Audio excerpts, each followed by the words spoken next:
All right. Excuse me. Clear that out. Good afternoon. Welcome to the afternoon experiment. My name is Emanuel Livingston. I am with you till about 5 o'clock. Got a few things going on today. I appreciate all of y'all. I know Randall Wyatt is over there wrapping it up. Says his daughter's birthday. Happy birthday to the daughter. Can't beat the daughters and the granddaughters. You can't beat that, man. You can't beat that, especially as a father. You know what I'm saying? Maybe you don't know what I'm saying. If you're not a father, then I hate when people say that. You still understand what love is. You don't have to be a father to understand what love is. So, but happy birthday to his daughter, and hopefully they go out and have a good time. All right, let's get it started. Y'all know I start off the show by saying hello to everybody. So if you really want to, just wait to get to the meat of the show, check back in 15 minutes. Check back in 15 minutes. Let me say hi to the people who say hi to me. Erica Hummins, representing Reading. Good afternoon. Good afternoon, Erica. Got Maria Smith in the house. Good afternoon, representing North College Hill out there. All right. Pamela Kinney. Good afternoon, Pamela Kinney, representing North Avondale. Brent Beard in the house, representing Dallas, Texas. And rounding out the top 5, Brenda Early, representing Fairfield. All right. Thank you guys for checking us out. Thank you for your support and for being fast on the trigger. I appreciate y'all. If y'all can't tell, I'm tired today. I didn't get a lot of sleep last night. I was up late watching the basketball game. It was worth it. And then I had to get up early and do some stuff. So I am sleep deprived, but it was worth it. It was a good game last night. David Herring in the house. Good afternoon. Good afternoon. Dee Dee Williams. Good afternoon, Dee Dee. I appreciate you. Terry Anderson in the house. Good afternoon. Terry representing downtown. Yo Underwood says good afternoon, everyone. He's representing LaDonna Howard's basement today. All right.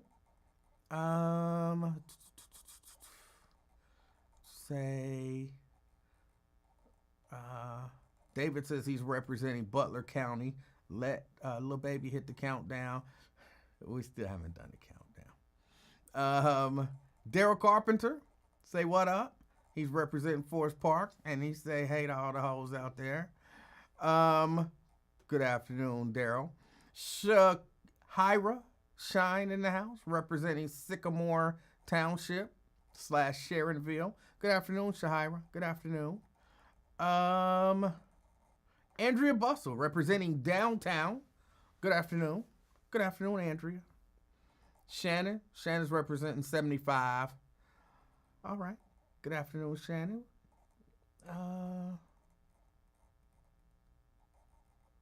Brenda, talking to Yo Underwood. Okay.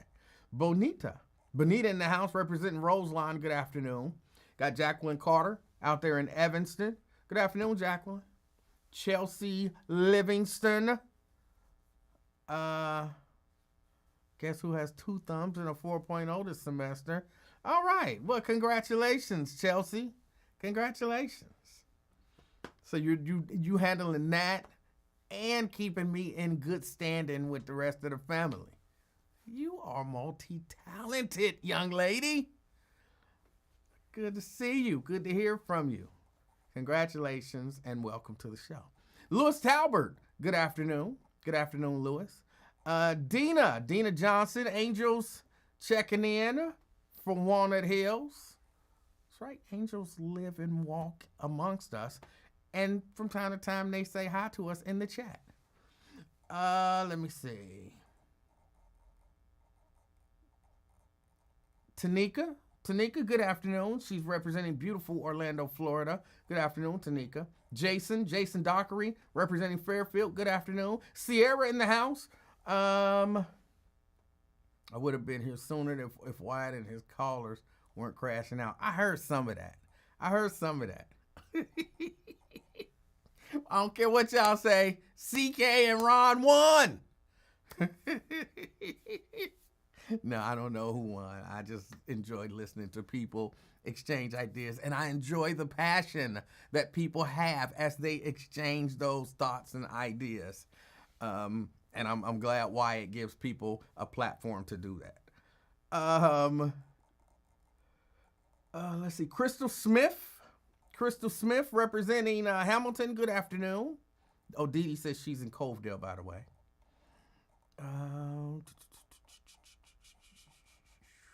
Drea. Ain't seen or heard from you, Drea, in a minute. Or at least I feel like it's been a minute. Drea representing Sycamore Township. Good afternoon. Valerie Davis representing Dent. Peace, Valerie Davis. Peace be unto you. One of these days, you and Mr. Freeman gonna stop all of that arguing. Then y'all gonna love each other. And not in that one way that y'all keep talking about. Crystal Hoskins in the house, representing the Christ Hospital. Good afternoon. Ibadathia. Good afternoon. Good afternoon. Jacqueline say Ron crazy. Ron is. He makes me laugh, and he makes me think. Yeah. Twin say what's happening? What's happening, Eugene? What's happening? And Diane Huddleston Angel. Good afternoon. Good afternoon. All right. So that's it, y'all. I'm gonna hit some of this stuff fast. Daryl says, "How you gonna skip my check-in?" Daryl, I'm pretty sure I said Daryl Carpenter in Forest Park or in the park. Did you say Forest Park or the park today? I don't remember which. And you said hi to the hoes. Yeah, I said that. I said that. How you gonna try to bully me into saying hi to you twice? Lonzo Clark representing Oakley Kroger. All right. Well, good afternoon. Good afternoon. Let me see. I got a small list of things that I wanted to talk about. But because y'all know that I don't do the whole NFL thing, and y'all know that I wasn't on yesterday, I got to put my little piece in, and it's just a little piece. If it lasts 5 minutes, I'll be shocked. I don't care who got drafted. I don't care where they got drafted. I don't care how they got drafted.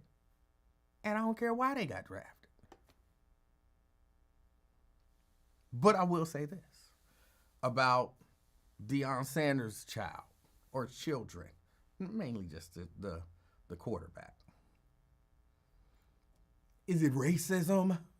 Is it because of his daddy? Is it all of that kind of stuff? I don't know why, but I will tell you this, which is what was 100% evident, I think, to everyone. The NFL made a point to that young man or to his daddy or whoever. I don't know if they made it because of his race. I don't know if they made it because of his daddy, but they were definitely making a point. And they made a point. It's a point that I would make. It's a point that I would make. They did something that I would do. Oh, hold on. You want to be a top draft pick, but you going to try to dictate which team you go to, and you going to say you don't want to come to this team? Guess what? Ain't nobody drafting you. But we're not going to let you slip to free agency. See, your brother can slip to free agency. That's fine. And he can go sign wherever he want to sign. But your daddy said you ain't going to Cleveland. Guess what? Your black ass is going to Cleveland or you going to sit out. And you're not going to go to Cleveland as this hyped up first rounder, second rounder, third rounder, fourth rounder. You going to Cleveland in the late rounds. You're not going to be an undrafted free agent where you can go anywhere. You going to the one place that you said you ain't going. You're going late. Now what? Shut up, boy. That's the message that I felt like the NFL sent to Shedeur Sanders or Deion Sanders or Deion and Shedeur or whatever. Now, do I believe it's partially racially motivated? Absolutely. Absolutely. I believe it was racially motivated. I don't know but what about all the other black people who got drafted? So what? We make a point. We make an example. You don't have to make an example out of everybody for this thing to be racial. Like, we don't have to lynch everybody. You know what I'm saying? We don't have to lynch everybody. Pick somebody. Make an example out of it. Somebody that they all know. Somebody that's high profile. Make an example out of it. The rest of them, we don't really care about y'all, because y'all gonna fall in line once y'all see what we do to this person. And I think people understand that. Like, I heard Wyatt say, you know what? You got the teens coming into the banks. You don't have to have a whole lot of police to stop them all. You just make examples out of a few of them, and then the rest of them will fall in line. The NFL understands that. I don't got to make an example out of everybody. I just got to make an example out of one or two. You ain't going to Cleveland. Okay. You want to be a top draft pick. Okay, got you. I don't know if it's a call or, because they definitely collude. They definitely all talk to each other and they say, I don't care what you do. You better not sign that Colin Kaepernick. Well, but he came in and he threw for us, and I mean, he looked good. I don't care how he looked. You better not sign that Colin Kaepernick. And you better not tell nobody that we talking about this. So, no doubt in my mind, a call went around. I don't know if the call came from the league, or if the call came from Cleveland, or if the call came from Boomer, or the call came from whoever the call came from. I believe probably everybody got a call. This boy say he ain't going to Cleveland. He's going to Cleveland. Nobody else draft him. I don't care what you need or how good you think he is. Don't draft him. The only team that's allowed to draft him is Cleveland. And then let Cleveland decide what round they want to draft him in. So if they want to draft him in the 6th round, draft him in the 6th round. If they want to draft him in the 3rd round, draft him in the 3rd round. But Cleveland get to make this call, and that's the only place his black ass is allowed to go. And then you have what you had. You have what you had. And I don't feel bad for him. I don't feel bad for Dion. I don't feel bad for none of them. Yeah, they rich, man. They rich. He don't need to play football. If he never get out there and throw a pass, that boy is rich. That boy is rich.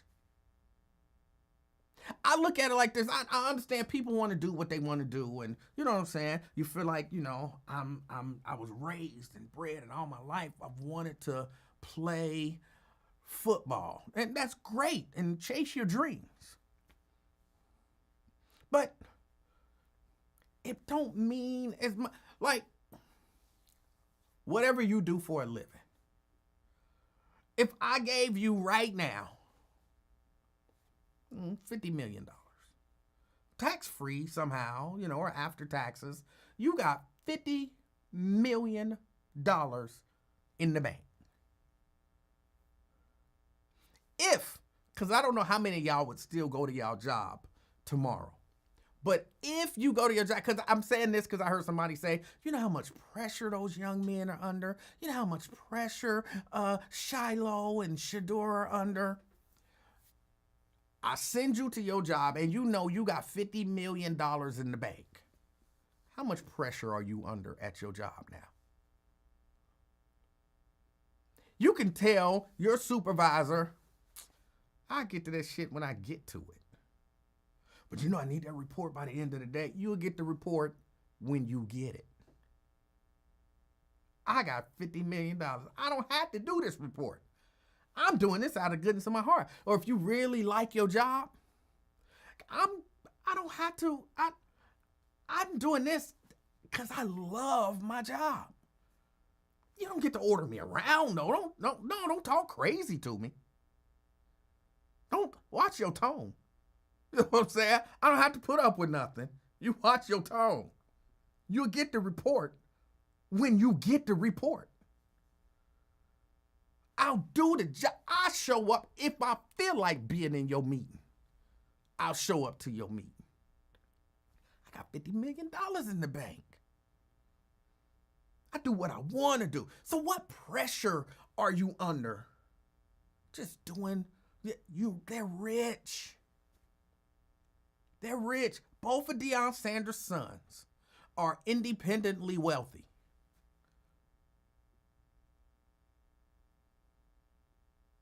They both had them NIL deals in college and all that kind of stuff. Not to mention that their daddy is rich, so there's always something to that. They're both independently wealthy. Oh my God, I'm under so much pressure to. They're not. They're not. They're doing what they want to do, and sure, they want to be successful at it probably, but they rich. You know what I'm saying? So yeah, I really don't. You know what I'm saying? I'm not sitting back like, oh my God, they did those boys so bad, and I hope that they succeed. I mean, I hope everybody succeeds, but I don't care. They gonna be all right. They gonna be all right. So that's really about it. That's all I really got to say about that. That's all I got to say about it. I'm not watching, and oh, Dina, it was you. Yes. Yeah, I'm cracking on you. Dina says, if you're referring to my comment yesterday, I was talking about their father breathing down their neck. I don't care how rich I am. I wouldn't want my mother breathing down my neck all day at work. They rich. They can move. That's the other benefit of having millions of dollars. That not your daddy's millions of dollars, your millions of dollars. They can move and say, Daddy, get off my back. What are you gonna do? Take their money? They grown with their own money. I don't care what y'all say. They don't have any pressure. Not, you know what I'm saying, in that way. So yeah, I wouldn't care. I wouldn't care. You tell your daddy, hey,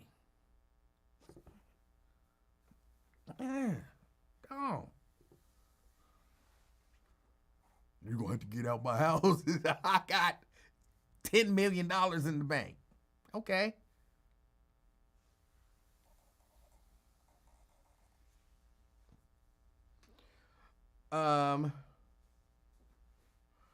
So that's really about it on that. I don't have any much more on that because, again, like I said, I don't really follow. I don't really follow like that. I mean, I listen to the news. I listen to people and talk sports and all of that kind of stuff. So I have an idea what's going on. But I think all of that stuff is really simple. What else? What else we got going on? Oh, did y'all see where the White House got mad at Amazon because they thought Amazon was going to put up the price that people were paying, the tariffs and stuff? Hold on, we'll talk about that in a minute. Let me go to the phone. Ron D. Ron in the house. What up, man? Hey, how you doing? I'm good. Okay, so I'm going to tell you why that Shador Sanders shit is so passionate with me. So, now, I'm going to tell you where I am now so you will understand. I have 6 screws and 2 rods in my back. The 6 screws are not fused. I went in for a fusion, but they're not fused. And I went in when and for just a simple surgery. He was supposed to just fix my L5S1. That's the one, my vertebrae, all the way at the end of your back by your tailbone. Your coccyx. And I'm sorry, Your coccyx. I don't know, but I'm pretty so sure that's the technical name for it, I believe.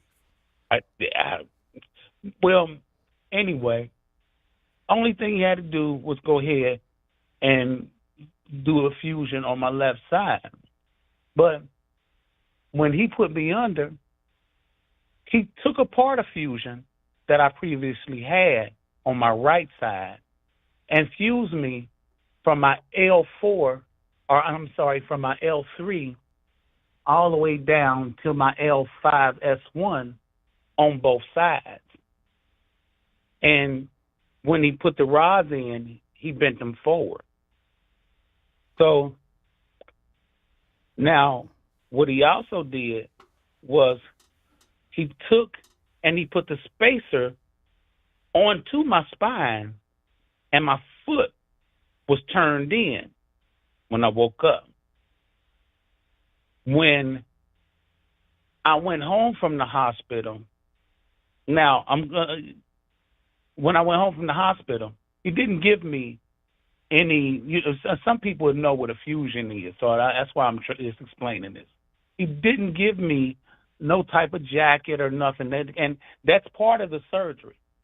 That's part of the surgery. I know this in hindsight because I had to research all of this stuff. Okay. He didn't give me nothing. He just gave me a limited amount of pain pills and sent me home. Now, mind you, again, I have a spacer sitting on my spinal cord, foot is turned in, and I was, I didn't have any feeling down the back of my left leg. So I went and had a test done, a nerve test done, because I was still, feeling pain and stuff. So, and I didn't have no feeling down the back of my left leg.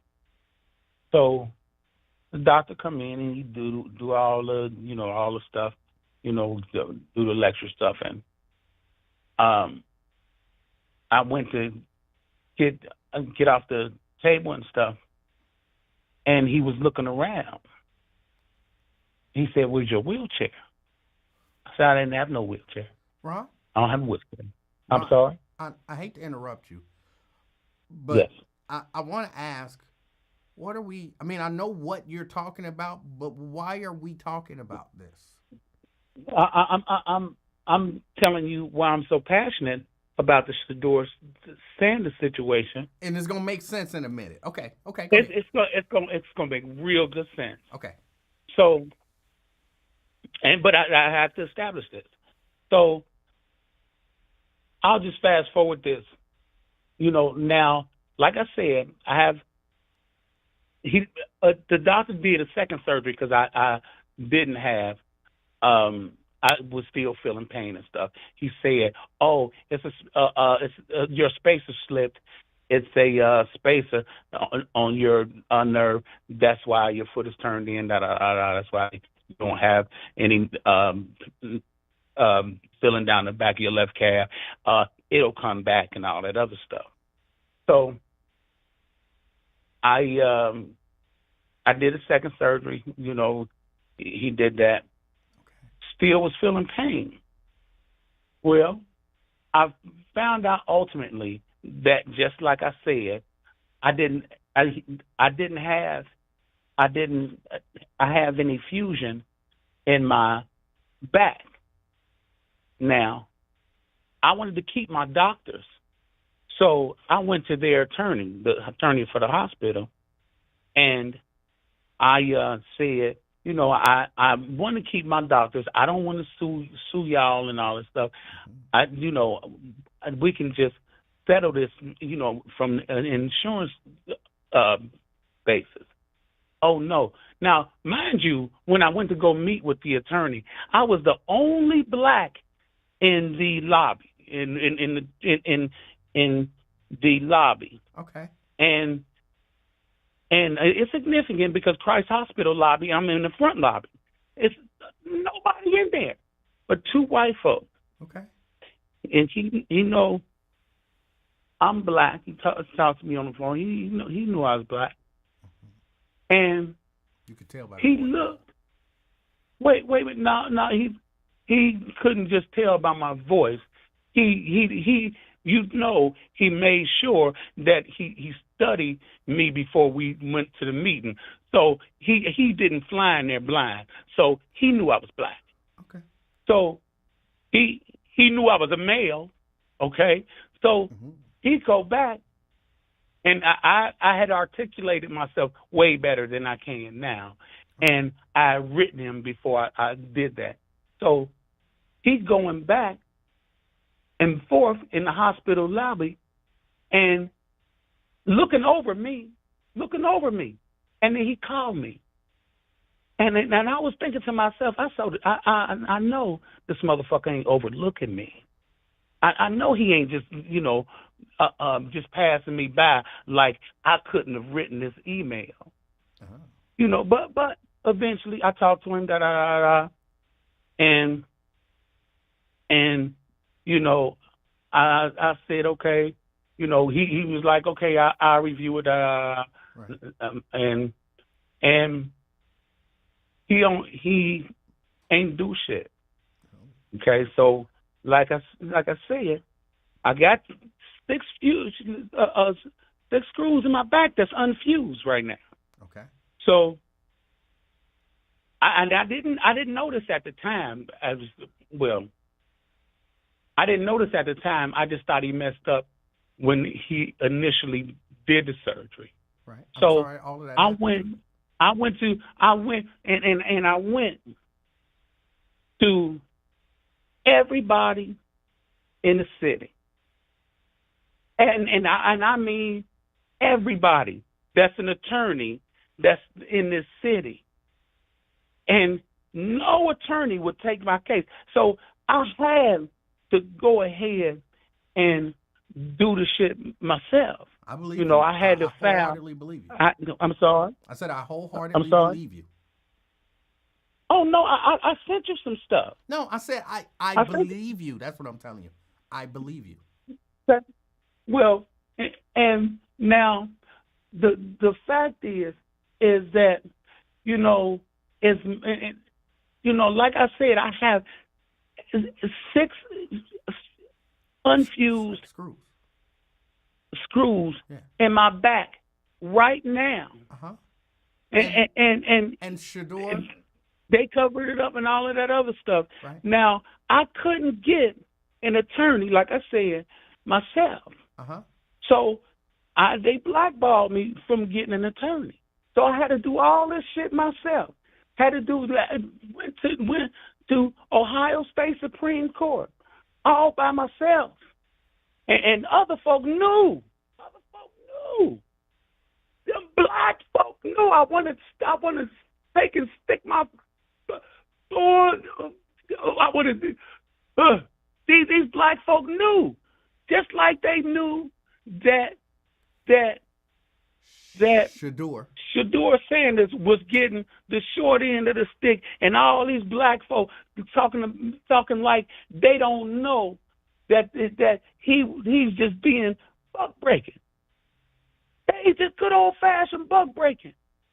And man, when you have to fight some shit like that shit is not comfortable. It's not easy, and it brings some emotions out of you. It brings some emotion out your ass. And I can't imagine how his father felt. Now, has a father. Now, this is my fault. Are you going to feel like it's my fault for trying to protect my son? He being broken too. And that's that bullshit. And the fact that every time Dina said he keep bringing Trump into it. The fact that motherfuckers will sit back and call me so and so, Trump support all that old bullshit, Trump erase all that shit, and then sit there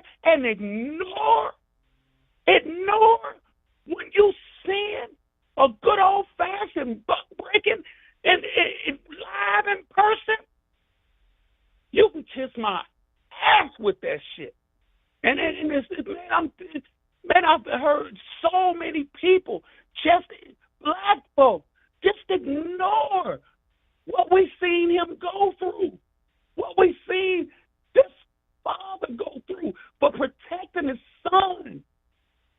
Motherfuckers always talk about that slavery shit, and then y'all gonna ignore that shit. Man, the first you should have heard me calling you all weekend long in the forest. I'm being facetious. I'm kidding.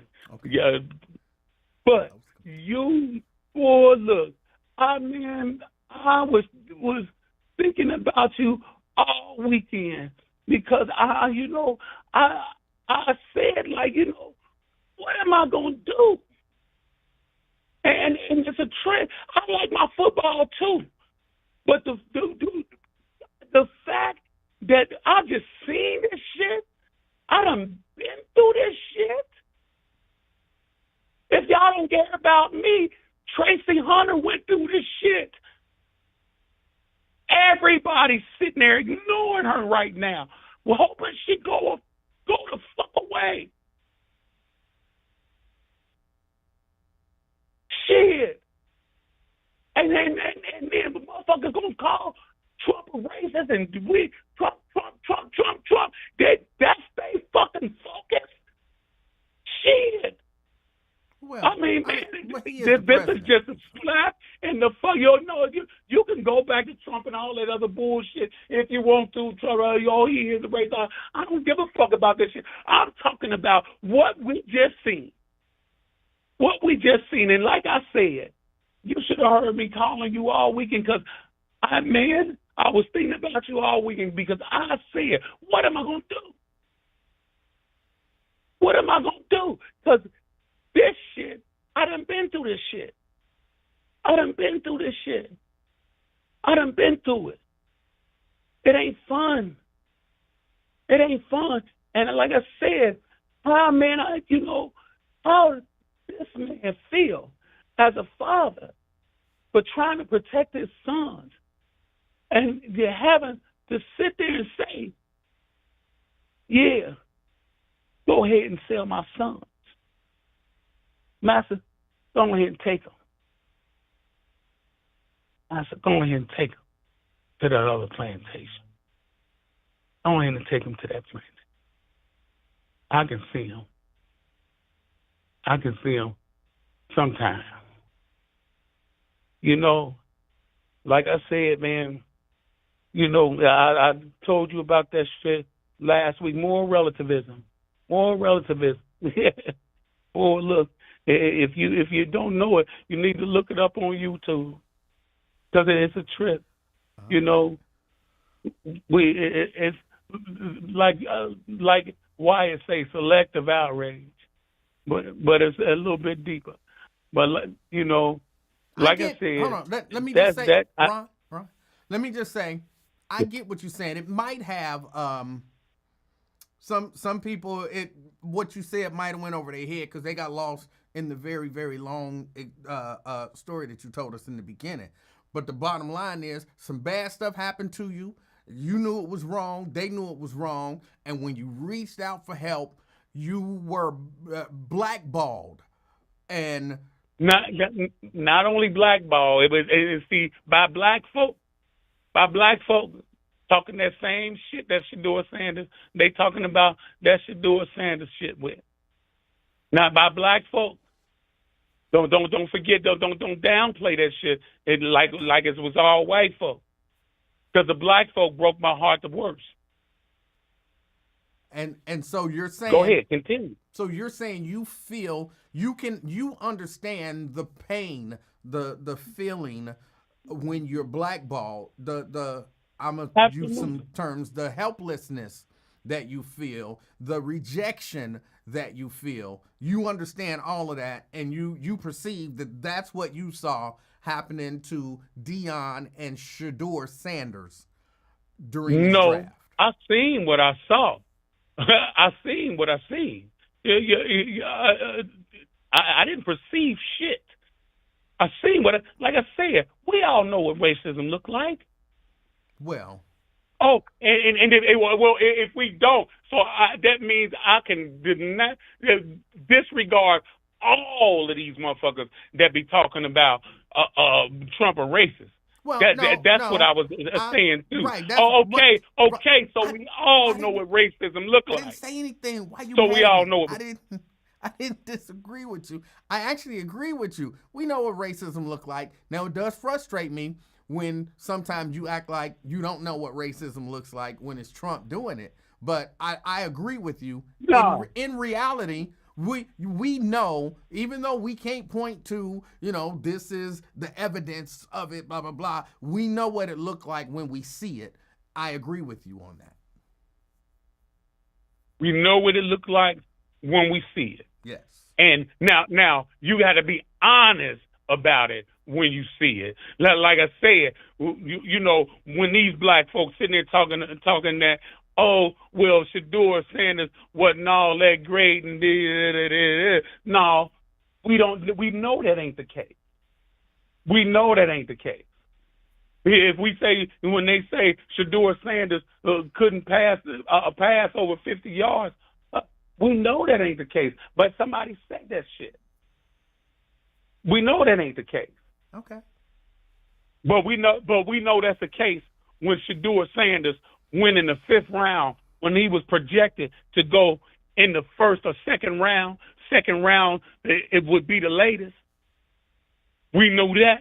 We knew that when every team passed up on him in the 1st and 2nd round, we knew it.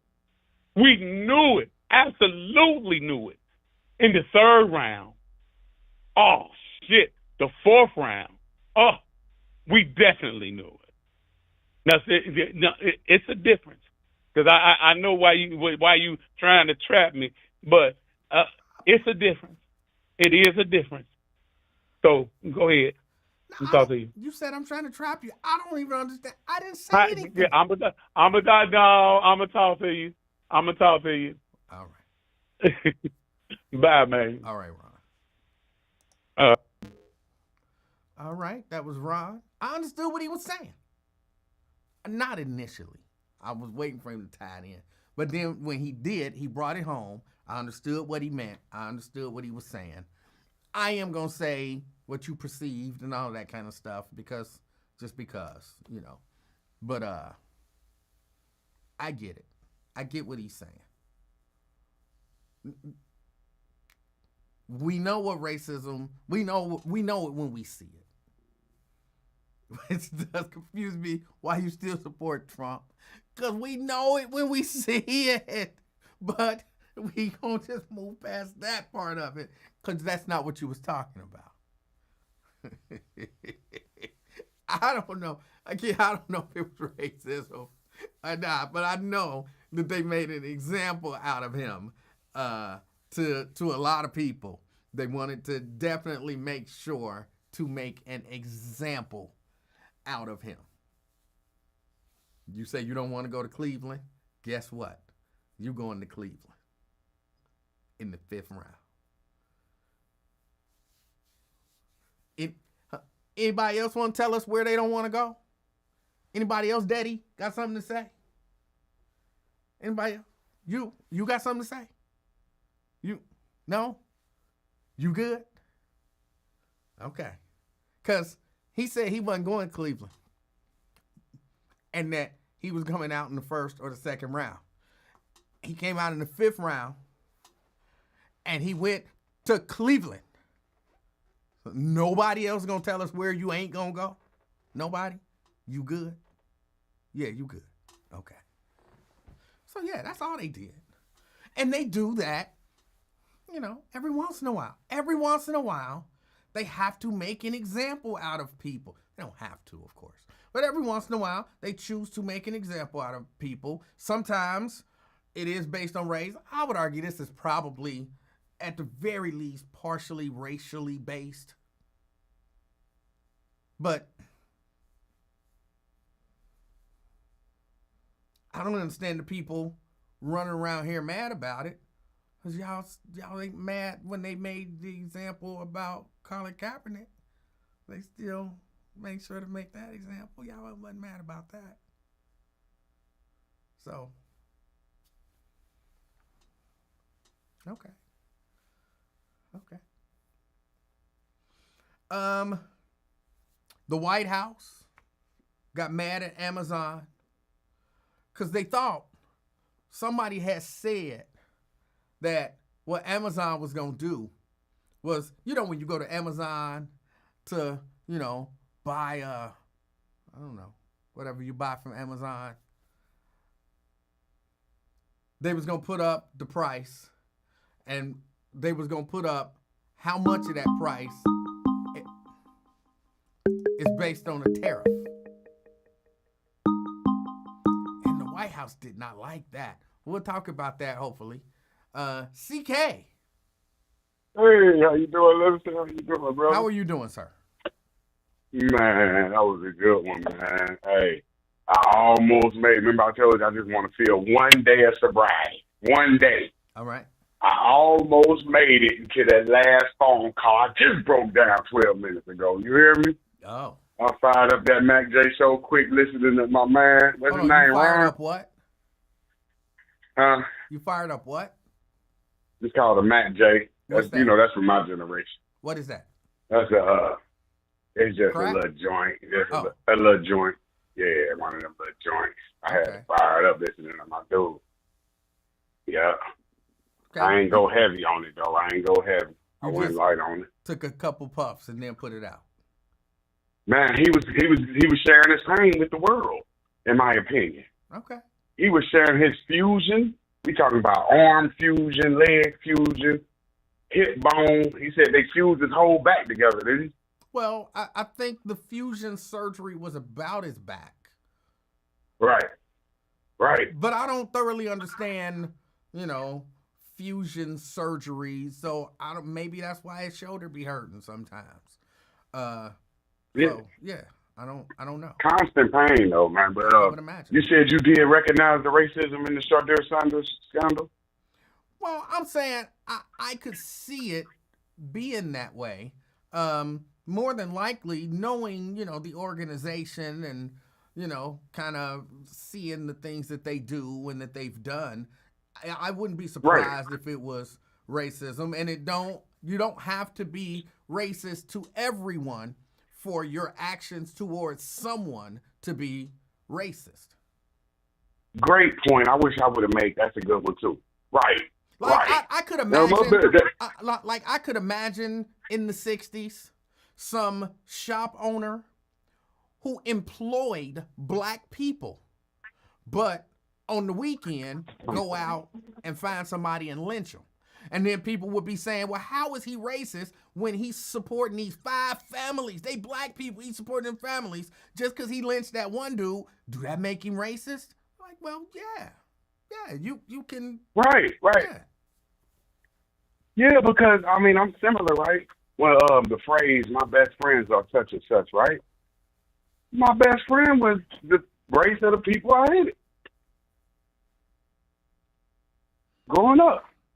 So that's not no solace to be like, just because you say, my best friend is black, you might still, just because I got a best friend that's black don't mean I don't hate black people. You have to understand that, Livingston. Yeah. Just because you have a best friend that's a certain race, that doesn't mean you don't hate that race. Mm-hmm. Matter of fact, the best friend might be the reason you hate the race. Huh? Well, I don't know. It might be the reason. That doesn't make a lot of sense, but. Yes, it's the jealous.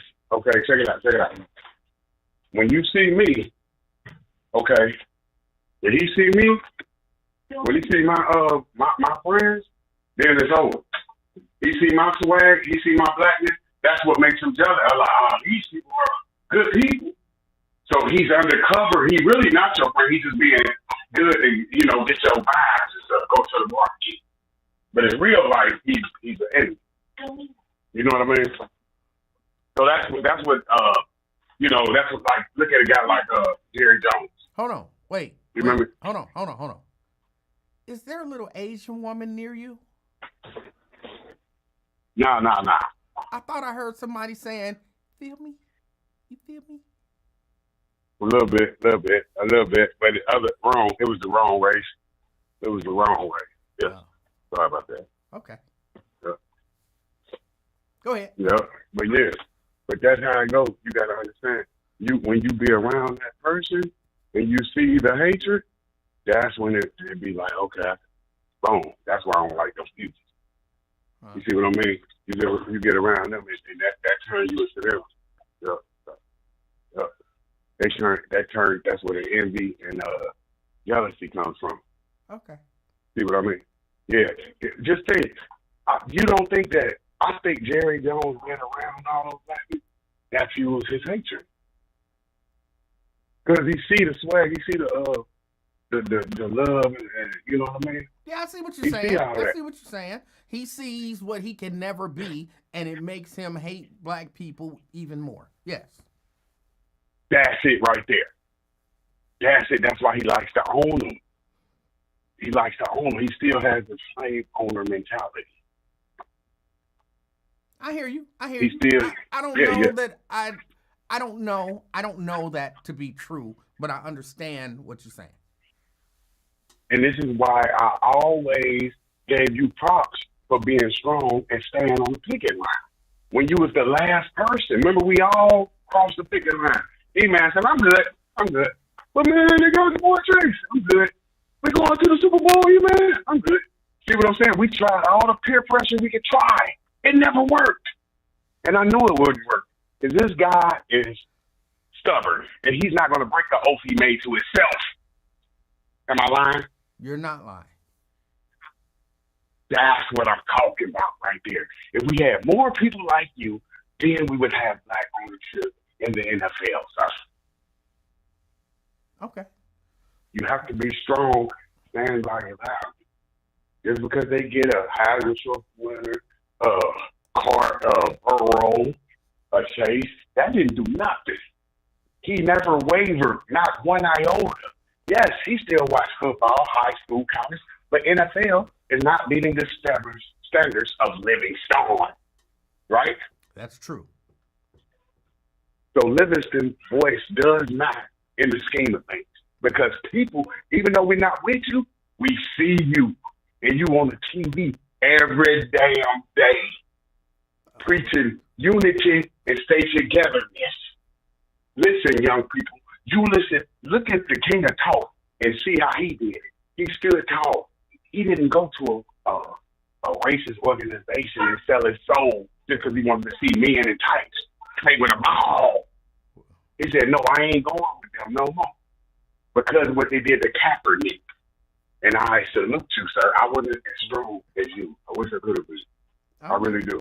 Well, look. I really wish I could have. You could. That's okay. You can just make a decision for whatever it is that you choose to make a decision for, and I'll support you. But you got anything else? Anything else you got? Yeah, I got. Let me see. The weak stuff I boycott. Come on, man. Where am I? I can't even boycott Walmart, man. I'm mad fresh as stuff. I'm one of them. I boycott is my weak. I'm weak to that. But I started the boycott with you, but then I fell off when the Heisman and Jabbar Chase. Then I got back in. You feel me? Okay. As a lifelong Bengal fan, I jumped back on the boycott. And I even tried to tip you to come back, and you wasn't waver. I waved the drugs baggie in your face. You said, I don't do drugs. That was excellent. Yeah. I respect it. So I'm going to listen to your platform and keep doing what you're doing. I want you to change the youth. Just remember, with this type of dedication, you can stop the murders. This is what I was trying to tell Wyatt. You can stop the murder because now you're setting an example. Now the younger men that look at you, 23, 19, you know what I mean, 31, they look at Livingston and they say, you know what? We ain't got to participate in nothing that we don't want to. That's right. Right. Make sure you do that. I'm about to listen, brother. Thank you, man. God bless the family. Right. Yes, sir. Appreciate your call. All right, let me shut this thing down. It was doing that crackling thing and open it back up.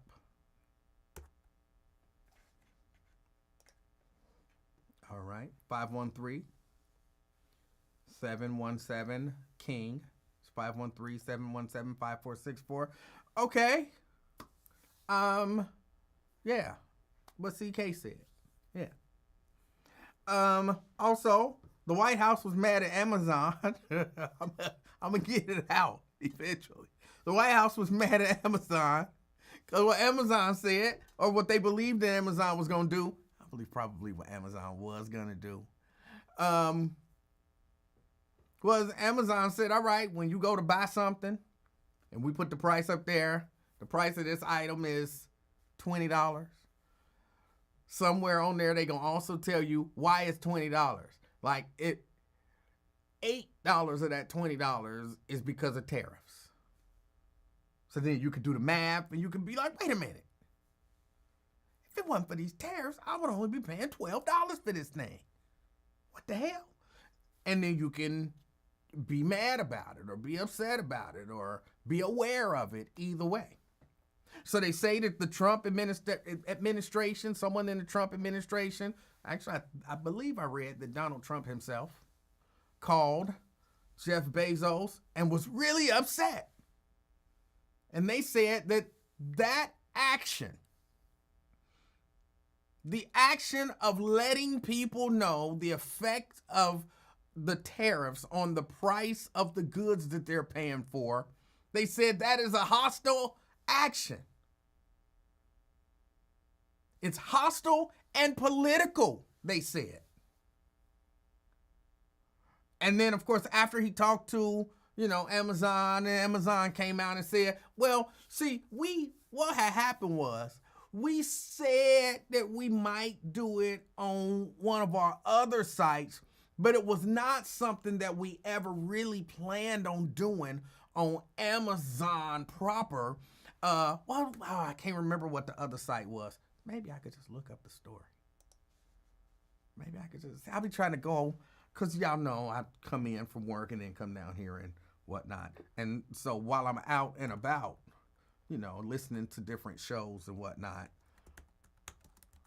and y'all know I can't talk and type at the same time, or I'll end up typing what I'm saying.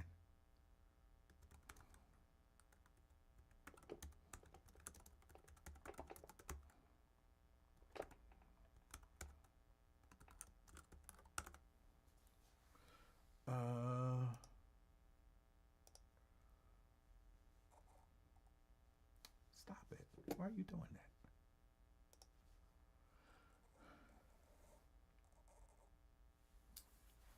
This is, I don't know exactly where this is from. Amazon is denying reports that it would display the impact of tariffs next to the price of products on its e-commerce site, which drew the ire of the Trump administration on Tuesday. The team that runs our ultra low-cost Amazon Haul store, that's it, Haul, which I never even knew was a thing. I'm going to have to go check out Haul, Haul. Store considered the idea of listing import charges on certain products. They said this was never approved and is not going to happen. But somehow, Donald Trump heard about it and he was heated. According to CNN, Donald Trump personally called Jeff Bezos to complain about this, that Amazon would show tariff-related price increases on goods. They say Trump commented on the matter during a brief press briefing, saying, Bezos is very nice, terrific. He solved the problem very quickly. He did the right thing. Good guy. White House press secretary Carolyn Leavitt called the move a hostile and political act.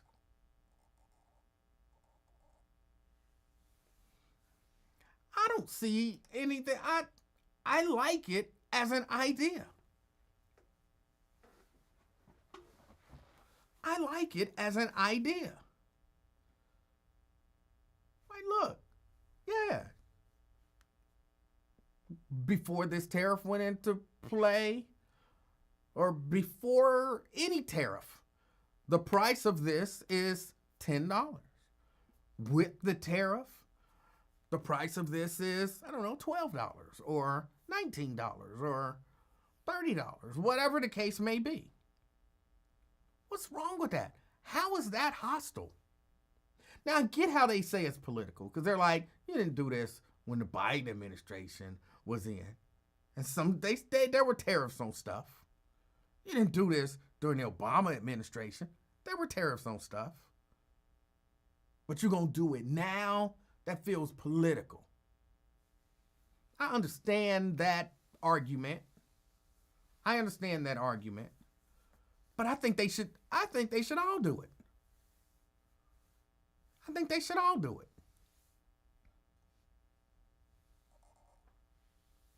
I mean, it's a little bit of, even though it's not technically, what's the word that I'm looking for? Freedom of information. But we should know that. Hostile, I don't know how it's hostile.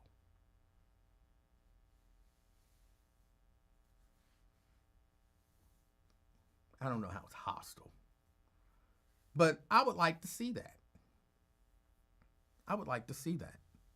So that's happening. Did y'all see where Terrence Howard, not the real Terrence Howard from The Buzz, but the other Terrence Howard, the fake Terrence Howard, the actor, say he rejected the Marvin Gaye biopic because he didn't want to kiss a man? Get into that in a minute. Ken says, Emanuel, I think that's a great idea to enlighten the American people on the impact of tariffs and to put the White House on blast any and every opportunity. I think it's a good idea too. Yeah. Jacqueline says, it actually should be done because it shows the people what Trump has done is raise prices.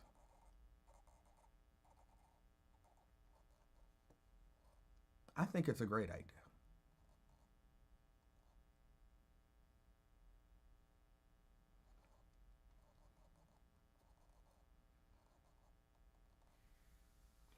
Vernon says Amazon Haul is new and was started by Amazon to compete with sites like Temu and Shine. Okay. Yeah, I never heard of it until I read this article. I was like, Haul? What is that? So I might check it out.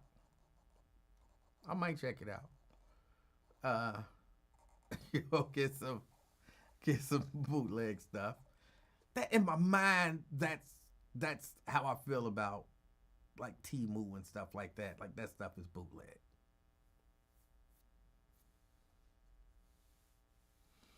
Ron says, I bet you Trump said it that he would release them their profits and the markups if they just try to relieve tariffs. I'm not sure what you're saying there, Ron. I'm not sure what you're saying. But again, I think it's a good idea. I would like to see that.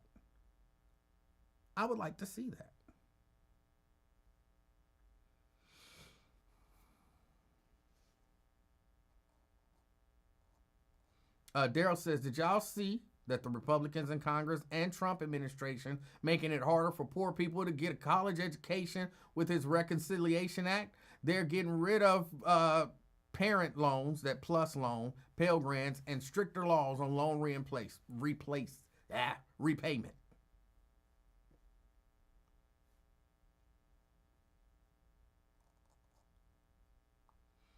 Tanika says Shein. Did I say Shein or did I say Shine?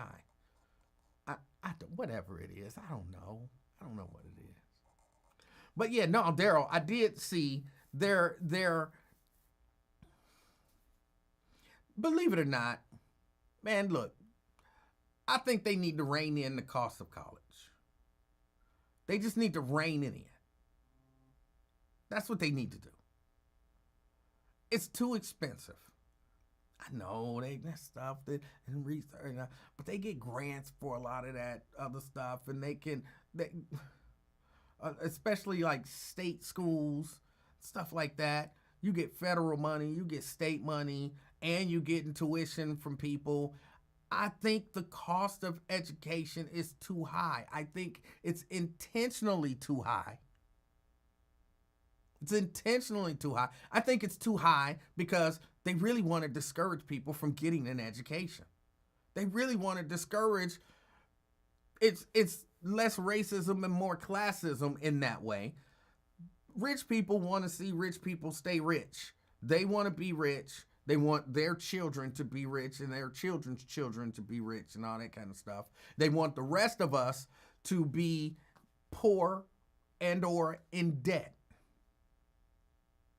Like, you hear people like, okay, I don't mind you going to school, whatever, but you owe $200,000 in student loans. You ain't gonna never be able to pay off all your student loans. You know what I'm saying? You always gonna be in the rear. You might look like you living this life, and you're a successful doctor, you're a successful attorney, you're a successful whatever it is that we in society have ascribed success to. You're that, but you still in debt.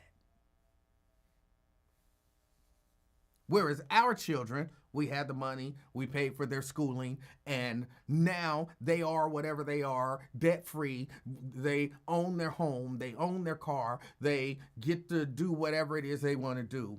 You can maybe achieve the same educational goals, but there's gonna be what they call it, an albatross around your neck weighing you down.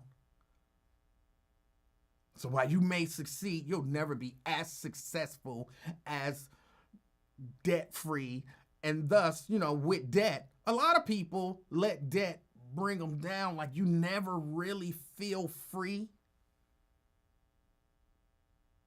Because you're always thinking about the fact that I owe somebody. There's somebody in the back of you owe me money. You owe me money. And so you'll never be just totally carefree like our children will. College don't have to cost that much. And all these student loans and the way that they structure the payback and all of that kind of stuff, the way that they do all of that kind of stuff, it's all just, I believe that, these are low interest loans and all. No. Give people interest-free loans. If people have to take out loans, give them, first, like I said, I believe, bring down the price of education. They can do that.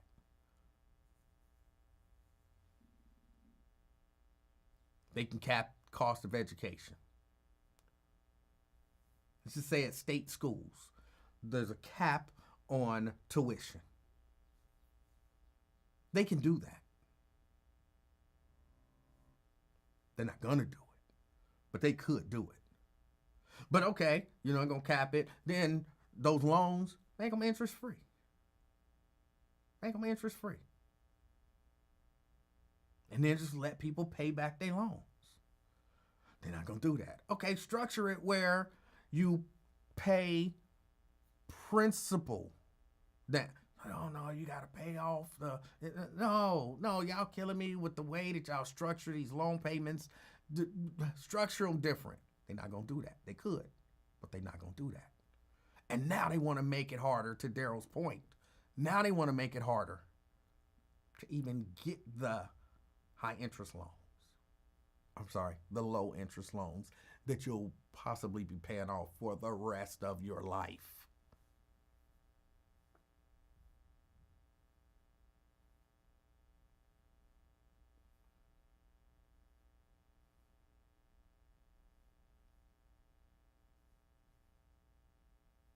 They know what they're doing.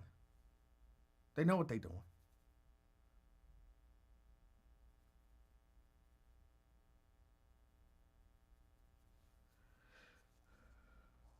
The whole thing is a racket. And sometimes we get caught up in it too. Because, even when I was talking about successful, you're a doctor, you're a lawyer, and we look at, he a doctor, he a lawyer, she a doctor, she a lawyer. She's more successful. She's more, societally speaking, like I said, we ascribe a certain level of prestige to those people.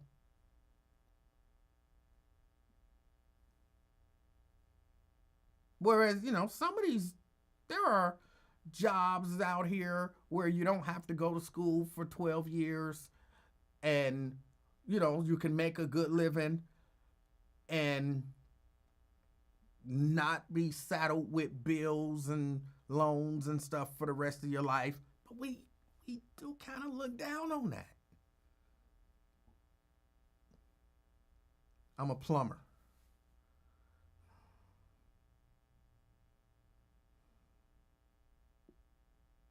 Well,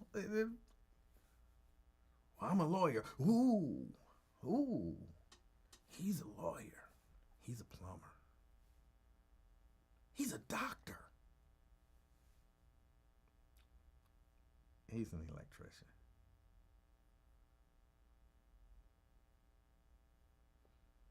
He's a welder.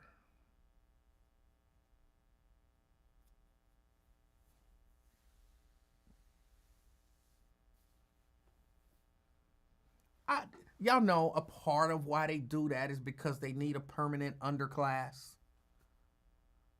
It's kind of like, and this might not be the best analogy, but it's kind of like,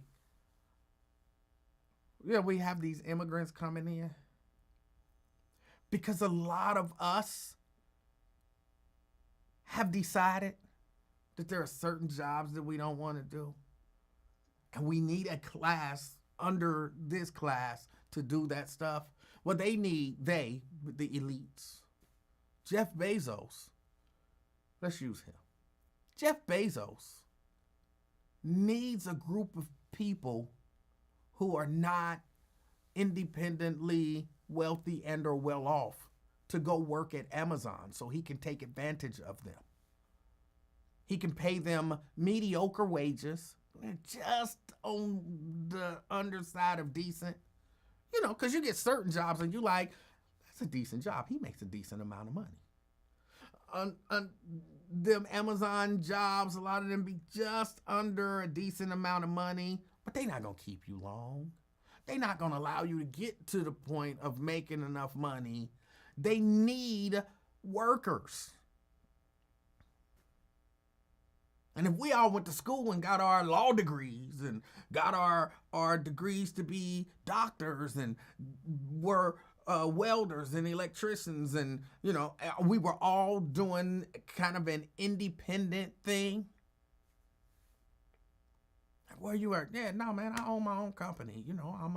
I'm an electrician. I'm freelance, and I get hired all the time to do electrical work. I just had a dude had me come put in a 240 volt thing in his house. I get little jobs and I do my jobs and I make a nice living. And if we was all doing that, who gonna work at the Amazon plant? Who gonna work at the Amazon plant?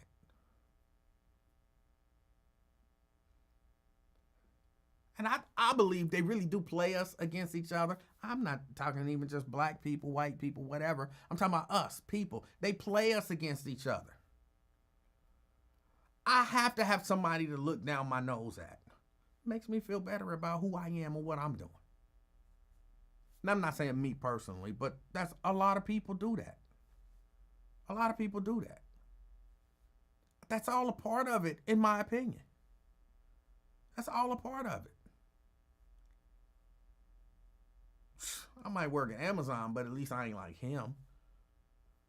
And I feel good about working at Amazon. I'm not thinking about the fact that I am, thank you, Tria, I'm just kind of menial job having guy. But I ain't working at McDonald's. You know what I'm saying? So I work at Amazon. I don't work at McDonald's.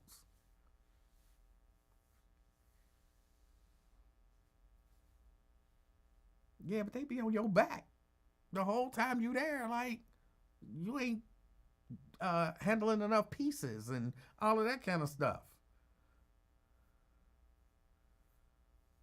You almost got ran over by a robot yesterday. You know what I'm saying? But you better than him. And I'll just about kill myself to stay better than him so that I can be used by him. And it's like fewer layers to it now. Because, I mean, now this just been a thing forever. Like my whole life.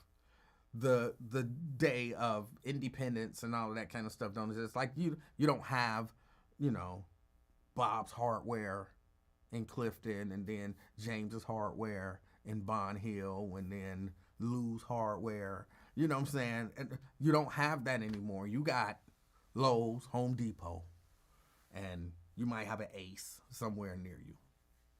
Menards is kind of coming up.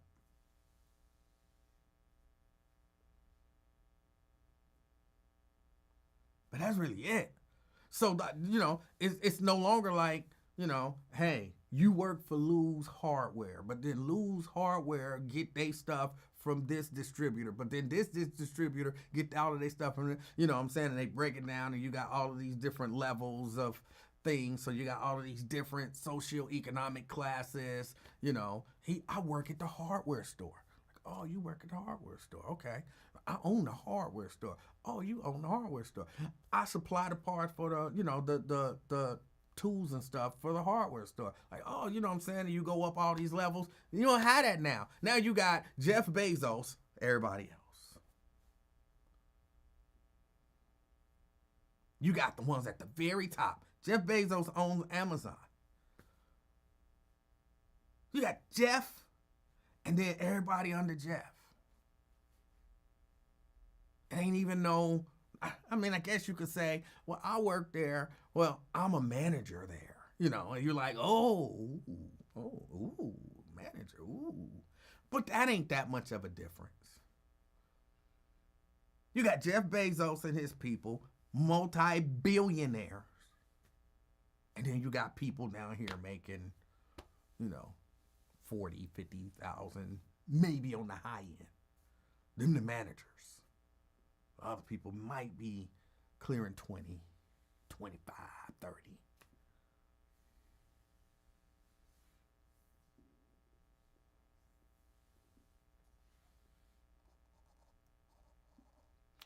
Ron is asking, can he call back? Ron, sure, you can call back. Ron said he got like 30 seconds. He got caught up in his story, and he really kind of forgot what he wanted to call, what he wanted to say. So, yeah, you can, Ron, I'll give you a few more, but you got to keep it quick. Like, not 5 minutes, not 4 minutes. Like, Ron? Ron? Ron? Hello? Yes. Oh, okay. Look, 30 seconds. All right. Now, didn't you say Alfonso Wesson didn't like you? I don't think he does anymore. So why he be? I just found out who he is. Why he be stalking your page? I don't. What do you mean? Who is he? No, he T Mikey G. Oh, okay. Yeah, and I just found that out, and I've just been seeing him in here for a long time, but I didn't know who he was until last week, because I figured it out. I'm like, damn, I wonder who Alonzo Wesson is, because I don't see. And then I backtrack, and then I found that out. But now that ain't what I called you for. Now what I called you for was where does the sun and the moon rise? What? East or the west? Where does the moon and the sun rise? In the east or the west? The east. Okay. It rises in the east and it sets in the north, right? Well, no, but okay. I'm sorry, not it rises in the east and sets in the west. Okay. Yes. Okay. So I want you to look at my page, and man, I seen and I did it on Facebook Live because I ain't want nobody to say I was tripping. The moon, and I don't know what the fuck that planet was, because the moon didn't rise in the east as of yet, because it was only 8 o'clock in the after, or 8 o'clock in the evening, and I filmed that shit. The sun Wait, was is this going another down, aliens? huh? Is this another alien? No, it's not an. Hey, I don't give a fuck what y'all call it, because you can I'm see it for asking. I don't know. Hey, no, it wasn't alien. I don't know what the fuck it was, but it was a planet in the motherfucking in the west in the evening. At 8 o'clock in the evening, the sun was going down in the west like it always does, and it was a planet coming up in the west. And I took it. It was Facebook Live, so you can't say it was no AI shit and all that other shit. I took it, and you can't deny it, or you can call me crazy and all that other bullshit if you want to, but you can see it for yourself. But view it on Ron Omega page, because it's more to your liking, or it's more, it's good. View it on Ron Omega page. Okay. Or Ron Omega 2 page, because it's 2 Ron Omega pages. All right, 100. All right. That interesting. That's what he called back for. I thought. I guess it don't matter. It don't matter. He called back. He said what he had to say.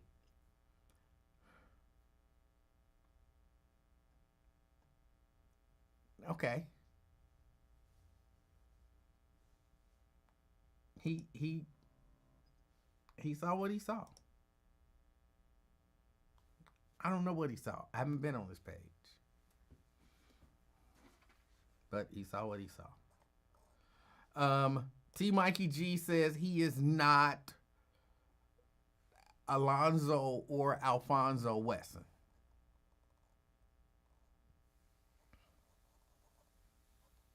And it wouldn't matter to me if he was. I don't have a problem. That'd be a funny thing. I know I'm transitioning into something different. But I don't have a problem with any of these people. They have a problem with me. So if Zoe was on here, Zoe don't have to hide on here. Zoe could just say, "Hey, what's up, E?" And I would say, "Hey, what's up, Zoe?" And that would be that. So it don't matter to me. It don't matter to me. But T. Mikey G says that's not him. And no, I take his word for it. And I don't know what Ron saw to make him believe that was him. But he said he's not. So, okay. What was I talking about?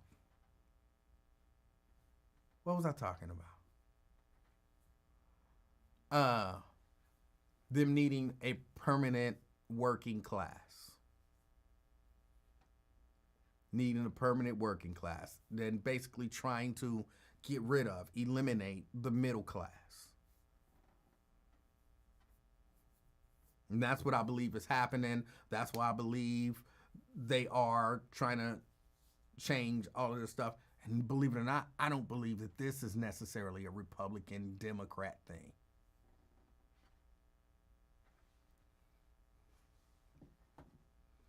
I think they all want to see that.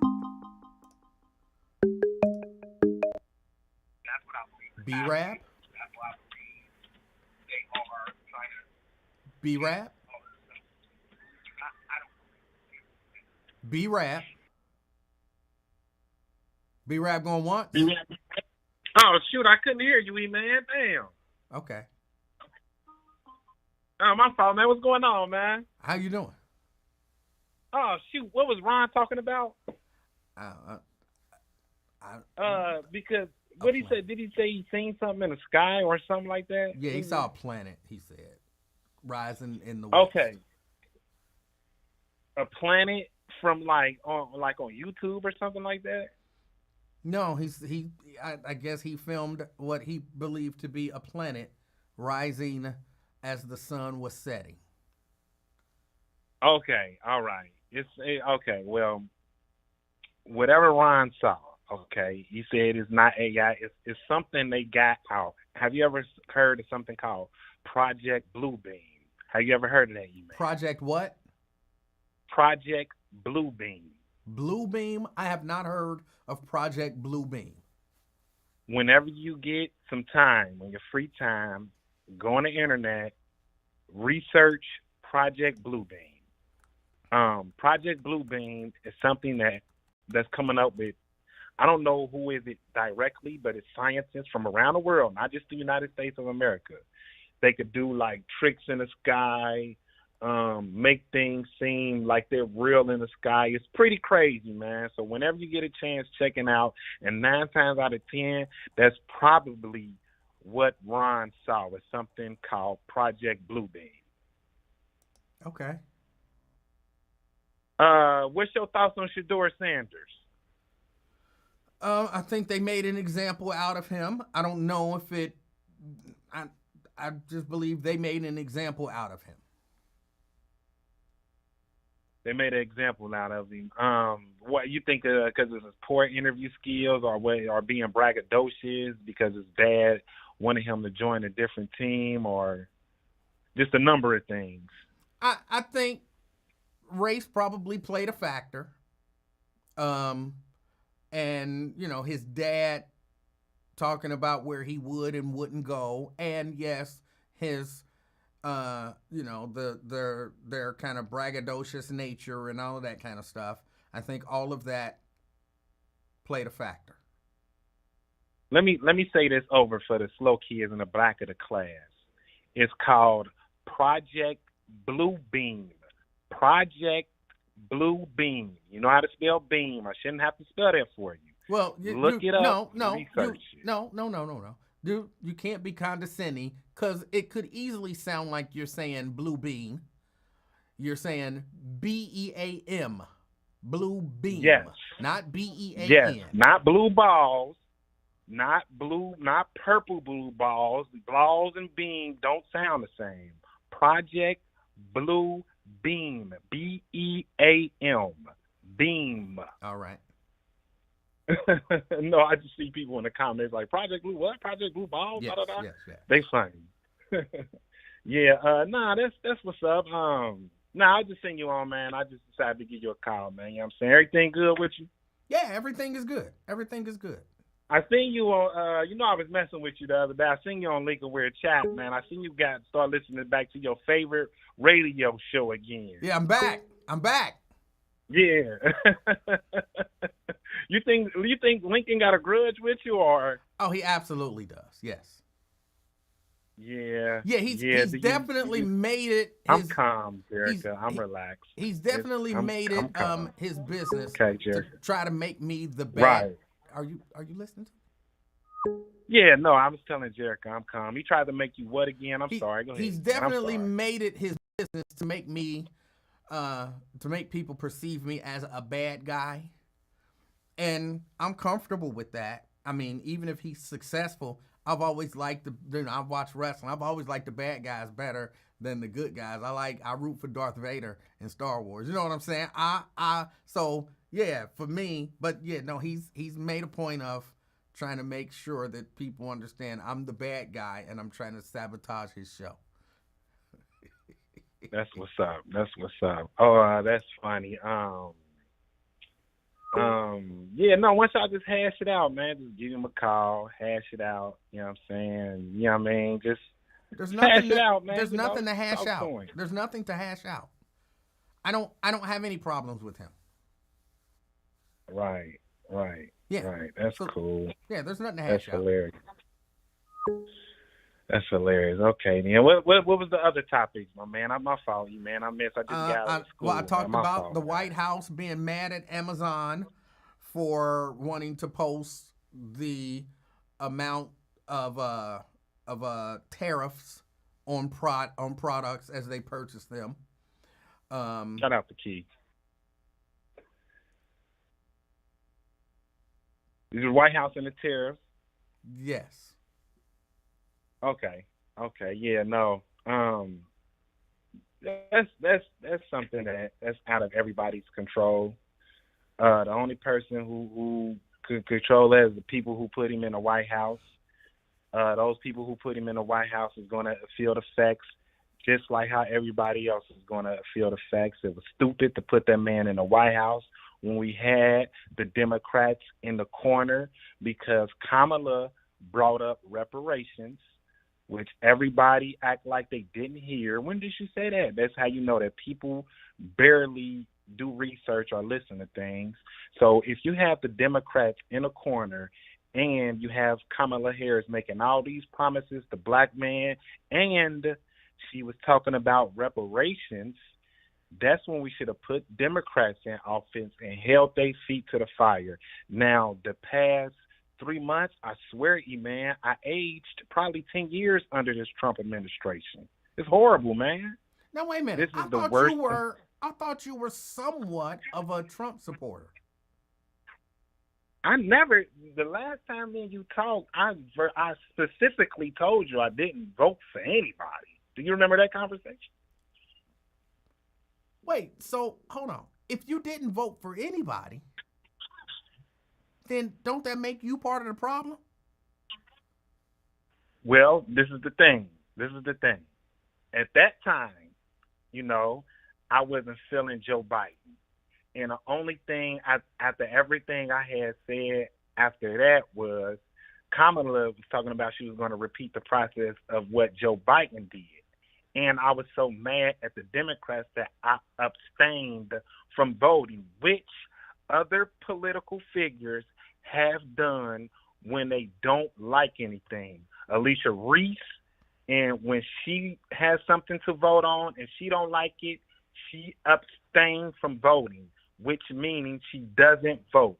So I exercise my right not to throw my political hat in this race, because I didn't like the approach of how both parties was coming. Well, now, I'm sorry. Go ahead. I'm sorry. Go ahead. Well, go ahead, man. I'm my bad. I was saying, or I was about to say, I'm not sure that you understand the Alicia Reese abstaining from voting thing, because I can't say with 100% certainty, but I don't think Alicia Reese or most politicians don't abstain from voting because they don't like something. More times than not, if they abstain from voting, it's because of, like they have some interest in whatever the thing is. So like if we're developing the banks, but I own land down on the banks, it's not that I don't like the banks. I don't want to vote because I can't vote for something that's in my own interest. So I abstain from voting to keep my hands clean. I can't vote for something that gives me benefit. So a lot of times that's why they abstain. And the idea that I'm going to abstain, but then I'm going to complain about the person who won. And a part of why that person won is because you didn't vote for the person they were running against. Okay, that's why they call you the king of talking, man. I like the way you put everything up so beautifully.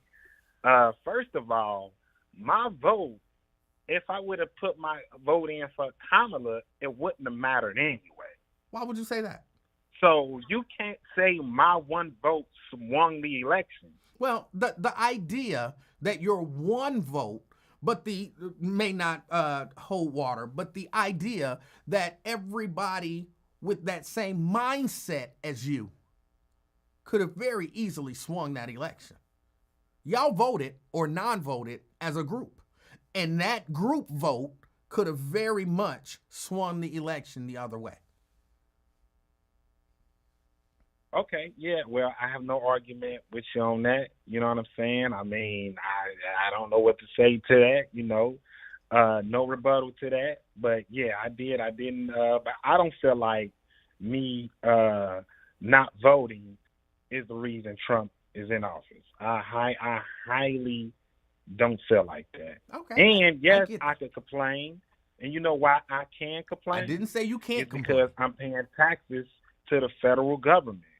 You know, I just chose not to vote for a specific candidate for this election. You mean specific, but the idea, because I'm for real, I don't understand what y'all were thinking, and for real, if you can help me, I'm probably never gonna like really see it your way, but at least to maybe try to understand. A lot of people, myself included, tried to tell y'all how bad this guy was gonna be. We tried to point out to you. I mean, it's like you're in the room with 10 people, right? And they come in and they tell you, look, we will either let y'all go free or we will kill you all. And you would sit there and say, well, you know what? I'm going to abstain because I don't like the idea of freedom. So I'm just going to abstain. If you abstain and die wins, don't you hold some responsibility for that? What? No, what? If life and death are on the ballot and you choose to not vote and that's death different wins, though. You cannot say that. Like, of course that's just, I can. You know, we told y'all how bad this guy was gonna why? be. Because What did you see? That people, hold on, I'm for real. What did you see in Trump that made you say he ain't gonna be that bad? I didn't see any. I knew Trump was going to be horrible. Then why would you allow that to even have a chance to win? Forget voting for Kamala. At some point, you have to vote against the thing that's death. I'm not voting for this. I'm voting against death. Well, the Democrats did such a horrible job when Biden was in office. But it was. But you know. But you just said. Can I explain? Because I am a registered Democrat. Right, but B-Rep, you just said you knew Trump was going to be horrible. Why would you not vote against horrible? You know what, E-Man? You got me. Okay, you got me. At that time. My thinking at that time was I cannot vote for a Democrat or a Republican because I don't like what either candidate is doing for me as a person and for my family at this specific time. Okay, so that's why I'm saying that time, hindsight, looking back at it, I would have pulled that ballot for Kamala. But you know what I mean? I learned my lesson. Now, next election comes up, you know he's going to be on the ballot again, without a doubt. I am not abstaining this time, especially if Trump is on the ballot. I'm pulling my Democrat ticket for sure. And usually, I don't vote blue no matter who. I'm not that type of person. I pay attention to policies. I pay attention to the years past. And I pay attention to what's coming up in the future. I also tune into a little bit of C-SPAN every now and then. There's a lot of people who do talk politics. That's where it all goes down on the C-SPAN channel. They let you know everything from what laws is being passed to presidential speeches, blase. So, yeah, at that time, I was dissatisfied with the Obama administration. With the Biden administration, and I just didn't like the way that the Democrats were handling the country right now. So I just couldn't vote at that time. Okay. That time. So the way I see it, I was just disappointed. You are partially responsible now for everything that Donald Trump does. So well, if you want to put it like that, then it is what it is because you voted for Kamala and he's still in there, right? So if you want to put it like that, then that's cool. He's the president of the United States. Mm-hmm. If you want to say I'm partially responsible, then we all pay taxes the same, just like how everybody else do. So okay, So yeah, that's just It is what it is. All right. It is what it is. Anything That's else? what's That's up. it? Yeah, but no, I hear you. I hear you, E-Man. Don't get me wrong. I'm not disagreeing on what you said. Like, you know what I'm saying? What you said was spot on. I guess that's why they call you the king of talk, huh? Well, I won the title in a pageant. But but I look, you did what you did, and we all live and learn, and now we all suffer from the consequences of your non-action. Well, yeah. I mean, if Kamala would have came with a better messaging, and not just the way that it was presented to me, and the way that like I'm black, you supposed to vote for her, or you see this twerk your ass to the polls, or it was just a lot of well, I don't know what word I'm looking for, but It was it a was lot just a of hold lot of on, B-Rap. backhanded. No, hold on. Let me concede some things. They didn't run a strong campaign. They didn't have a great candidate.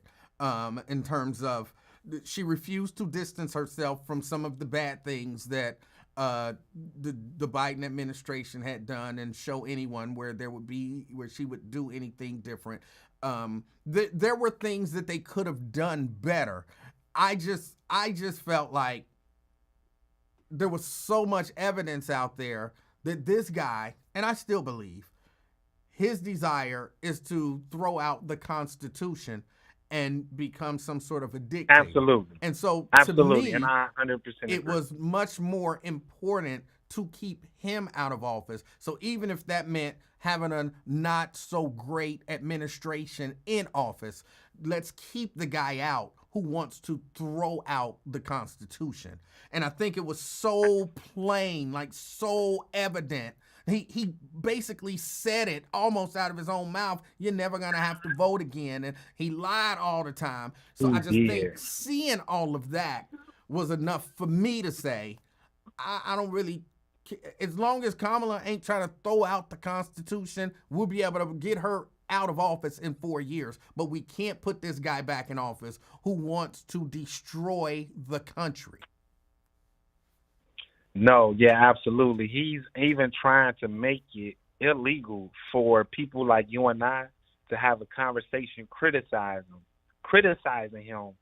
Like, he's trying to make that illegal. Like, Yes. if we talking about Donald, you're going to hear it knock at your door, Emanuel Livingston. They're going to be plugging all of the computers and taking down everything in the basement, and they're going to be knocking at my door. That's the thing. And when you say that, people think you're over-exaggerating, but no, he's definitely trying to overturn the government and making it to a dictatorship. And, I can't lie. I regret. I should have voted for Kamala. I regret not doing that. You know what I mean? The past 4 months, but, we black, we're resilient. We are a people that's used to hard times. Hard times is nothing for us. Like, and if you piss off enough of his base, his supporters, it's going to be another January 6th all over again. And you know how we do. We just going to be kicking back, chilling. Like, you know what I mean? So yeah. All right. Well, you got anything else, Yeah. sir? Okay. Nah, man, I was just calling to say what's up, man. I be tuning in, chiming in, man. Shout you out to the afternoon experiment. You know what I mean? Shout out to the chat. Shout out to the people in the chat room. Shout out to everybody. I hope everybody having a blessed day. Everybody stay safe. Stay out the way. You know what I mean? Make sure we get our vitamin D. We go outside. We go for walks. Cook more in the house. I'm about to take these dumb dogs out. And you have a great day, man. You do the same, sir. All right. Now, hold on. Let me shut this down real quick and then open it back up. I hate that I have to do this after every call.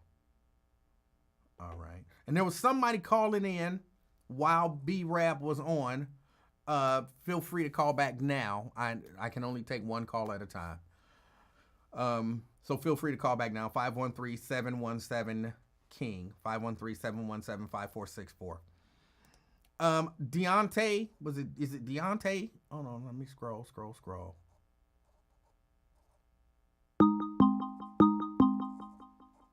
I think it was Dante says, so you're partially responsible if you voted for Trump or if you didn't vote at all. Got it.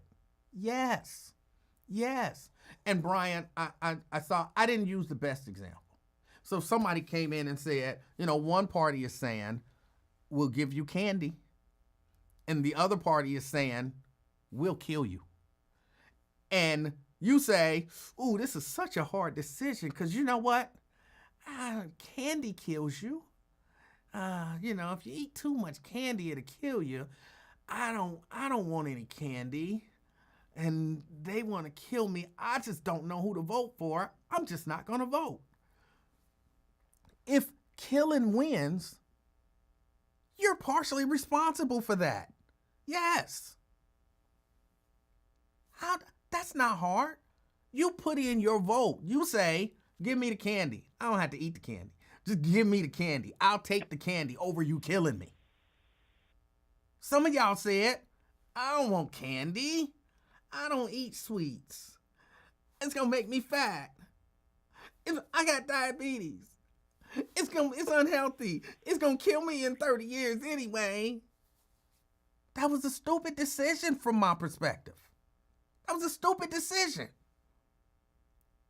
So yes, you're partially responsible. If you didn't vote against dying, you're partially responsible if dying wins. That's not that hard. Brent? Hey, what's going on, Emanuel? How you doing? I'm all right. If you would finally go ahead and put up the merch site, you might be able to forward 2 lines. At least you can put somebody on hold. But, eventually you'll get that up there. And I agree with Ron Dula, for once. Oh, you saw a planet rising in the west? And setting in the north. No, I'm not talking about that. Oh. I'm talking about T. Mikey G is Alfonso Wesson. So it's him. I never put 2 and 2 and 5 and metric 7 together, but I think that's it. So the only way he's going to be able to dispel it if you have, just like how Shelley dispelled the myth of her son Sheriff when she gave him the phone and had him talk.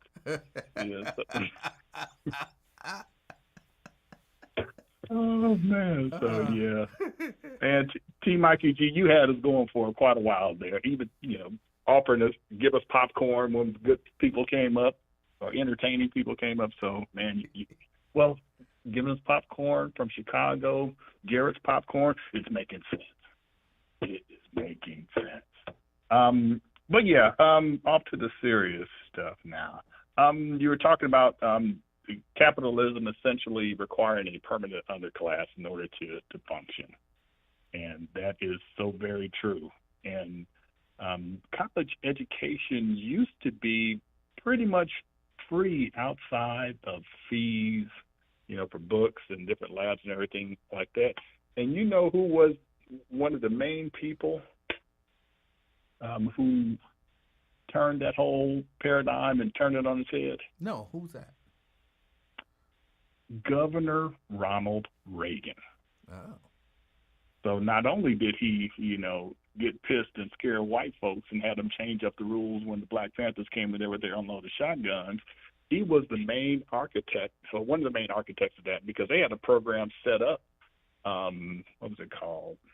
Oh, goodness, I can't think of the name of it. But essentially, they had a model set up to where the state would fund higher education, outside of those fees, but he didn't like it.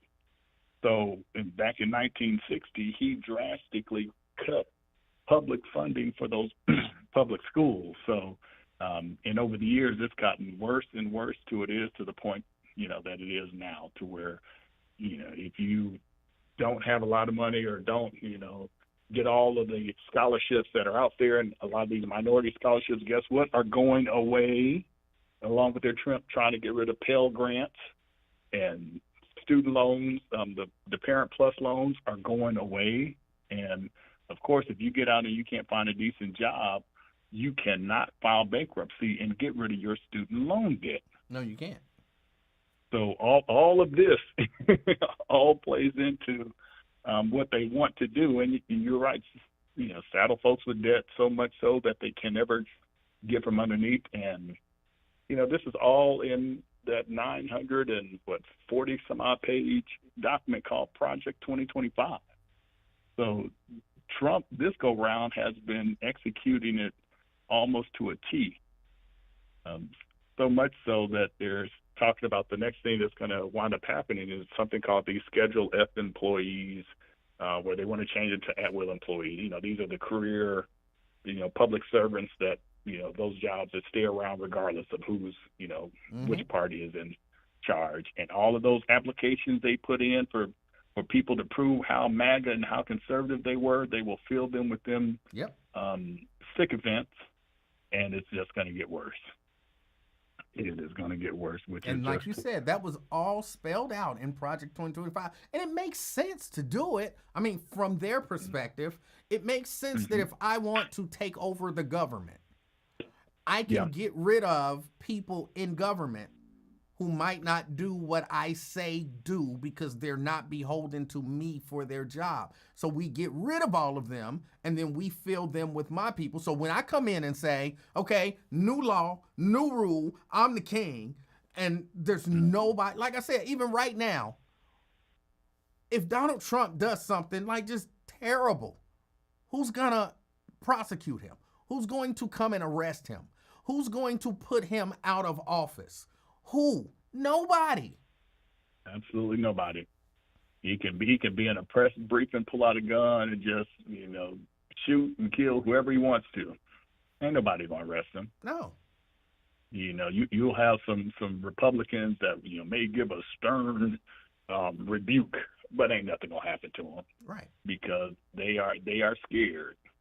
And with the FBI all in Trump, well, with that Kash Patel dude, who can look at you and also cheat off of your neighbor's homework, that joker is scary because he is willing to say and do anything for that position. And and Trump already showed that he'll deport United States citizens too. Yes, they will. They're already doing it. Yep, and deport children who are taking cancer medication. Yeah, they got to start with the babies. As weird as that sounds, you can make an excuse for deporting American citizens if they're babies. Because you can say, like, hey, the parents and, parents.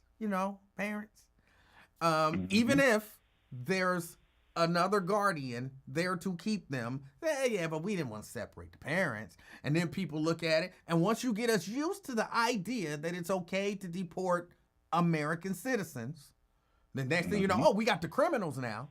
Well, they bad people anyway. We might want to go ahead and get them out of there. Now you got a whole precedent for deporting American citizens. They're not stupid. They know what they're doing this time around. Yeah. Oh, yeah. When they think of crime anyway, they think of black folks and drug dealing. They think of gangs. So the gangs that they're going to be sending over there to that El Salvadorian concentration camp, or is that where it is? It's going to be black folks and brown folks, and there'll be some white folks in there, but they'll be his political enemies that they'll send over there. And then the president will go over there. Well, I can't sneak back someone who's illegal. I can't do it. That is just absolutely crazy that more Republicans haven't stood up as of yet. And once they finally stand up, it's going to be too late. It is going to be too late because they're just so much that the Democrats can do on their side because of the numbers game. So yeah. And speaking of the numbers game, it's time for the wrestling report.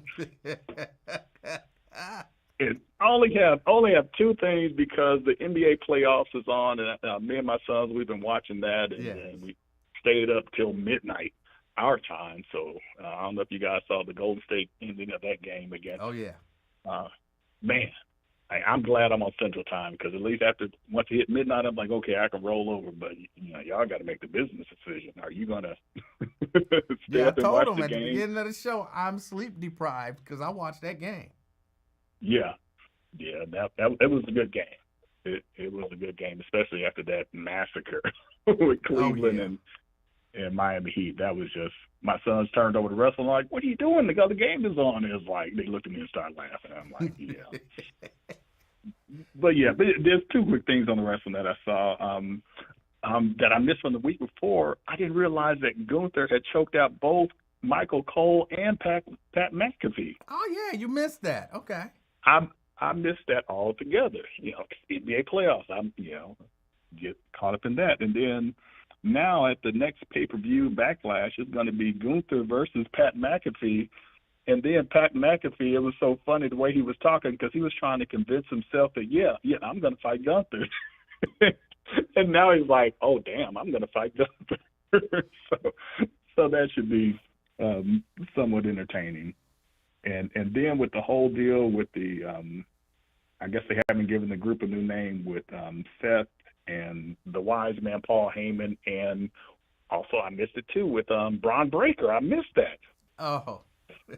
From the previous week. So, now they got this new evil alliance that they haven't come up with a name with. And pretty much the Sami Zayn and Seth Rollins, I don't know if you knew that both of them, they were in RH together as El Generico and Tyler Black. So that's where their history goes all the way back to the independents and there. No, I was not aware of that. Okay, yeah. Tyler Black, Seth Rollins' name used to be Tyler Black, and they used to have some great matches. And El Generico, a white dude with a luchador mask on. So Okay. it was just funny in of itself. But what was it? It was, he asked him once again, I'm like, look, are you going to come with the new folks or are you going to stay in the past? And, Sammy wants to stay in the past, and he wound up getting curb stomped ultimately at the end. I don't have to go through the whole match part of it, but it's going to be interesting to see where they take this story, and then the whole deal with The Rock to where I guess he's having beef with Triple H on how the main event ended, and, like I said, I haven't kept up enough about it, so I'm not going to ramble on about it there. But I think that is it. Okay. Yeah. So I'll be looking towards the east, and when that sun sets in the north, that's going to be something. That's going to illuminate the whole front side of my house. But you have a good one. Oh no, and the Project Bluebeam, I did do a quick search on that, and it's a conspiracy theory that the global elites are going to fake an alien landing, I guess, to manipulate the people. So with all the drones and everything, so that's what it's supposed to be about loosely. I don't know all the details because I'm not going down that rabbit hole because, I'm just not going to do it. I'm going to we'll look let into B-Rat. We'll let B-Rat fill us in on some more of that. All right. Yeah, but that's all I got. All right, Brent, I appreciate the call. All right, take it easy. All right, that was Brent. I'm going to close this thing and open it back up again.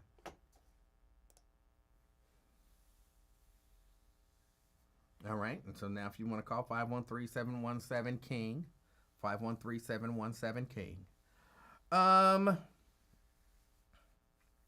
Just because I see Ron's on there saying like, we're kind of being brainwashed and all that kind of stuff, and that it's a crazy narrative, and it's not. It's all factual. None of what we said is not factual. They're deporting American citizens.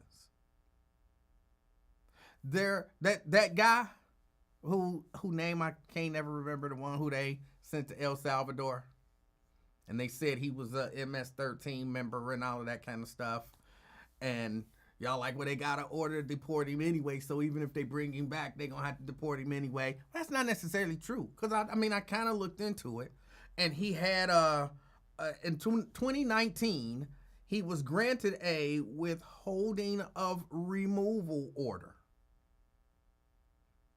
A withholding of removal order. So they couldn't send him back to El Salvador. He wasn't. They had an order saying that they wasn't sending him back. So they just violated that. So, well, he a gang member. He may or he may not be. But you kind of, number one, you got to prove it. And then, if you want to deport him, deport him. I heard my man Wyatt saying, like, look, y'all were so worried about due process. He wasn't worried about due process when he came over here illegally. Well, he didn't come over here illegally. His parents brought him. I mean, you know, you don't look at a kid, you know, who's 10, 11, 12, 13, 14, whose parents bring them over here illegally and say, little kid, are you not worried about due process? Of course you don't do that. He's a kid. He don't have a criminal record here. But even just putting all of that aside, let's say he didn't care nothing about due process because he was a so-called criminal. Is the idea that we're not gonna, why do we give criminals, people who are charged with crimes, due process? Wouldn't that same logic hold? Like, hey, you robbed a bank. You didn't care about due process then, so you don't get no trial. You just guilty, and you sentenced to life in prison. Like, wait a minute, you didn't even prove I did it. You didn't care about due process when you robbed a bank, so we don't care about due process now. That's not the way it works. It's not the way we do things. You didn't care about due process when you hit that lady. I said I didn't hit the lady. You wasn't caring about due process then, so you don't get due process now. You're guilty, and you got to go to jail. Whoa. That's not how we do things. And you can't argue against due process. Not and expect in America to have some sort of higher ground.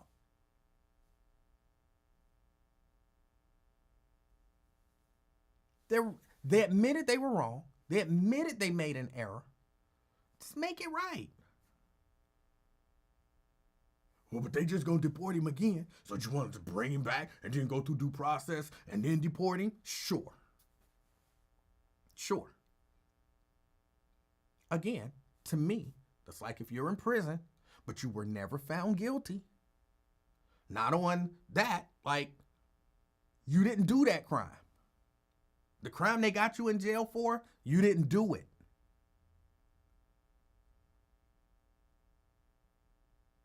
Well, but they found you guilty of speeding. So what, you want us to just let you out of jail and then put you back in jail for speeding? Sure. Take me to court for speeding. And if I go to jail for speeding, I go to jail for speeding. But don't leave me in jail for rape when I didn't rape nobody. Sounds kind of convoluted because the conversation that was happening was, he's over there now. He a criminal anyway. So if we bring him back, he already marked to be deported. So what, y'all want us to bring him back and then try him, find him guilty of whatever, and then deport him? Is that what y'all want? What difference do it make if we deport him for being a MS-13 or if we deport him for coming over here illegally? Well, it makes a big difference. What difference do it make if we put you in jail for rape or if we put you in jail for, I don't know, tax evasion? If you didn't rape nobody, you don't want to be in jail for rape. Okay, I didn't pay my taxes. You know, give me my,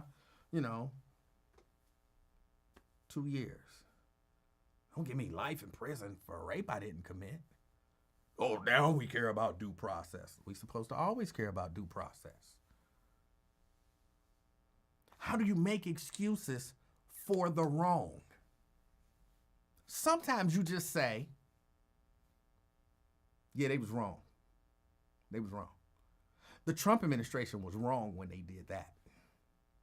Yeah, they shouldn't have deported that guy. They should have gave him his due process. Yeah, when the Supreme Court said, or when the court said, bring him back, they should have brought him back. Sometimes you just say wrong is wrong. You don't have to defend wrong because it's your guy. You don't.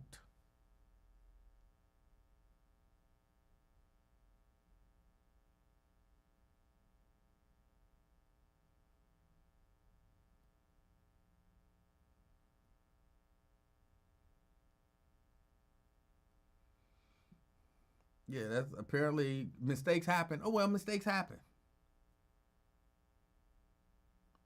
And we correct them if we can. And we can. We don't just live with mistakes happen.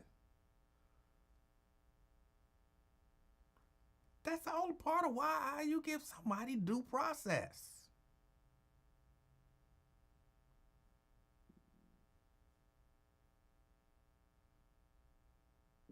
They deported this dude that they wasn't supposed to deport. And I'm a Trump supporter. And I say, you know what? I support Donald Trump. I like a lot of what he's doing. But he's wrong there. The administration is wrong. And they should make that right. See how sensible that is? See how sensible that is?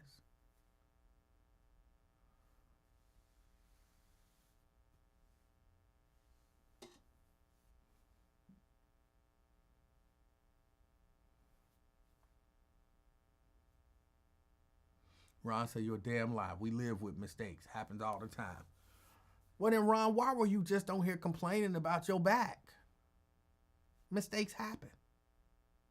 Right? So ain't that, don't complain about it no more. Mistakes happen. Just move on. That's not the way we do. When the mistake happened, you wanted something done. Correct the mistake. Compensate me for the mistake. Get me out of some of this pain. You don't just say, if your doctor had to just come to you and said, mistakes happen. But I'm in pain all the time and my left leg is pointed. Ron, mistakes happen. You wouldn't have been like, yeah, you're right. You're right. Mistakes happen. You wanted it fixed. Rightfully so.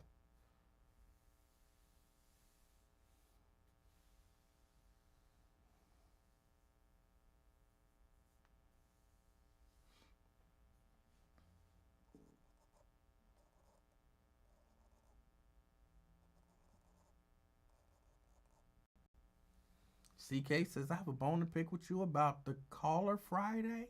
She was out of line and she will be exposed by me tomorrow. I hate to hear that, CK. I hate to hear that, CK. I don't even know who you're talking about, but I feel bad for whoever the caller was. They're going to be exposed. I feel bad. Oh, that tickled me. I don't know why. I feel bad. But yeah, no, I had that on here because I did kind of over the weekend, I did a little more reading on it. And some of the information that people was giving us was bad information. Some of it was just bad information. Either they misunderstood or they were just, believing what they heard. But the stuff that I read, again, based on Washington Post and other news organizations, whether I really don't remember all of them, BBC. It was a number of so-called reputable news organizations. Now, if they're lying, then they lie.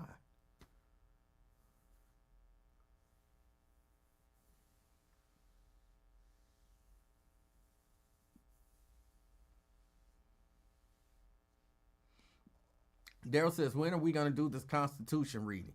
Funny, I'd be looking at the Constitution because it sits here. It's my copy of the U.S. Constitution. It sits here.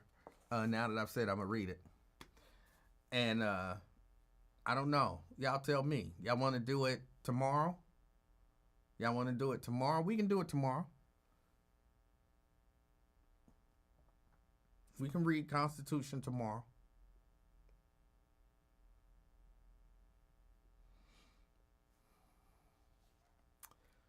CK says, Livingston, the reason people hate you is because when you laugh at things, you make them funnier than it really is.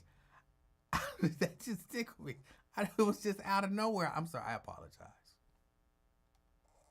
I should not have laughed.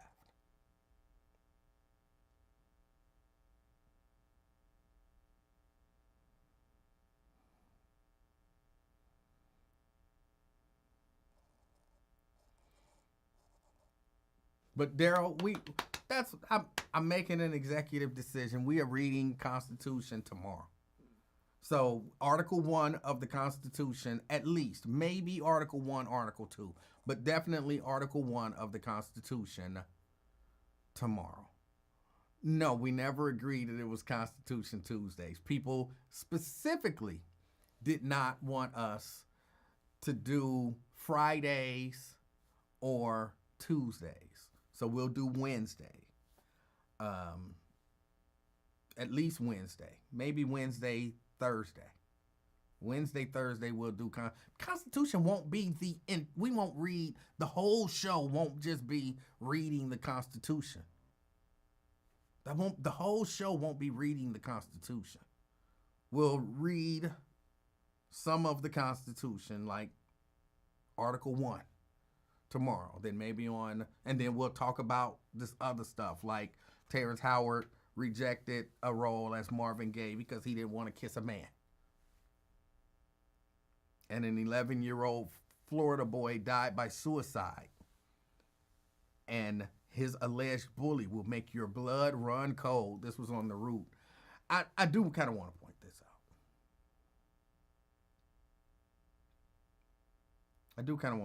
out. This 11-year-old boy died by suicide. He was in Florida. He killed himself. And they allege that his teacher was the bully. His teacher used to say things to him in class. The allegation is that his teacher used to say things to him in class to shame him. And like have the whole class participate. Now, I don't think, just based on what I was reading, I don't think she was necessarily singling him out. That was her style. That was her style of teaching. Oh, you in class talking, but you stupid. Don't everybody agree that so-and-so is stupid? Yeah, see, da-da-da-da-da. And, apparently she did it to a number of people. But some people can handle some things and, that somebody else can't handle.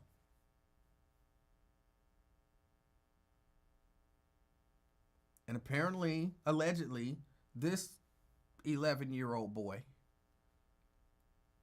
felt overwhelmed by it, and he felt bullied by his teacher. Hold on, let me pull this story up. I see this stuff, and then I'll be like, I don't know that I'm, so, And I'll be trying to give y'all details of the story from memory. Sorry, y'all, that's my stomach growling. Gotta eat something. Let me put it into the search so that I can pull it up.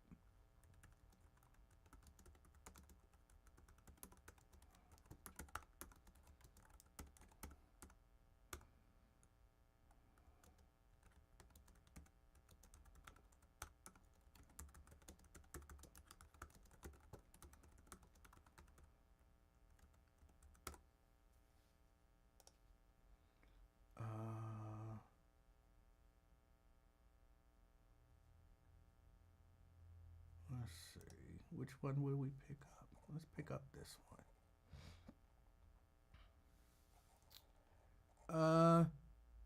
Legacy Elementary School 5th grader Lewis Johnson was reported to have taken his own life. The Marion County Sheriff Office said after coming home, his dad left his firearm on the counter and walked outside briefly to check his truck. Within that time, Lewis grabbed the gun and shot himself. Following the incident, the parents passed out suicide prevention flyers to spread awareness, but they also used their activism to call out the person they believe responsible for making Lewis's life miserable, one of his own teachers, and they named her Dawn White. In a newly filed wrongful death lawsuit, the parents detailed the heartbreaking verbal abuse Lewis was allegedly subject to. White was accused of ridiculing Lewis in front of his classmates for months ahead of his death. The lawsuit says the teacher would call the boy stupid, said he didn't know anything, and mocked him about his grades in front of the class. She would even go as far as to encourage other students in joining in the banter, the suit claims. Quote, I don't know why you're talking because you don't even know anything. You don't know nothing in this class. Isn't that right, kids? Allegedly, she used to say stuff like that. Johnson's parents accused Marion County Public Schools of taking no action to prevent the alleged bullying after having contacted the schools to discuss the matter, but to no avail per the suit. So that says to me that at some point the parents heard about this and went to the school to complain. So this wasn't just a kid who never said anything to anybody. Apparently he was saying to his parents, the teacher bullies me. And the parents go to the school and say, hey, look, the teacher is kind of hard on Lewis. And the school does nothing. This is at least according to the lawsuit. They said as a result, their son suffered mental distress, including anxiety, depression, and embarrassment, which manifested into physical distress. Following an internal investigation into Lewis's death, White's contract with the school was not renewed. The investigation found, and this is what the school investigated, the investigation found she chronically inflicted psychological distress on not just Lewis, but on multiple students. The report says she verbally insulted, humiliated, and embarrassed students, which created a hostile educational environment. Unfortunately, amidst the alleged bullying, Lewis's request to be released from her class went unheard. And now they're left grieving their son, who was full of potential and promise. The family is seeking $75,000 in damages as well as a jury trial.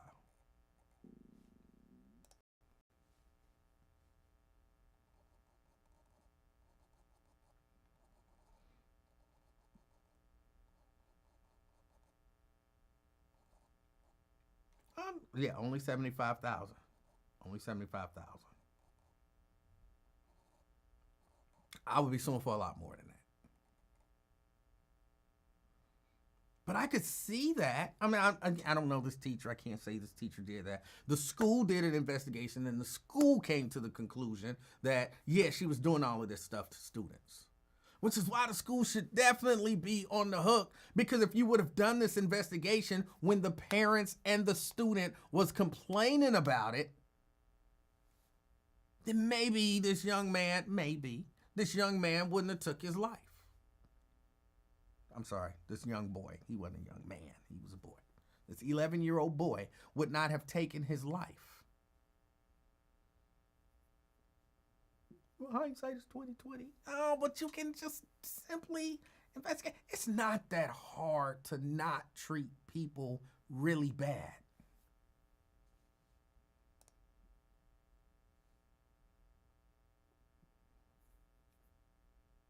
And apparently y'all had the means to do an investigation. Like at some point, if I'm the school, look, you ain't got to sue me. Look, we didn't believe you when you came in and said that there was a teacher that was bullying your child and making him feel bad to the point of some sort of physical manifestation of that. We didn't believe you. He killed himself. We investigated, and you know what we found out? There was a teacher that was bullying your kid to the point of making him feel really bad. So guess what? You ain't got to sue us. We gon' settle this. What you need? I know it don't make it right. It don't make it good. We can't bring him back. But you ain't even got to go through the whole process of the suit. What you're asking for $75,000, here is, I don't know, $2 million, $3 million, whatever. Because $75,000 just ain't enough. It's just not enough. I would feel that, well, it ain't your money, Emanuel. If I'm the superintendent of schools, it ain't my money, taxpayers, it's y'all money, and we gonna give $2 million of y'all money to this family. $3 million of y'all money. They asked for $75,000. We giving them $2 million. We giving them $3 million. I don't know what we giving them, but we not giving them no $75,000 because we were wrong. The teacher was wrong for doing it. We were wrong for ignoring them and not investigating ahead of time.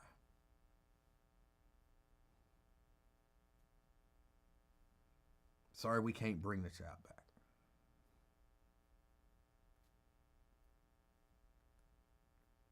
But people I'm glad that, it seems like, at least according to this, they believed their child, and they went and made complaints. Parents, I would have pulled maybe you don't know. It's easy. Again, hindsight is 20/20, and I'm not them, and I wasn't in their situation, and I'm not saying that they're wrong in any way, shape, or form. But, man, I'd like to think,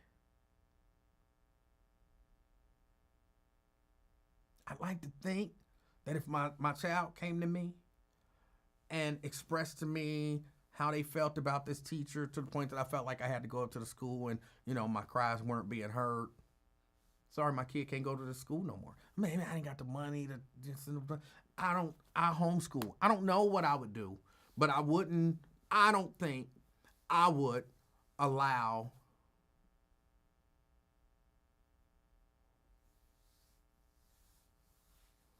my child to stay in that situation. Janice, are you giving me a hard time because I said y'all money?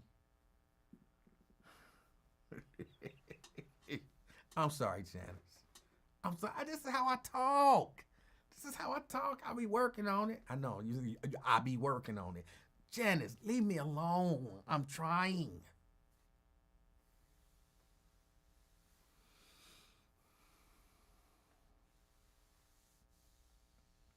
But no, I would like to think that I would have pulled my kid out of the school. But if you don't know how deep it's affecting your child,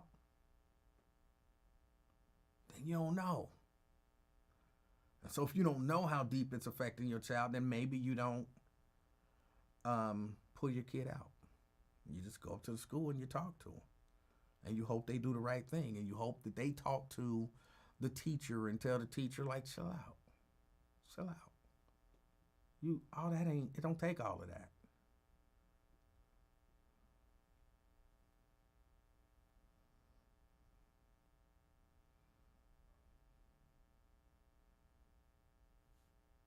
But no, it's sad. I know I've told my story about abuse at the hands of a teacher. Mr. Mitchell used to swat me every day. He just didn't like me. I knew every day he was going to find a reason to swat me. And I told my parents, and they just didn't believe me. They felt like, what are you doing to get swatted every day? Really, you know me every day? I get a swat every day. You know me. Well, teacher ain't just going to lie on it. Yes, they will. Teachers are people. They lie. They bully. They treat people bad. Not all of them. Some of them. It can happen. So you can't just dismiss it because it's a person in authority.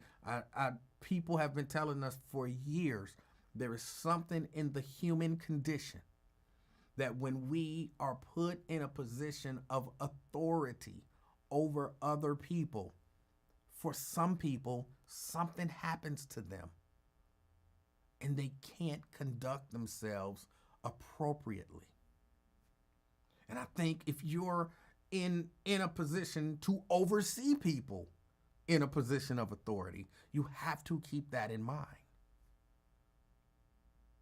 I'm not even, because I used to just be out of mind that makes you a bad person. I believe that there is something in us humans, not all of us, but enough of us to be something that we can recognize. Here's the gun and a badge.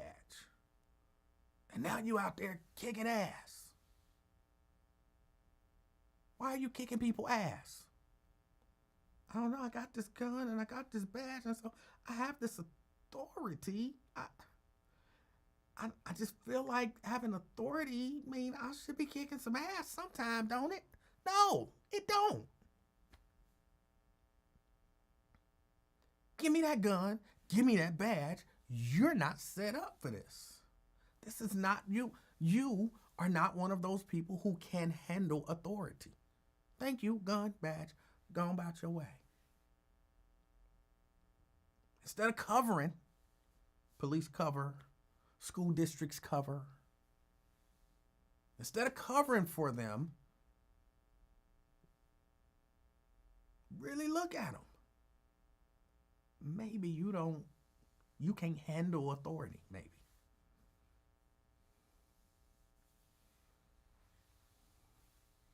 If you blocking people because they answer a question before you get the opportunity to answer a question, maybe you can't handle that sort of authority. Or at least if you're threatening to block people because they answer a question before you get the chance to answer the question. Maybe you can't handle that kind of authority, and that authority needs to be taken from you. Don't necessarily make you a bad person. It's just something in you. You can't handle that. It happens, and you can't handle it.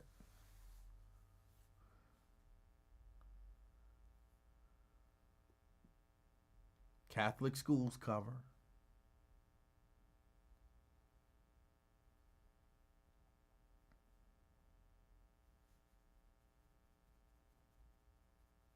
So yeah, I think they should. I like that they're asking for a jury.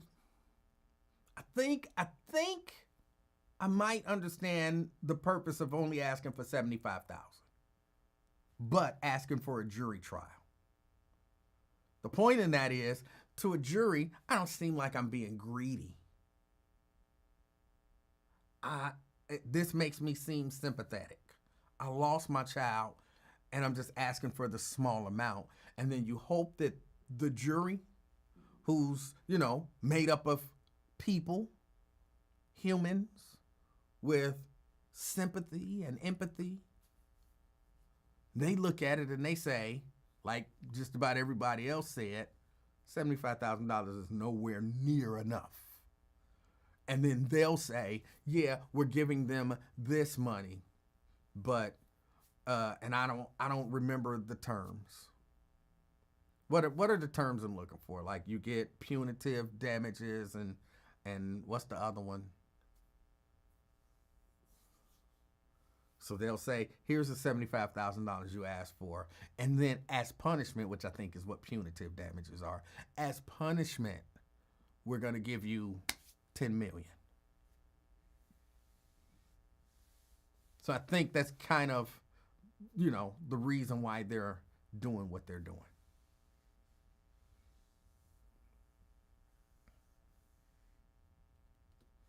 Pamela says, I used to visit my daughter's school all the time about teachers. She had a teacher, got mad because she wasn't tapping her foot while playing a horn in music class. She told him, black folk don't need to tap our feet because we have natural rhythm. The teacher got mad. I don't know if that's true, but I don't need to tap my foot. But I don't know that that's an all black people thing, because I done seen some black people clap so offbeat it wasn't funny. But that's not the point that you were making. The point that you was making was she didn't have to do it, and the teacher got mad, and you believed in your daughter, and so you were at the school to protect your daughter.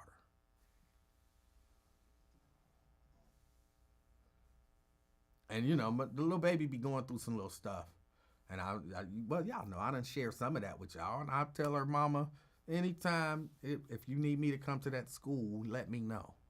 I like to let her and, the daddy handle things. But if it get out of hand, I ain't got no problem going to the school. Not going to let things get too out of hand with the little baby.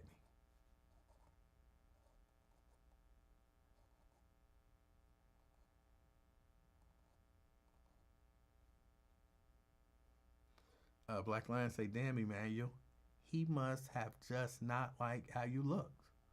Every day? Yes, Black Lion. Every day, I promise you. When I tell people this, people think I'm exaggerating. I wish some of the people that was in my class was watching this and they could call in and verify what I'm saying is true. It was literally every day he would find a reason. And we used to be like, just me and my one or two friends used to be like, what's it gonna be today? Why he gonna swat you today? Now, if I didn't do my homework, if we had homework that I didn't turn in, I knew I was getting a swat that day. So yeah, what he gonna come up with today? I didn't do my homework. Oh, you're giving him an excuse. It don't matter. You do it anyway. But if it wasn't a homework, what he gonna get you for today? He gonna say I'm looking at him funny.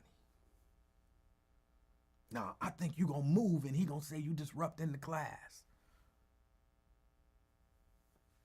We used to have all different kind of reasons, and sometimes we'd be right. And it's crazy when you right, like I'll be like, he gonna say I'm looking at him too hard. He gonna say I'm looking at him too hard.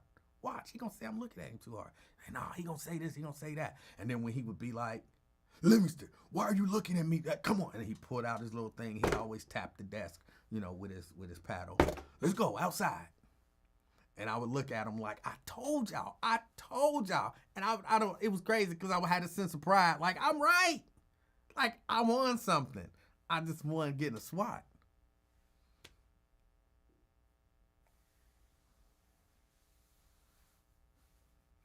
So yeah, there are teachers that took advantage of that then, and I'm sure now. Daryl say, my kids' teachers hate to see me coming because they know I don't hold back when it come to my kids. My wife hates to tell me stuff happened at their school. And I get on my kids when they do wrong too, though. Yeah.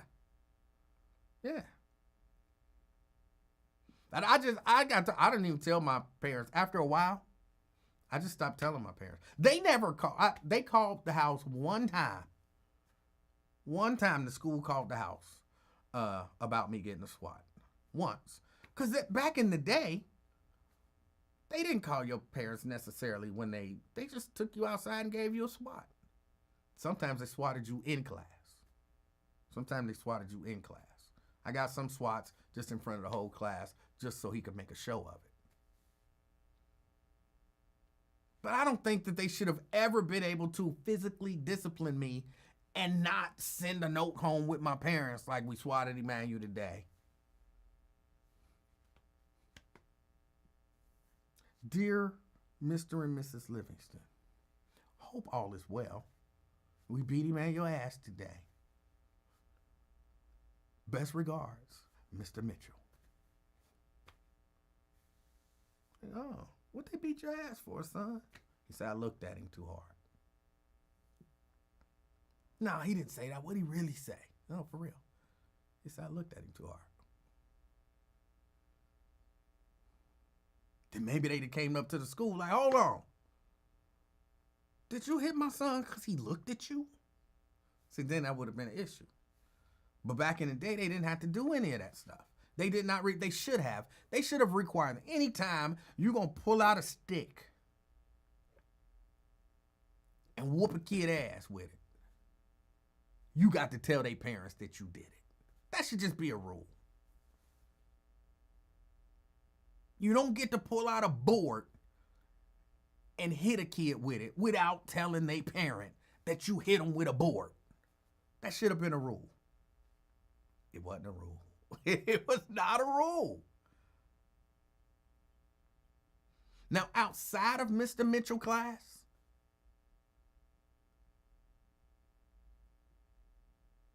I never got a swat. Never, not one. Well, that's not true.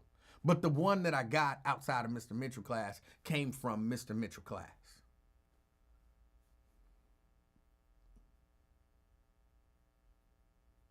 But outside of that whole Mr. Mitchell situation, never got a swat.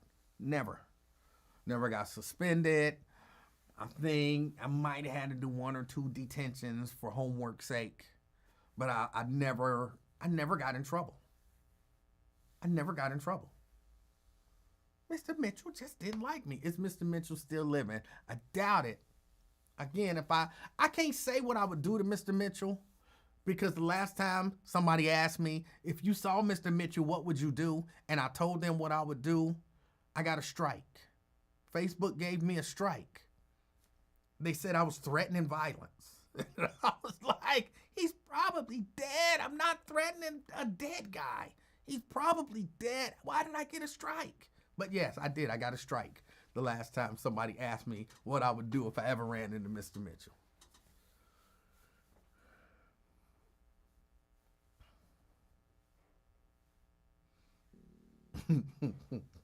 Ron, you know what nursing home Mr. Mitchell's in.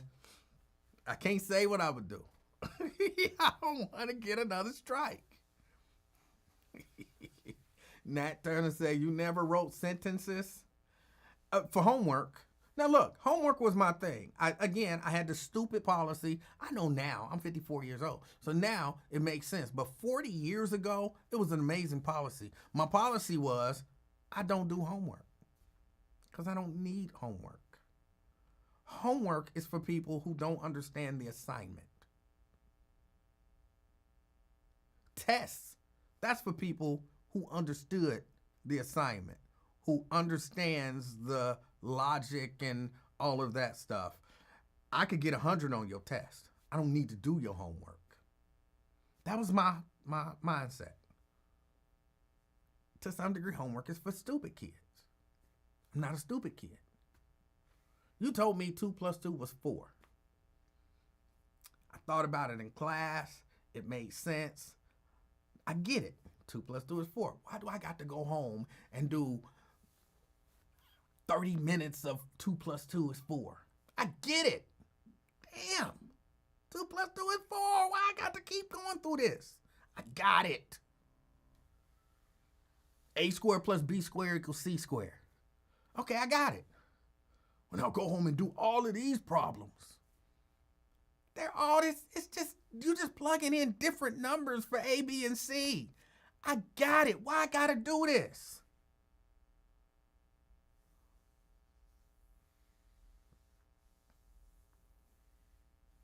So yeah, for me, homework was just stupid. So I refused to do homework. And all of the trouble that I got into through school was due to me not doing homework. I wasn't an attitude problem, none of that kind of stuff. I wasn't a talkative guy. I wasn't a jokester.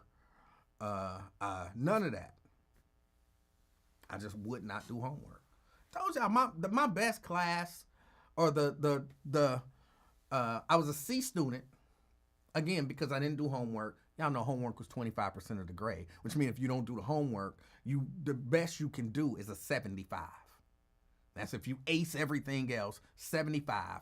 75 is a C. I was a C student. Except for 10th grade English.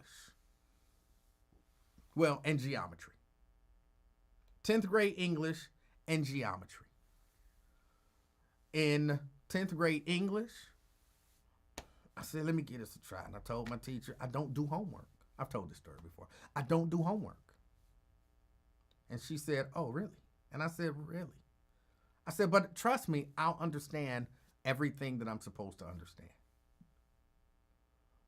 And she said, well, I assign homework. And I said, yeah, I'm not going to do it. I said, but what if I could prove to you that I understand everything?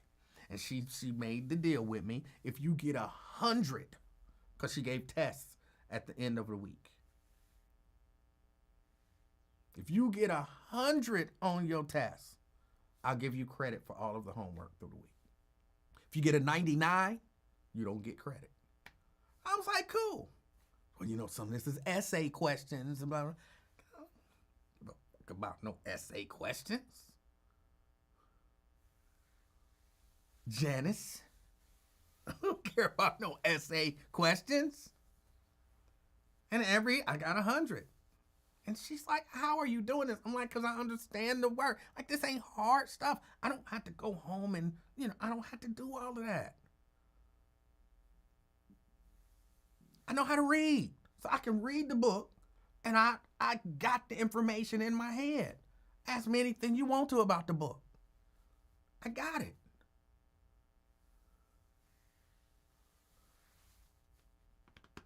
Got an A in that class. In geometry, I had a guy who did not understand the work. But he did the homework every week. And, he took his time doing every day. He took his time doing the homework, so all the answers was right. So what he would do is he would do my homework. He would do, the homework, and he would do it twice. And he would give me one, and I would turn that in.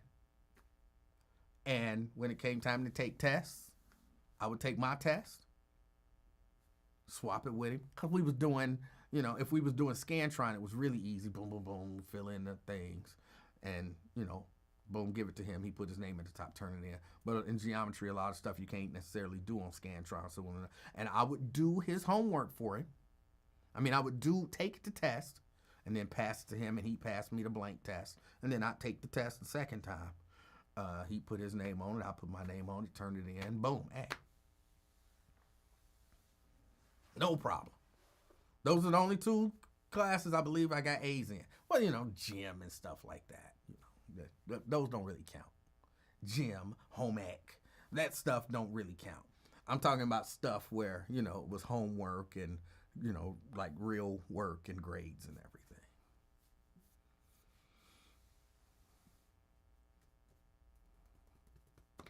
So yeah, that was my rule. I don't do homework.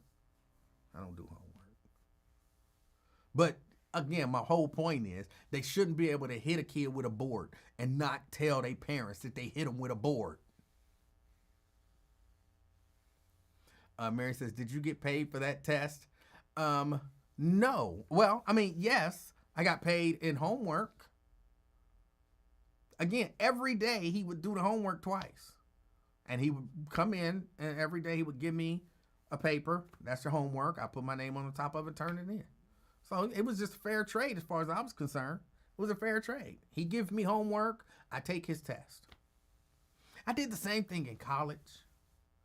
In college, logical reasoning 101. I can't remember his name, Alabama State. I can't remember his name. With logical reasoning 101. The football players. I don't understand this stuff. Like, you understand this stuff. Yeah, I like this stuff. I'm learning stuff. I didn't know nothing about all these fallacies and all that kind of stuff.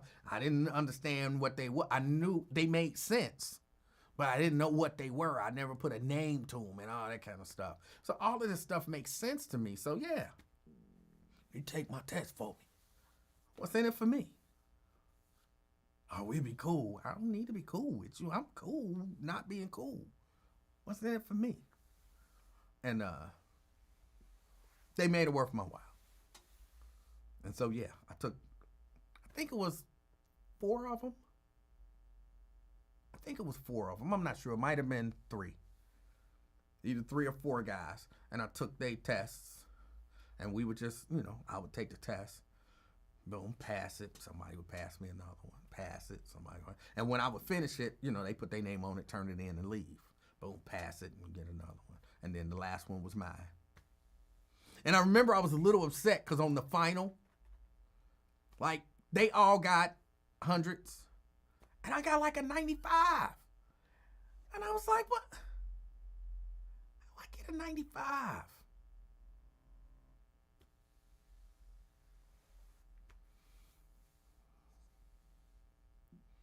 Myosha, what the hell is a logical reasoning? It sounds like a basket weaving course. It's a class about logical reasoning. You learn about different fallacies and, different ways to argue and all of that kind of stuff. You learn about all of that stuff.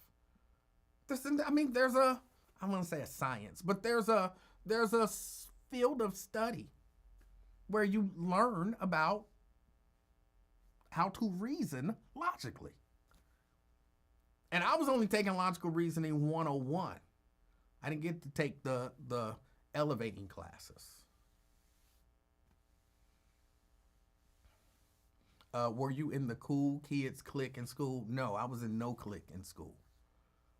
I was in no clique. I wasn't cool. I wasn't hip. I wasn't with it. Whatever was good, I wasn't it. I didn't dress well. I didn't have nice clothes. I was short. I was skinny. I was fit. Abs. I was fit. Nice arms. I used to flex on. No, I was fit, but I was small. I was thin. But I was not cool in any way, shape, or form.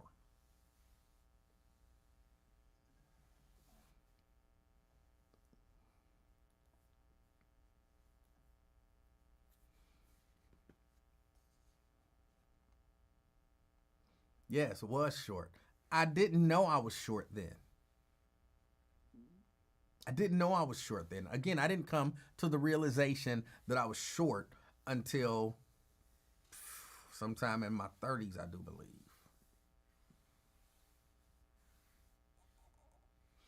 Gerald, okay, never mind. This sounds depressing. I was never depressed about it. I was happy. Like, I had a happy childhood. I don't know why I never felt bad about like not having a lot of friends and stuff like that. I've never been that guy. Like, you know what I'm saying? You got people, I say this to y'all all the time too. Like, you got people who walk into a room and they meet people. Mrs. Livingston is one of those people. We walk into a room and she meets people and they sitting there having conversations, exchanging numbers, laughing and giggling, and she just met a new friend and all of that kind of stuff. I'm just sitting there like, is it over yet? Can we go? You know what I'm saying? I'm not one of those people. So I never felt any kind of way about not being popular, cool, or having a lot of friends. I had my 2 or 3 friends. And I didn't even really kick it with them a lot. I've just always been a keep to myself type of person and enjoyed myself. I just like now, then I enjoy life. Like I more enjoy watching people, observing people's, how people interact with people, enjoying how, I think that's why I like that Pop the Balloon show, which reminds me, I'm gonna talk about that in a second, but I've always enjoyed watching, learning, studying how people interact with each other, why people do the things that they do, and how that either helps them or hinders them from, quote, fitting in and all of that kind of stuff. I've always enjoyed that. So I was let me sit at the lunch counter and then let me pick out the cliques. And let me kind of figure out, why are these people together in a clique? What are they getting from each other? And I'm learning that they think they're better than they are, but they think they're better than they are. And somehow they all make that clique feel like they're worse than they are. And how do they accomplish that? For real, this is the stuff that used to go through my mind as a kid, in particular in high school, but even as a kid. Like, why do they hang together? What do they all have? Like, they not alike. So what is this person adding to that group? And what is this person adding to that group? And how do that whole dynamic work? Who the leader? And is it just one leader all the time? Or in this situation, is this person the leader? But when it's this situation, this person is all of that stuff. I've always enjoyed that. So yeah, you'll see me a lot of times if I'm like, when I cruise, I'm up, on a deck, sitting in a chair, watching people. You know what I'm saying? If me and Mrs. Livingston ain't got nothing going on, She always got something going on. I enjoy doing nothing. Like, doing nothing for me is fun. So I enjoy doing nothing. She enjoys doing something. So I defer to her. And when she wants to do something, we do something. But, you know, when she don't want to do nothing, I'm cool. And then I just sit there and I just be watching people. Why is he doing that? Like, that don't even make sense. You know. So, no, nothing sad about it. Nothing sad about it at all. Pop the Balloon. So I watched part of the last Pop the Balloon, or I guess the third Pop the Balloon. Okay, the first one, they was too zany. The second one, they overcorrected and they were too dull and boring. But the third one, I think they're trying to find a sweet spot, but I gave up on it. I think I said some of this last week, but I watched what is her name? The host. I can't remember her name right now. It began with an A. Arlette. I watched Arlette Pop the Balloon, and then I watched the Netflix Pop the Balloon. And I really did come to the conclusion Arlette makes the show. Now, some of it is the contestants. Or they're not even, like, on Netflix, I feel like they're contestants. On YouTube, I feel like they're people. If that make any sense. So I watched the difference in the people. And of course, one of the differences in the people is that I feel like the people are more authentic on YouTube and less authentic on Netflix. They're definitely black on YouTube, and it's a mixture on Netflix. But more than anything, I feel like it's Arlette. Arlette is there, and she's there. She does a good job of facilitating the conversation. The lady on Netflix is a comedian, is my understanding. Well, not my understanding. Mrs. Livingston made me watch one of her Netflix specials. I think it was Netflix. One of her comedy specials. She wasn't funny. But she's on there trying to be funny. Like, she's looking for the funny.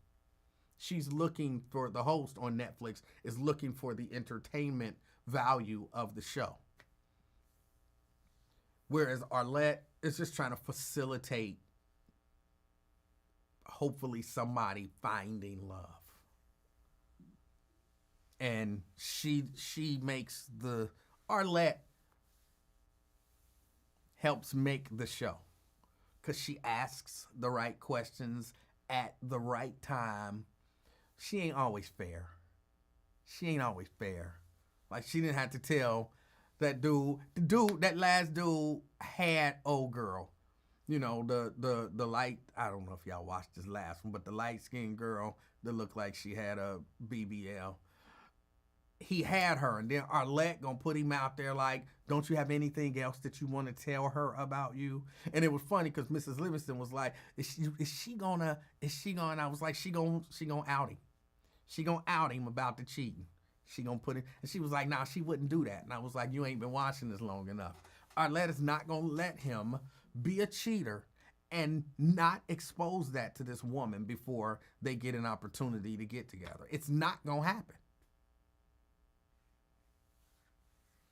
And sure enough, is there something else you want to tell her on, about your loyalty? And I was like, I knew she was going to do it. I knew she was going to make him tell. I knew she was not going to put that girl in that position. But if Arlette wouldn't have told, he'd have had old girl. He'd have had her. I don't know why did he even go on the show. Yeah, I don't know why he went on the show. But I knew Arlette wasn't going. Arlette is like your girlfriend, like your homegirl. And if she know he a cheater, no, your homegirl gonna be like, girl, he a cheater. Now, I'm going to tell you that he's a cheater. Then you can decide what you want to do. But I'm not introducing you to him and all that kind of stuff because he's a cheater. He is a cheater. Now, if you still want me to introduce you, knowing that he a cheater, then, that's fine. I'll put y'all in the same room together. But I am not, my hands ain't going to have nothing to do with that. That's Arlette. So I knew she was going to do it. Is the Netflix host black? She's black, but she's, Nigerian? I don't know that makes a huge difference, except for, I know when we watched her little comedy special, it was all about Nigerian culture. So her entire comedy special to me was all about Nigerian culture. No problem with it. Maybe the jokes didn't resonate with me because I'm not Nigerian. So, but that plays a large part of her comedy. But no, she's black. She's Nigerian. She's not funny, but she's always looking for the funny. Yeah, he tried to run off so she wouldn't pop the balloon. It was funny. I thought she should have went on ahead and gave him a chance because she was feeling him.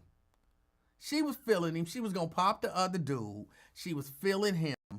And I think they would have made a good match until he cheated on her. If he would have ever cheated on her. Nigga said, I was hoping Arlette was going to out him. I knew she was. I said, ain't no way. Even if I said when it get down to if he is one of the last two, when it get down to that last two, before she let her pop the other guy, she gonna say that he's a cheater. How she gonna get it out, I don't know, but she's definitely gonna get it out. I knew it was gonna happen. So how did Arlette know he was a cheater? He said, I'm a cheater. That's crazy, I know. But he said, yeah, to a number of the women, yeah, I'm a cheater. Like, yeah, I'll cheat on you. You do something wrong, I'll cheat. He said it. That's how she knew. But he didn't say it with this girl out there.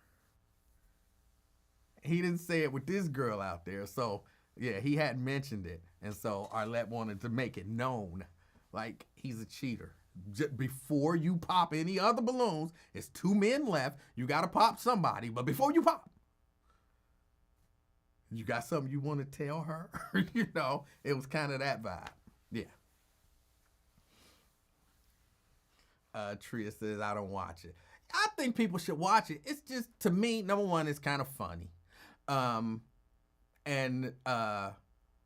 to me, it's more of a sociology kind of experiment. You see why a lot of these young people are having a hard time getting together. But this is for real my take on it. And I hear people like, oh, that ain't good for the culture, and oh, that ain't good for this, and oh, it ain't nothing but. I look at it as a sociology experiment, and it gives you the opportunity to see why a lot of these young people aren't getting together. And not just young people, because sometimes they have older people in there and they have the same mindsets. So you get to see why people end up like not getting together a lot of times, because people are, I don't want to say look for the wrong thing, because who am I to say what's right and what's wrong for somebody? But people be looking for the wrong thing. Like what, the girl who was popping everybody balloon because I don't like your haircut. Yeah, for me, a guy's haircut should be short and even all around. Hold on. You are rejecting love, relationships, based on somebody's haircut, which, not that you necessarily would, but like you changing. I could theoretically go get a haircut tomorrow. That would make me look different, haircut wise than today. And if Mrs. Livingston said to me, Emanuel, I'm really attracted to guys with unconventional hairlines, this bushy. I could let my hair grow out a little bushy. Like, she liked this. So, if I'm running around with my hair bushy, I really prefer a man just faded up. I could go get a fade. But you're rejecting everything else about you is perfect, but I don't like your shoestrings. You what? Yeah, your shoestrings, they're a little dirtier than I would like. Hold on. For real, you're rejecting people because their shoestrings are a little dirtier than you would like? Like, they're not dirty. They just not like sparkling white. You're rejecting them?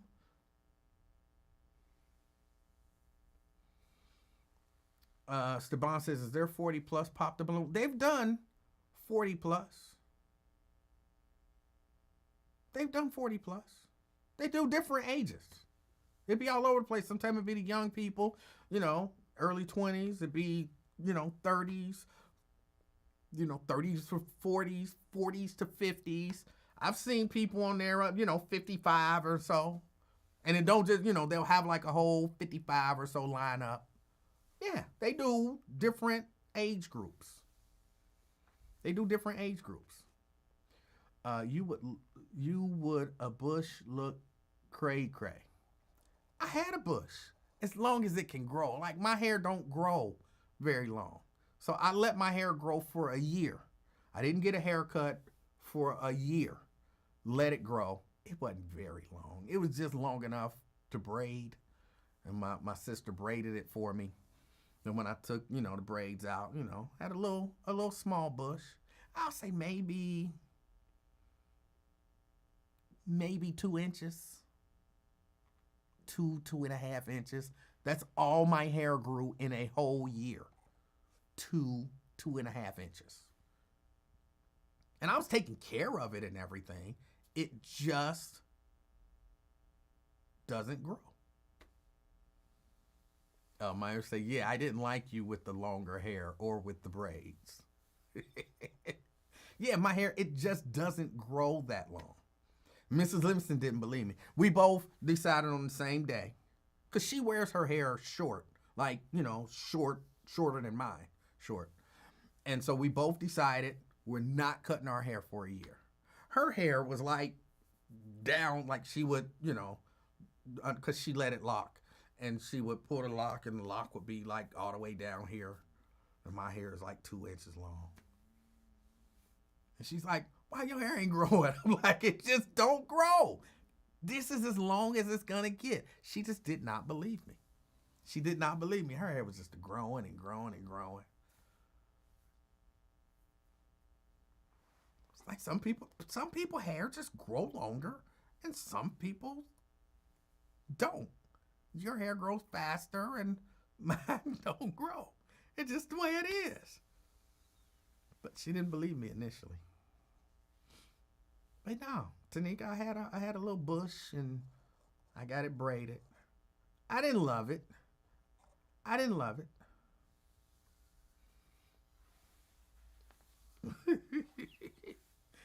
It's not funny, but no, she didn't. She couldn't. She really couldn't understand. Like, your hair should be longer than that. I was like, well, I don't know what to tell you. It won't go no more. It just won't do it. All right, y'all. I gotta get ready to get out of here. Jerica talked about it sounding like the wrestling report.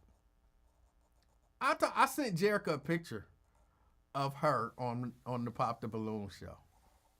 It was a lady on the Pop the Balloon show that to me looked not exactly, but like so. I like, for real, when she first came on, I had to do a little bit of a double take. It was just, a headshot. And I had to do a little bit of a double take, like, Jerica? It's like, oh, no, that's not Jerica. And I took a picture of it, and I sent it to her. And I think even she had to admit the young lady favored her a bit.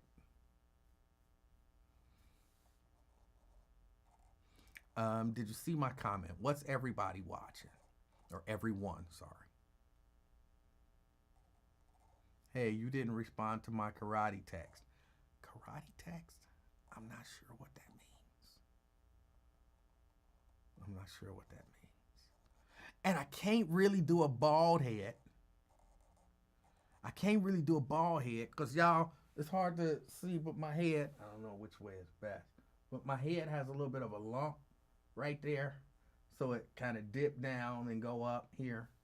You can't really tell. But if my head was bald, you'd really see it. Like even when I cut my hair really close, it's not. But then once you go bald, I went bald once, like shaved my head bald. Never again. Never again. The shape of my head does not work well with nothing on it. So I sent you a text about karate about 2 days ago. I'll have to look. I must have missed it. I apologize. Andrea says, oh, they're talking about something. The one white lady was a little off. I'm not sure what that means. I don't know what they're talking about.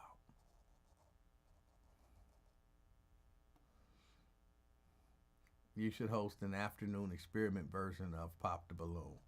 I wouldn't do that. I wouldn't do that. Because I fear people would be trying either too hard to be funny or to be cruel. People would either be trying to be funny or they would be trying to be cruel. And on something like that, you don't want to, like, you want to be real with people.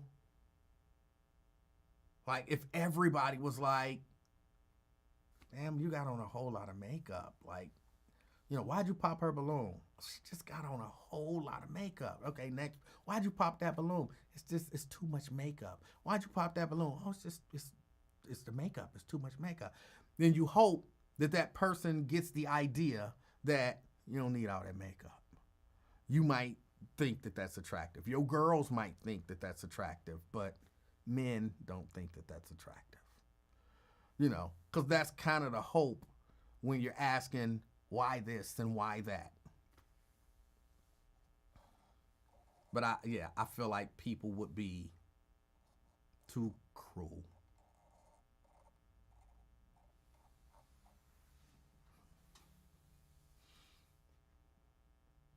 When are you and Wyatt bringing back the King and I? That's a Wyatt question.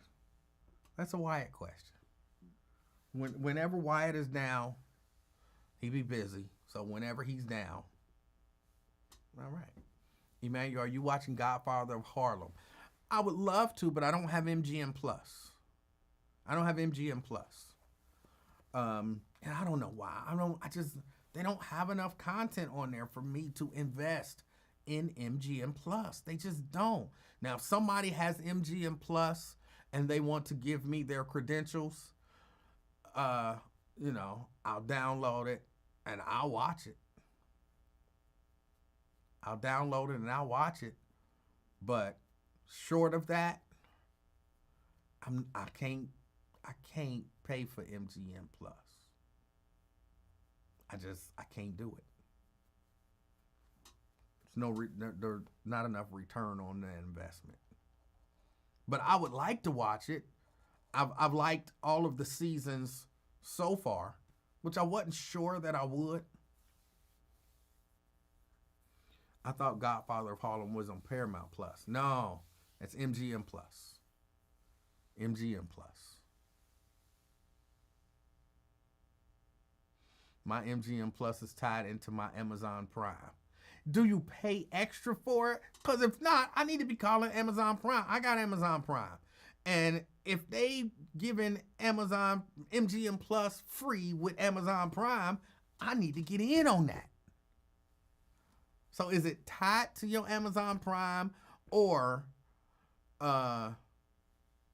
because if it is, then I understand, I can't give you my Amazon Prime. You gonna be on there buying stuff. Like, no, then I'm gonna be mad, and we gonna be up in Judge Mathis' courtroom, and he gonna be making rulings based on anything but the law.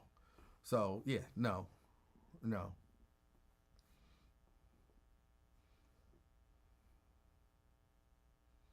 Yeah, you pay extra. Okay. Yeah, I'm not paying no extra for, unless it's like $1. I give them an extra $1, but I'm not giving them no 5, 6, $6.99 a month. No, not doing it.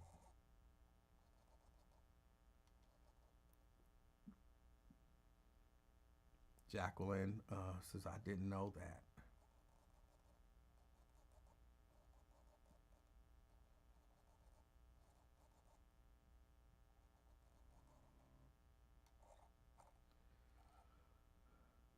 Um, check out tvpass.org.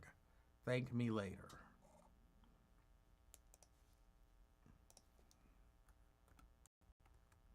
I'm checking it out right now. Hold on. Technically, y'all, the show is over. You know, the show been over for a minute. I just been kind of rambling. This is like the after show portion of the show. So for those of you who, you know, want to go or got to go or whatever, enjoy the rest of your evening. Have a great night. But yeah, this is kind of the after show type of thing. But thank y'all for y'all support. I appreciate y'all. tvpass.org.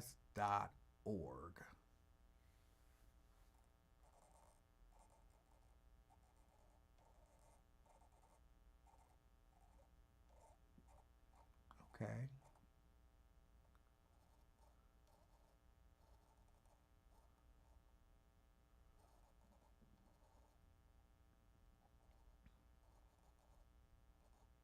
Let me see. I don't see MGM Plus on here.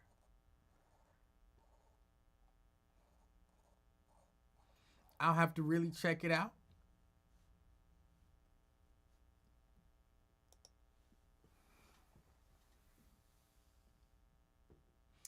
How does it feel being back in Lincoln's chat? I think it's funny. Fame, this is the after show. The show is over. This is just the after show where I just kind of chat with the few people who want to chat with me. I'll be leaving in probably about 5-10 minutes. But yeah, this is the after show. So yeah, I'm just still on here rambling now. The show itself is over. Diane, goodbye. Have a wonderful evening. How does it feel being back in Lincoln's chat? It's funny, again, because he be trying to make me the bad guy. When he talking about, so like y'all remember that day that I was talking, was it last week? When I was talking about, I think it might have been last Friday or something. Either way, when I was talking about, I talked to Dan and, I'm just waiting and hopefully somebody do the right thing. And I don't want to be that guy who calls corporate, and I don't want to be the guy who, starts trouble and blah, blah, blah, and, gets corporate to, maybe just take a look at what's going on the platform because they might not want to be represented that way and so on and so forth. Y'all remember me saying that. And then the next day, somebody did the right thing, which of course means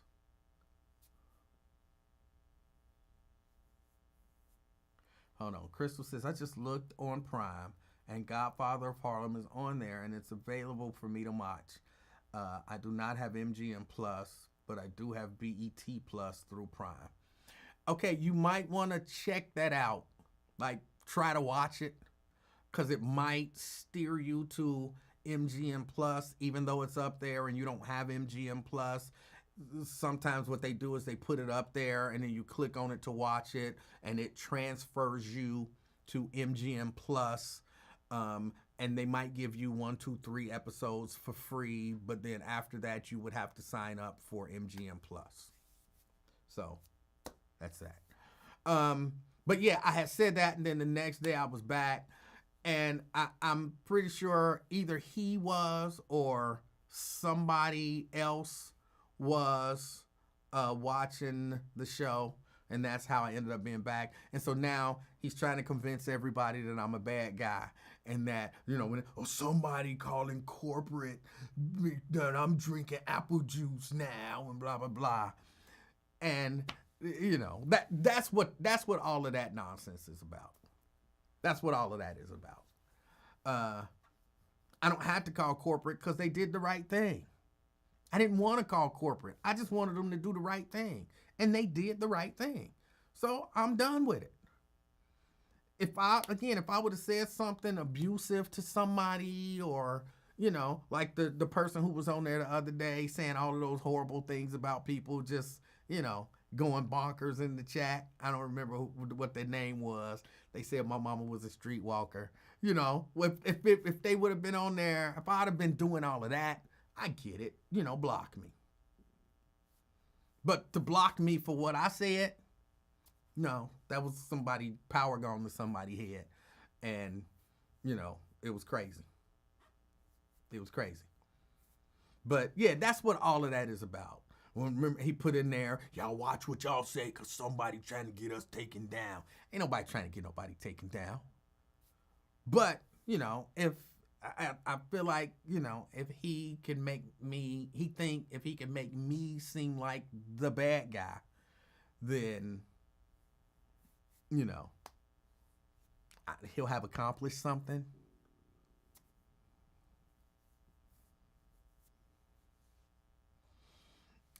Jericho say, oh, he can't take shots anymore. He can take shots. In all reality, he shouldn't. Because I know the company does not, probably, they don't want to be represented like, oh, we got people on here drinking alcohol. Just in general, radio companies and corporations don't like to be represented that way. And kind of hint saying that it's apple juice, which I get it. You know what I'm saying? Like, from the perspective of, like, I took a logical reasoning class. I would imagine he took an illogical reasoning class because all of his reasoning is super duper illogical. And so I would imagine they taught in an illogical reasoning class. I would imagine they've taught, like, you can say goofy stuff and people will fall for it. But truth of the matter is, there's a really good chance corporate wouldn't like even the idea of you pretending to take shots on the air. Like, that would still not. So even if it were apple juice, a corporation would be like, yeah, but it looks like you're drinking. I don't care if it's tea in the glass or apple juice in the glass or whatever in the glass. We don't like that. But I don't care. I don't care. They did the right thing. They did the right thing.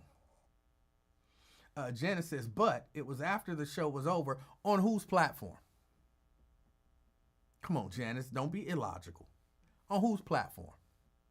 On the Buzz platform. The Buzz host is live taking shots. You really think Radio 1 would be like, yes, that's great? No, Radio 1 would be like, come on, we can't condone that. You can't do that. And he knows it, which is why the threat of going to corporate may have pushed someone into doing the right thing, because it was the right thing to do. Now, again, I got no desire to go to corporate. I didn't have a desire to go to corporate even in the beginning. I don't care about that man drinking. It don't hurt my feelings none. I just wanted people to do the right thing. I just wanted people to do the right thing. And they did the right thing. And I'm cool with that.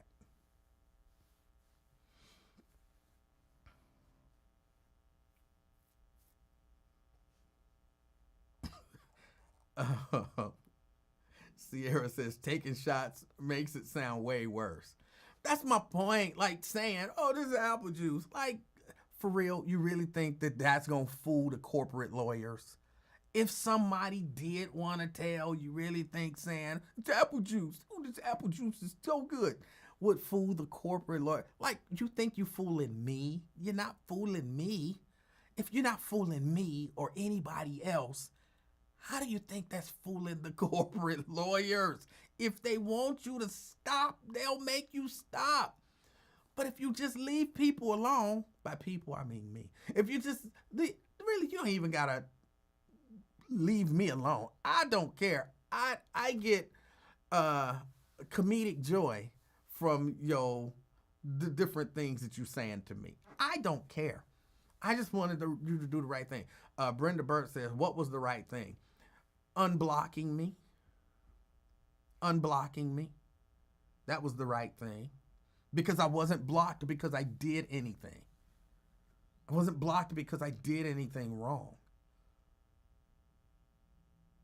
I was blocked because somebody had too much power and they wanted to exercise it over somebody that they don't like. And again, we're talking about a corporation. We're talking about a corporation. They won't even give out free tickets. They have to have different rules and stuff in place when they give away tickets. Like this is a corporation. They got to be careful on everything that they do. So yeah, I mean, I know a lot of things happen there that really, realistically is, over the line. But again, I don't care. Just don't punish me. Don't punish me, because you know what I'm saying, you might have a little bit of power.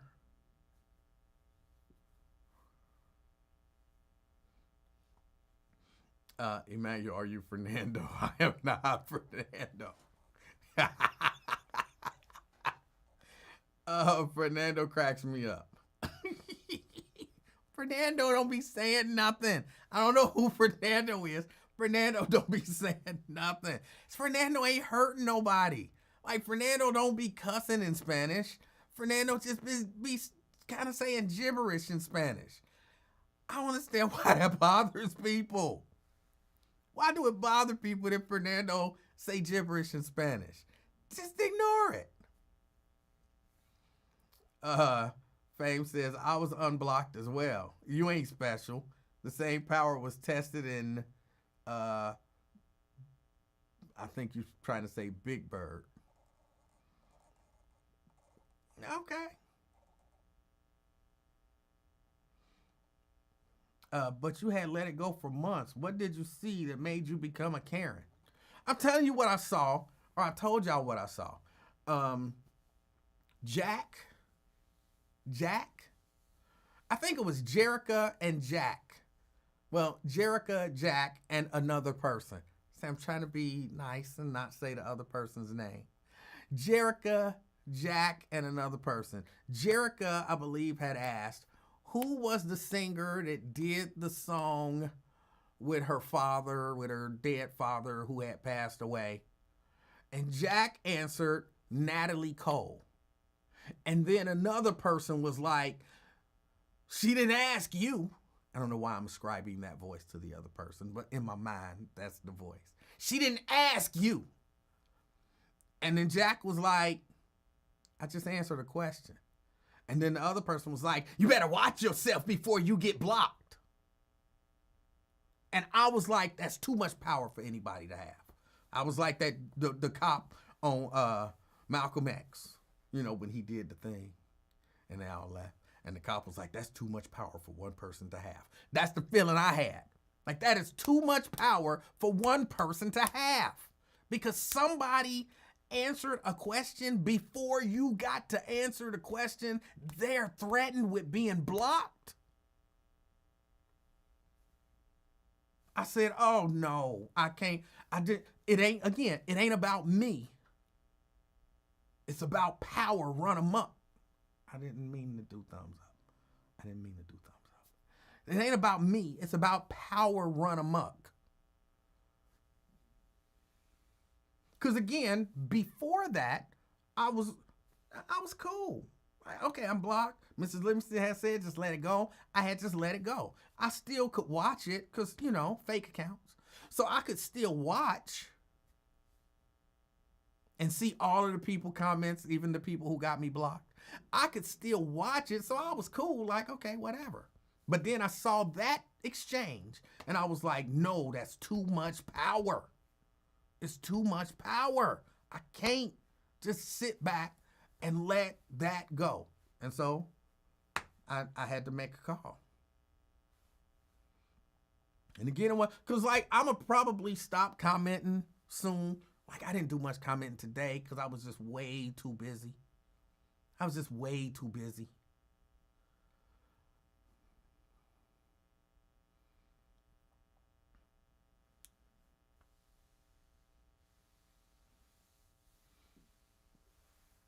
Black Lion talking about say their name. I don't have to say their name. Y'all all, anybody who was on that page know who was blocking people. Y'all all know who was blocking people from the page. And it wasn't Raven Monday. Because she was gone. Y'all all know who was blocking people on that page. Everybody know. And if she didn't like you, or if she didn't like something you said, she'll block you. Or threaten to block you. And everybody know who it was. I don't have to say the name. Y'all know. And I didn't like it, for real. That's it. That was the trigger. That was the spark.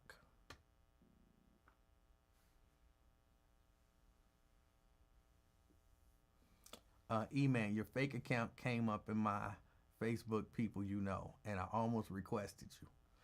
I got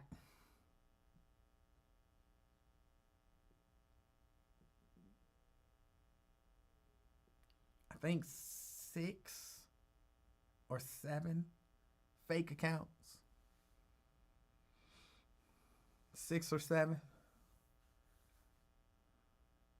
And I didn't use the same one every day. So I would just log into one of the fake accounts and just watch.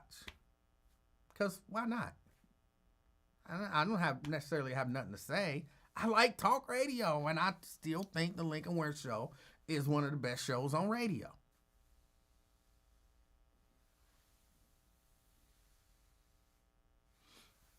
Myosha says, you sound pretty petty, Emanuel. Myosha, you wouldn't say that if you were on the Lincoln Ware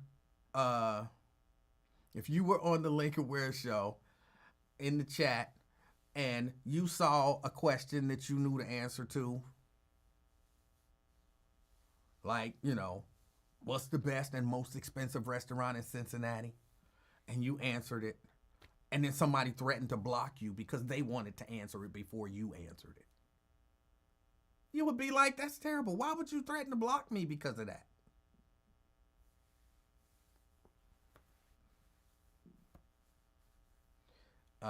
Why you tell your brother to stop calling the show? I clearly did not tell my brother to stop calling. Well, I say clearly, but y'all don't know.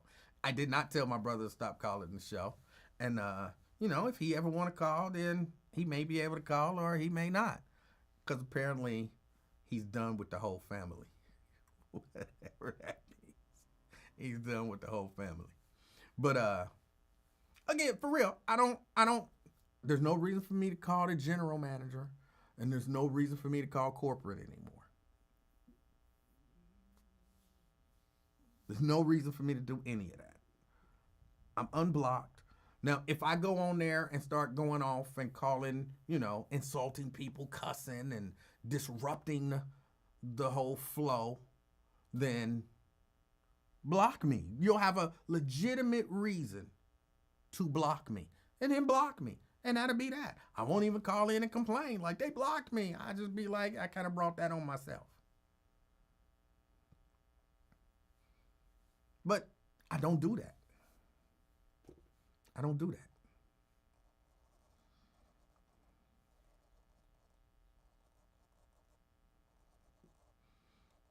Am I Tim Idle? I am not Tim Idle. I am not Tim Idle. Are you jealous of Lincoln Ware? No. What is there to be jealous of? And I don't say that in a, way to like defame him or anything. But what is there to be jealous of? Look, if I wanted to still be on the bus, I would have just took that shot and I would still be on the bus. I would have more time than he has. He would still be making a whole lot more money than me. But I would have the more prominent show on the radio station, just like I had when I was there. He gets 2 hours, I had 3 hours. I was the assistant program director, which just meant I'm the program director. I got all the responsibilities, but I don't get paid for them. So that's nothing to be, oh, I want more responsibilities and less money. Like, nobody says that. There's nothing to be jealous of. I hope that man is happy for, the rest of his life. He'll probably outlive me. Lincoln will be one of them dudes that's alive at 105 years old.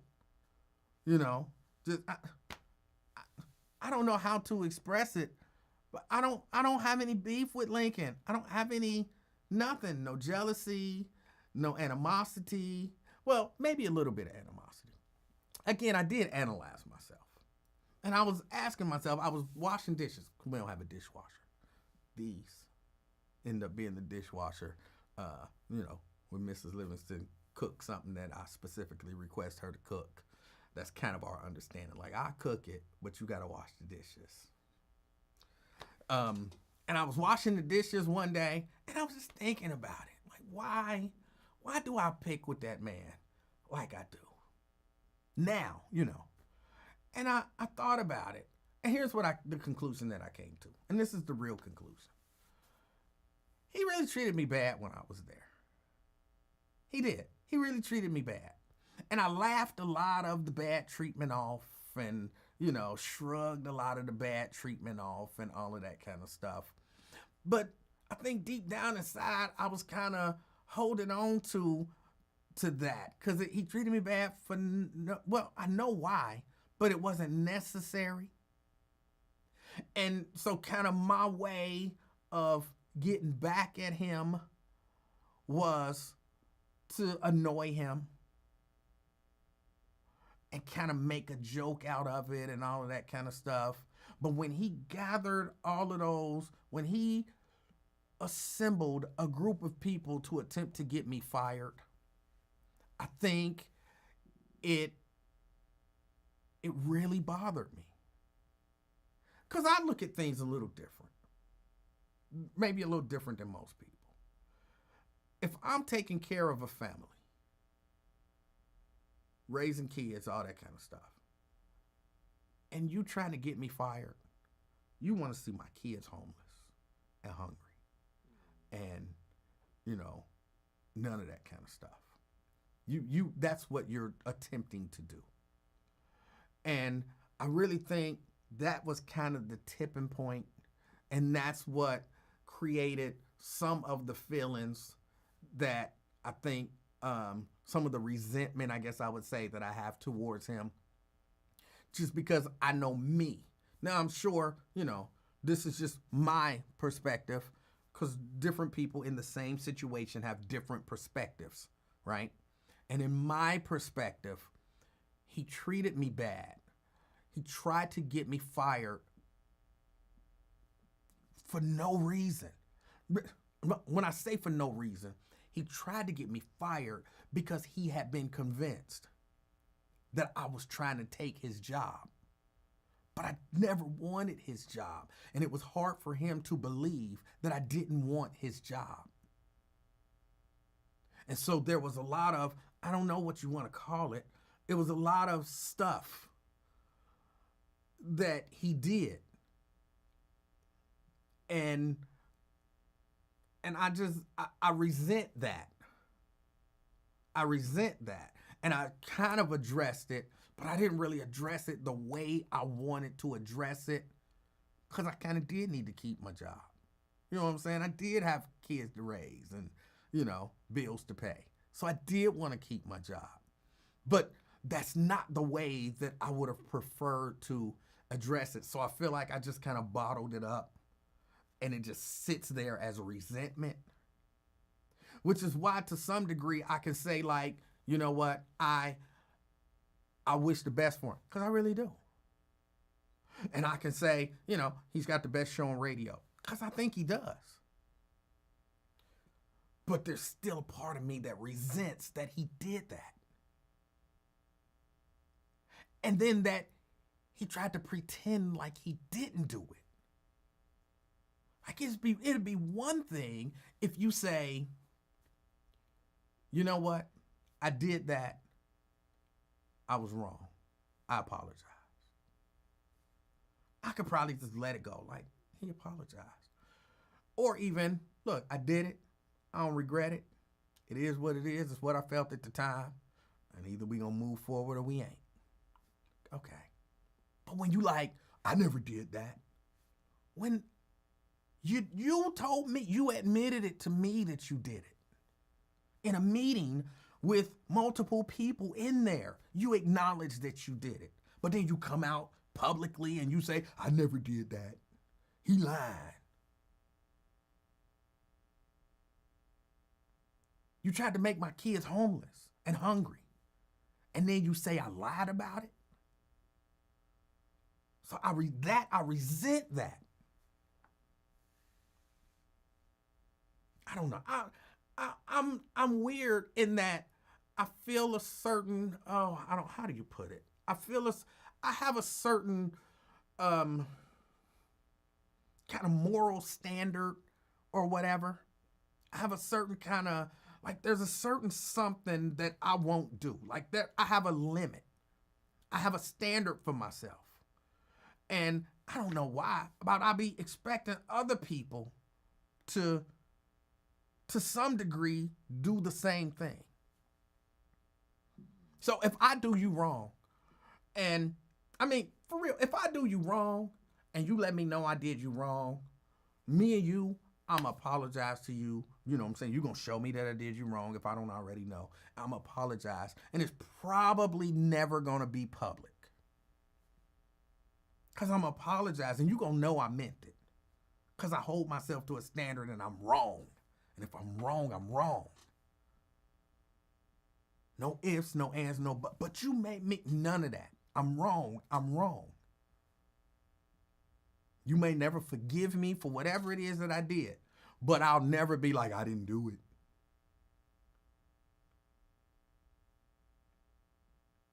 And then if you tell other people that I did it, you know what I'm going to do?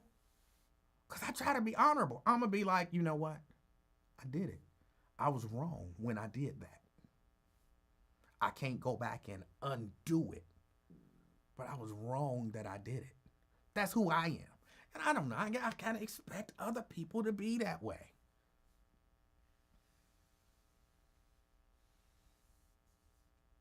But, you know, like I said, but for something like that, again, I didn't handle it. I guess really that's what it is. If I would have handled it the way I wanted to handle it, because I had a plan on how to handle it. And I let people talk me out of it. And that's more, so I guess more I resent me. But I hold that resentment. Because doing what I was going to do, I'd have been like, okay, you did me wrong. I did you wrong. We even. But when I don't get to do you wrong, now I hold that. I'm just crazy that way. I hold that. Like, now, if you apologize, I don't have to do you wrong. If you acknowledge it and you're sorry, I don't have to do you wrong. But if I had a plan, he was going to regret it. Like, he was going to regret it.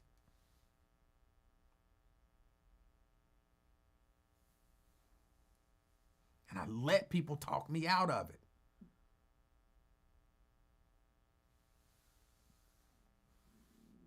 I let Jerry talk me out of it.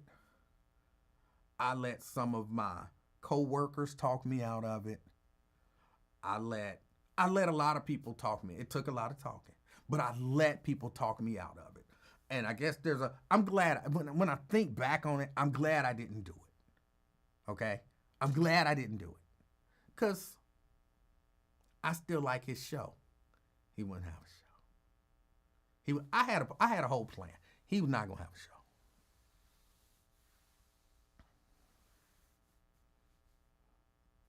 it was gonna be all bad. But people talked me out of it, and I let it go. And that's the part, Mary, that eats me up. That I let it go. That's the part that eats me up.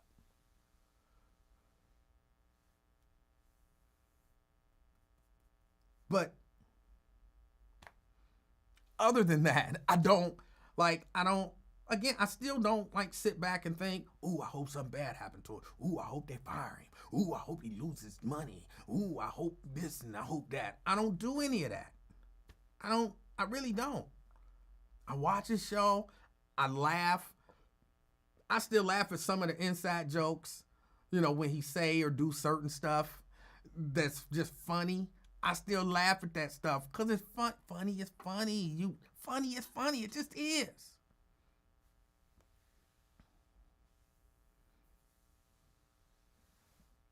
I still wish the best for him.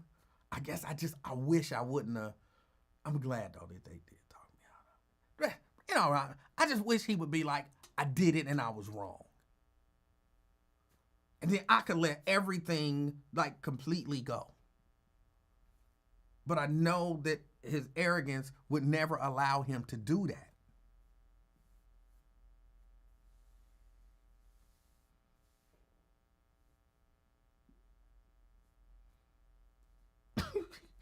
I would not do that, Olivia.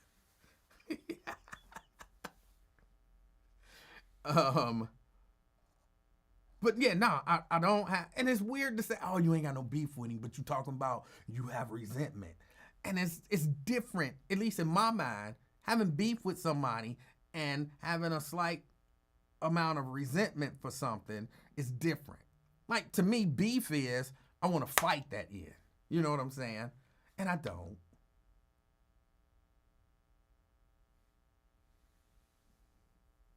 I don't.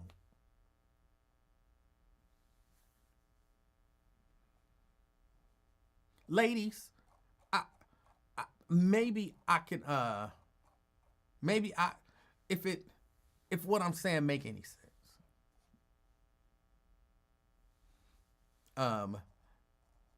If dude cheating, he admitted to you that he cheated on you. And then y'all get into an argument one night and he tell you, I ain't never cheated on you. You know how you felt when you found out he was cheating on you, and then he admitted it and he cried and said he wasn't gonna never do it again. And then one day he just gonna deny that he did it. You like, you mother, how you gonna say that you didn't? You admitted that you did. I saw you with her. You know what I'm saying?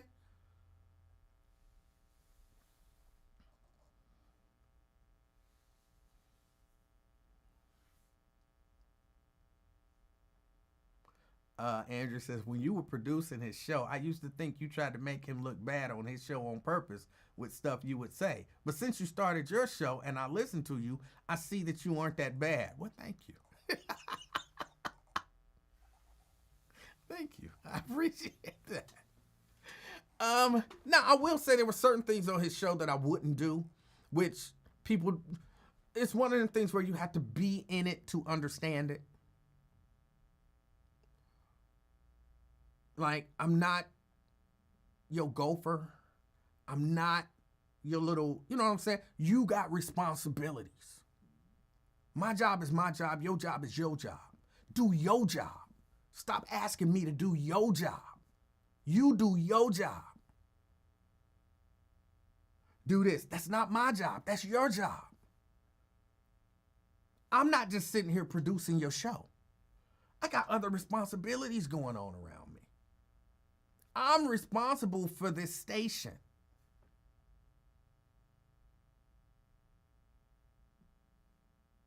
I got to make sure that the commercials are in. I got to make sure that certain things run on time.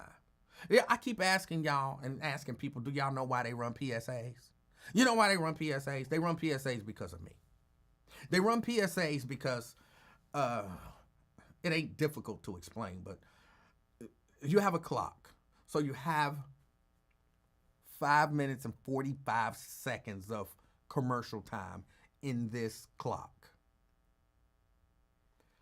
But you got 3 minutes and 15 seconds of actual commercials.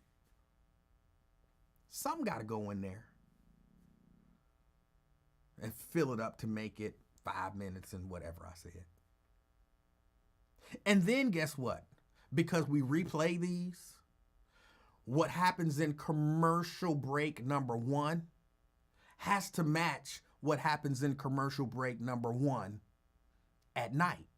Otherwise, the times end up off, and this is short and this is long, and the times just, they don't end up matching up. It didn't matter that much when we wasn't rerunning shows. But once we started rerunning shows, they gotta be the same.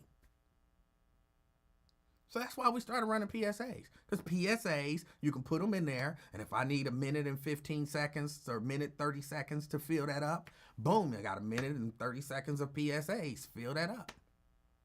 And also, what happens when, because some of these some of these shows are syndicated. See, it ain't all that important on the live shows. Lincoln Ware is live. Lincoln Ware don't technically have to go to commercial at, supposed to be 27, but at the 30 break. He technically don't have to take a commercial break. And if there's no commercials there, I take a commercial break. But again, once you go to rerunning those shows, if you do a 45-second commercial break at the 30, which again is supposed to be 27, but if you do a 45-second commercial break at the 30, when you replay it, you need to do a 45-second commercial break. What if you ain't got no commercials to run? Like when Sharpton runs, Sharpton is a syndicated show. So Sharpton has, and I'm just making these numbers up, 12 minutes in his first segment, 4 minutes of commercials, 10 minutes in his second segment, 6 minutes of commercials, 8 minutes in, you know what I'm saying, however it's structured. Well, if you ain't got no commercials sold, what, you just gonna have 6 minutes of empty time with that little we're on commercial music playing? No, throw some PSAs in there. Fill it up. So I put in the PSAs and set up the computer so that all commercial breaks are filled. That's why they run PSAs. And it's crazy to me that nobody there knows why they run PSAs. But that's why they run PSAs. But that's the kind of stuff that I was doing and figuring out. Because guess what? If Lincoln go to commercial and Lincoln, oh, take some of them PSAs out. Okay, I'm going to pull out 3 minutes of PSAs. Guess what? I got to go to tonight and pull out 3 minutes of PSAs. Emanuel, that ain't that big of a deal. It is when that's not the only thing you got to do. You know what I'm saying? People calling you during the show and you got to basically have meetings over the phone while you producing the show. And then he asking you to find a clip that he didn't find. You know, my man Terrence be finding clips. Good for Terrence. But in the middle of the show, you just remembered something that you saw on Channel 5. And now you like, oh, I saw this thing on Channel 5. Emanuel, find that thing I saw on Channel 5. You have no idea everything that's going on back here. And now you want me to go and find something on Channel 5 that you ain't even really telling me what it is. Not to mention, theoretically, we should have permission from Channel 5 to run the stuff from Channel 5.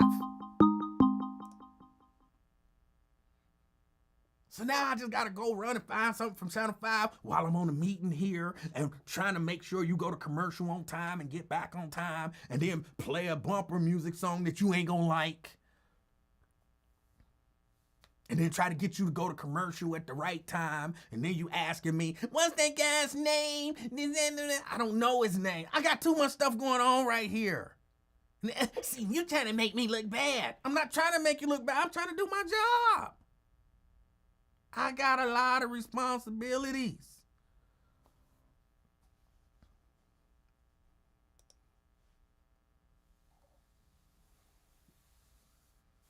Man, you could have told him that guy's name. I didn't know the name. I had other stuff to do. Just like I'd be like, oh, what's that guy's name? Just like you can't remember, I can't remember some stuff. You trying to make Lincoln look bad. I'm not trying to make nobody look bad. It just be Black Lion. How the hell do you know it's me?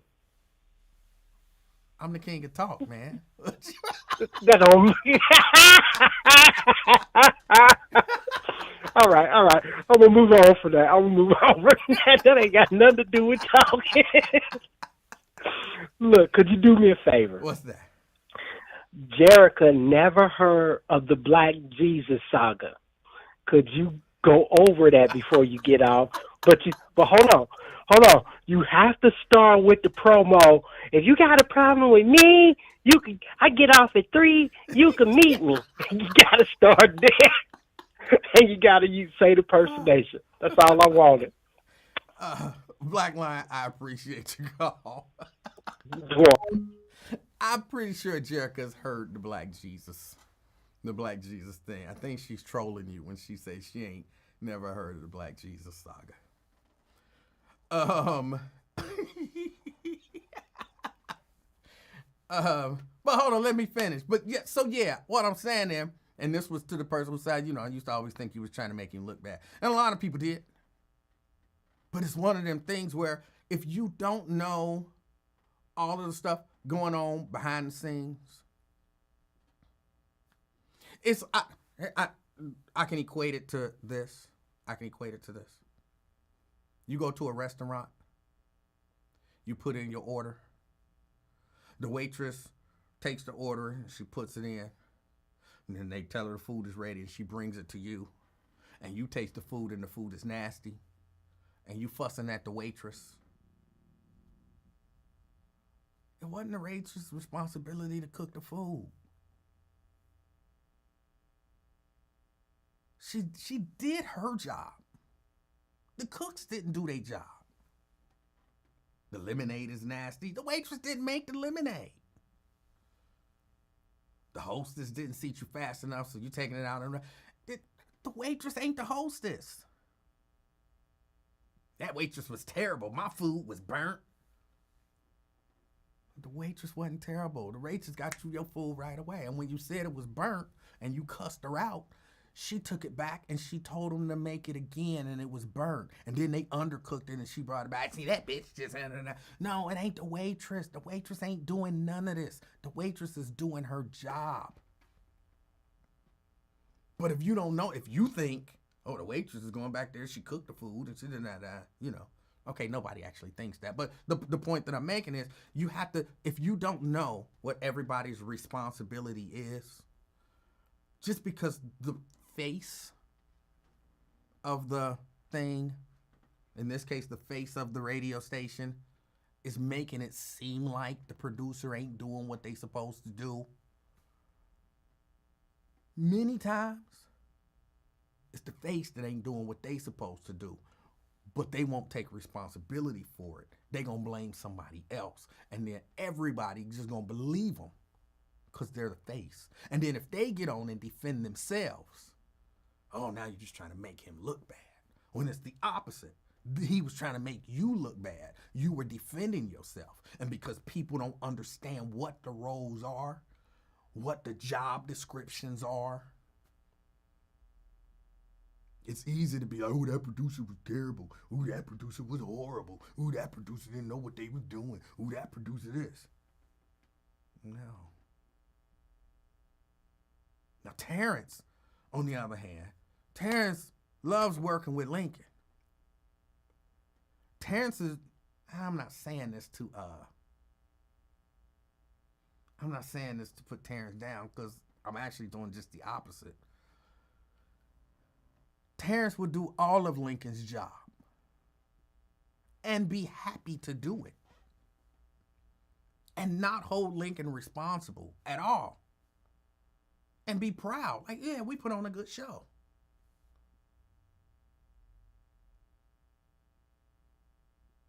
But that don't mean that that's Lincoln's job.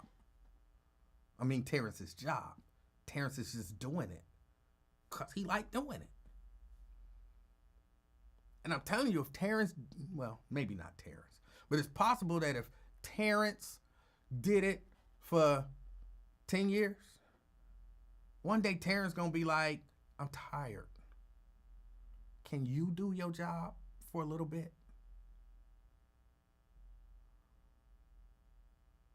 I get clips every day. And when he start criticizing the clips, like, wait a minute, you didn't do anything. It's like, how you criticizing my doing of your work? Okay, it's been 10 years, so shoot, maybe you can pick up your slack. You trying to make me look bad. No. All I'm saying is you should do your own job.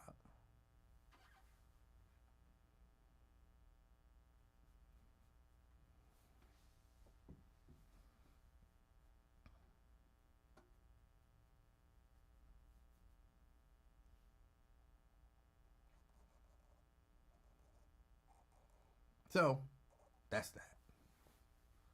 That's that.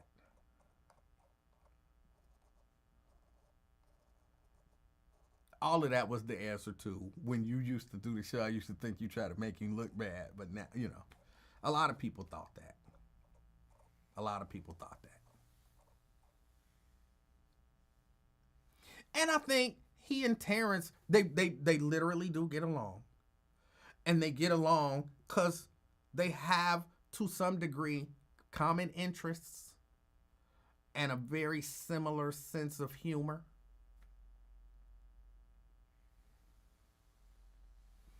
And, I mean, that works. That makes them get along. Not to mention, how do I say this? And then I might do the Black Jesus story, Jerica. I don't believe Terrence wants to be a talk show host, which I didn't either. But he didn't believe that, but I believe he knows that Terrence doesn't. And I don't think that when he listens to Terrence do his show, he feels any sort of pressure. Like, ooh, Terrence could take my job from me.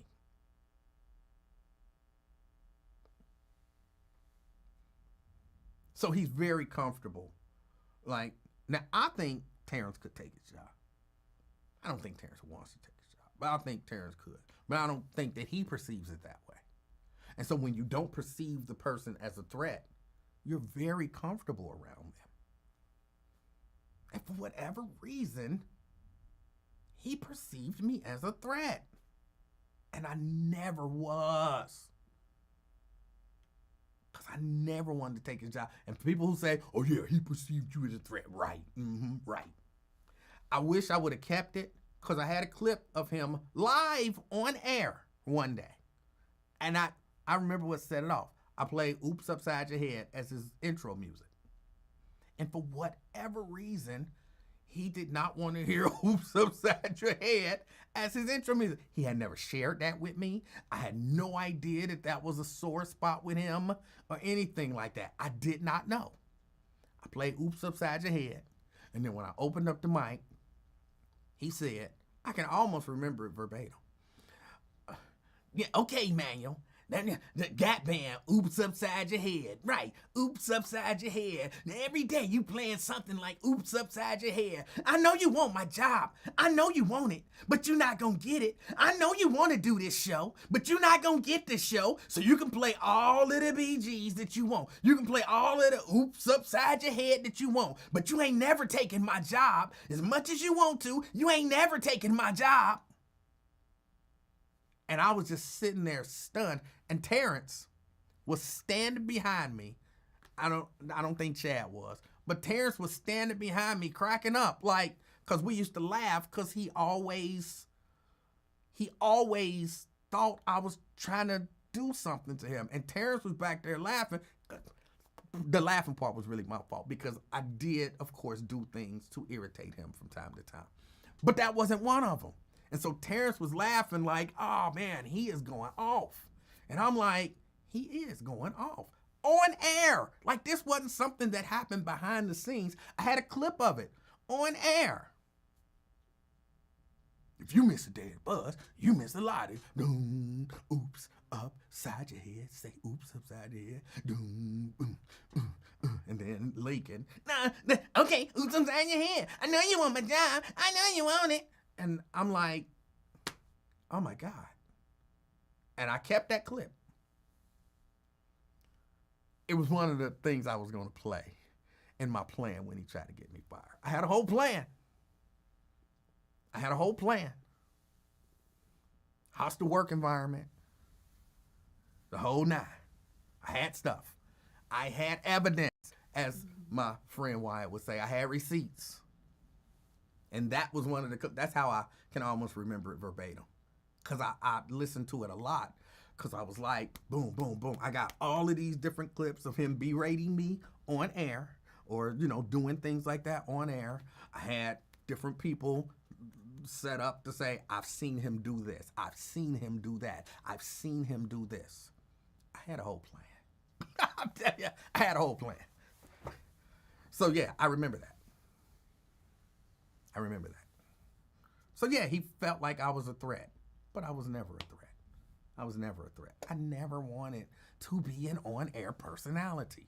All right, Black Jesus. I don't know where you start. There was a situation where I don't remember who that guy was, who he had said something. The guy thought that Lincoln said something, and Lincoln, went off on him about something, and Lincoln's like, you coming at me wrong. You coming at me wrong. I remember him saying that. And, him and the dude was kind of going back and forth.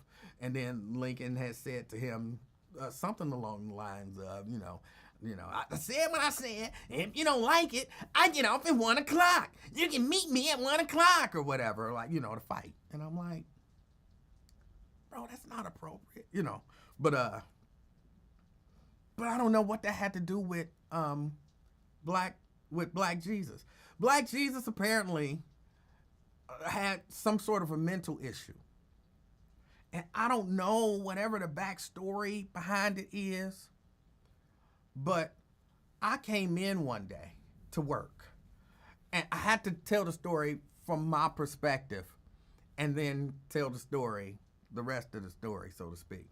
I come into work one day, just random day, me pulling in, we had our own little parking lot. And there are newspapers all over the place. Like somebody robbed the newspaper man and tore up all the papers. There's newspapers just all over the place. I don't think nothing of it, but it's a mess out here. I go into the building and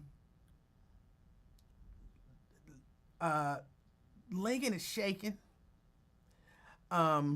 He's sitting down. I remember he had on, I think it was a blue pair of slacks, but it might have been black. I'm giving too much detail. And there was like a little hole in the knee. I remember the hole in the knee. And people were around him like tending to him. I don't know what happened because I just walked in. I go on in the office and no, it was 1 o'clock. Yeah, it was on Seymour. It wasn't 3 o'clock. It was 1 o'clock. He was doing 10 to 1. He's never done an afternoon shift at the Buzz. It was 1 o'clock. So I go in. Yeah, this is when the Buzz was in Roseline, and all over that little gas station was newspapers. I go in and he's sitting down, he's shaking, and they're tending to him. And we had a meeting that day, so like everybody was there, and I ain't thinking much of it. And what happened? And I'm like, oh, Lincoln got into a fight. And in my mind, Lincoln is 50-some years old. What he doing getting into a fight?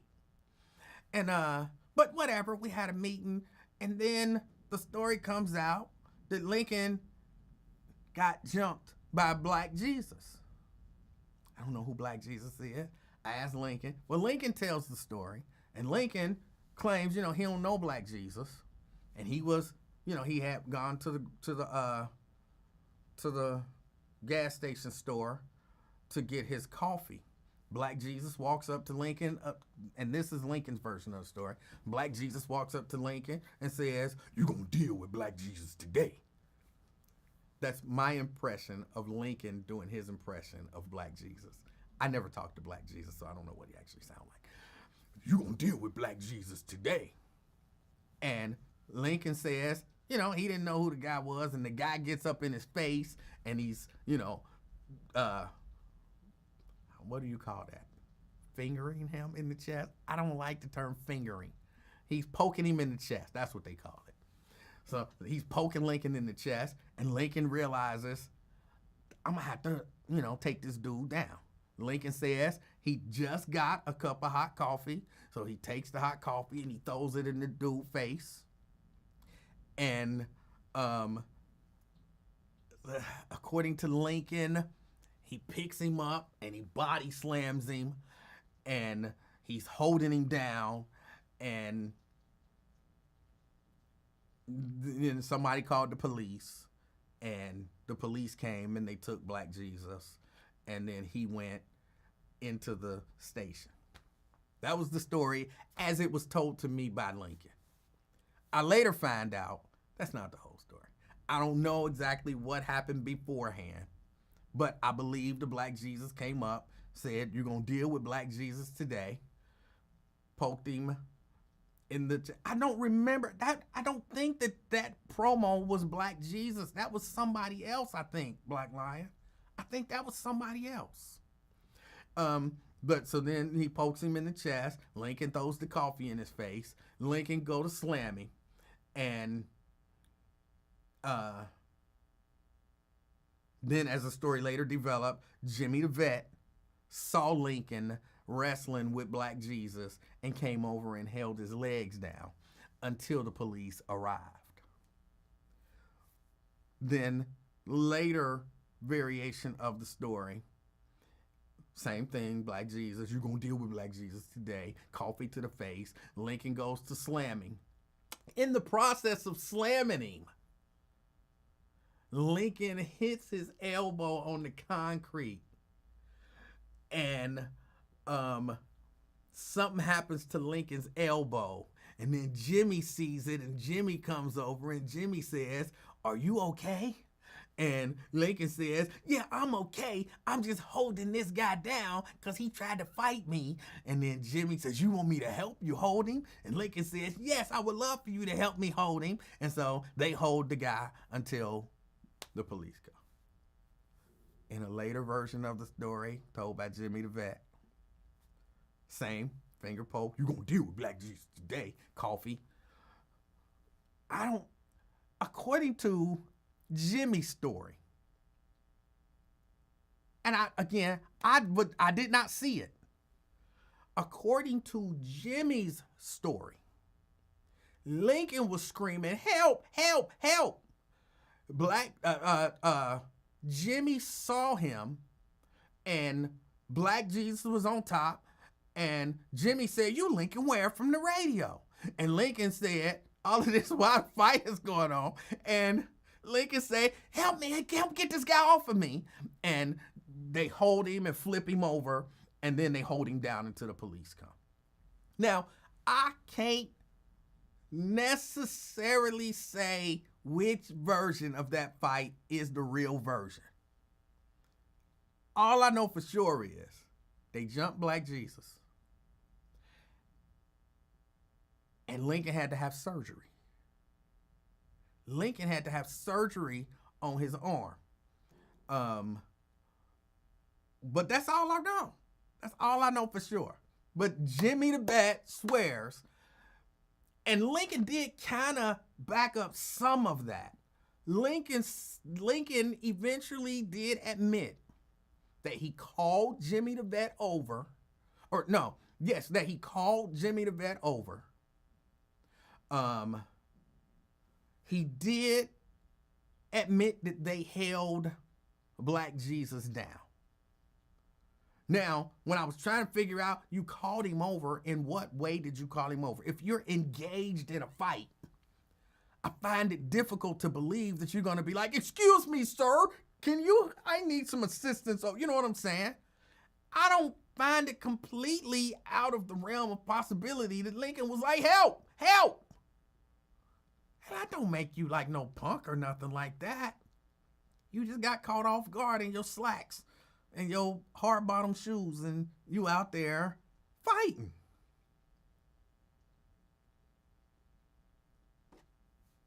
I find it difficult to believe that they were having aren't you the Lincoln Ware from the radio? I do believe that Jimmy the Vet would say that in that situation, kind of knowing Jimmy the Vet the way that I know Jimmy the Vet. But in my mind, I can hear Lincoln screaming, help, help, help, even if he's on top. So I'm going to give Lincoln is on top, okay? And Lincoln is screaming, help, help, help, because Lincoln swears I knew that I had to keep him down because if he would have got up, he never finished that sentence. So in my mind, if he would have got up, he'd have beat that ass. But Lincoln, if he'd have got up,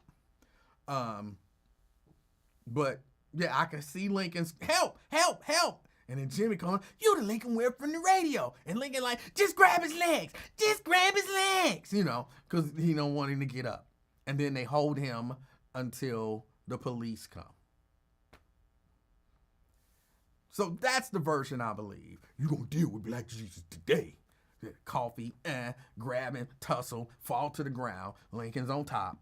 And Lincoln screaming, help, help, help. And Jimmy come over. Ain't you the Lincoln from the radio? Just help me. Just grab his legs. Just grab his legs. And they grab his legs and they hold him down. Black Jesus was arrested, went to court.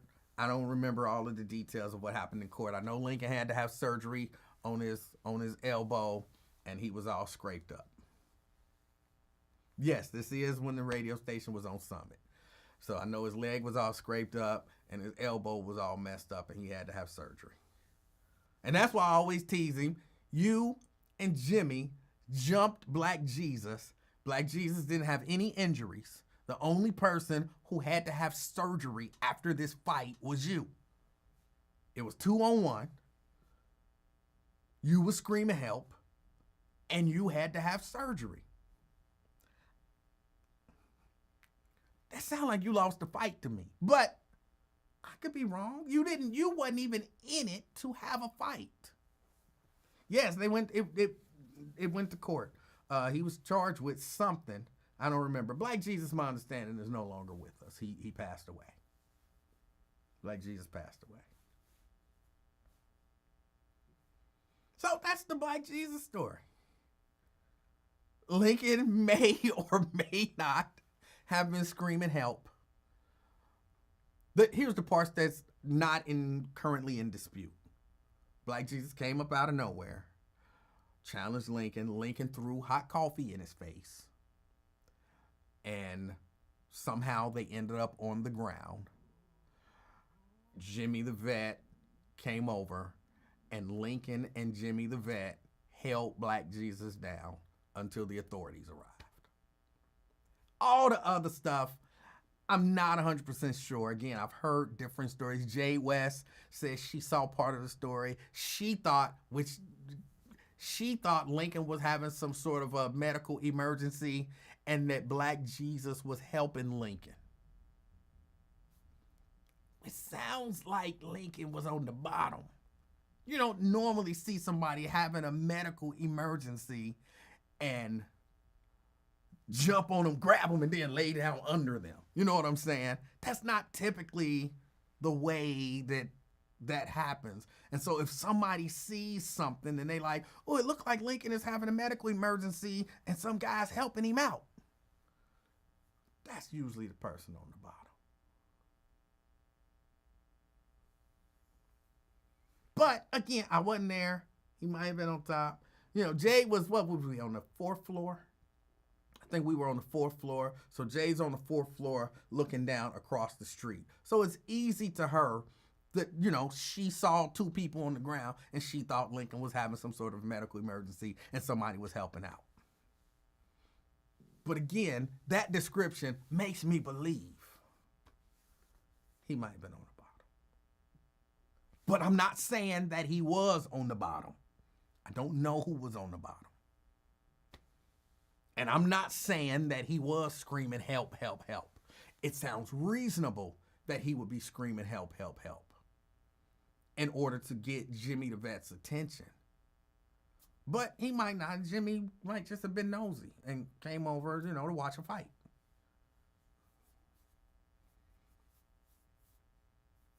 So I don't know. I don't know. He says he won the fight. I accept that he believes he won the fight.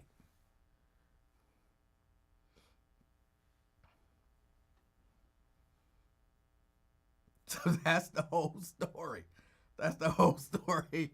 I'm not exaggerating any part of the story because, again, I wasn't there. I just told the versions of the story that I've heard. CK?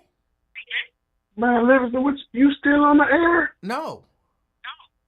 Oh, thank God. I thought I said you on lock calls. You quicker than quick. I said, this man been on there for 4 hours. You doing a full live stream today. Yeah, no, I'm not on there. What's going on, Livingston? Why did you stay on overtime today? What happened, man? Talk to me. The rain? No, I'm just talking to the people, man. I'm just talking to the people. Man, listen, sir. I had to call you back, man.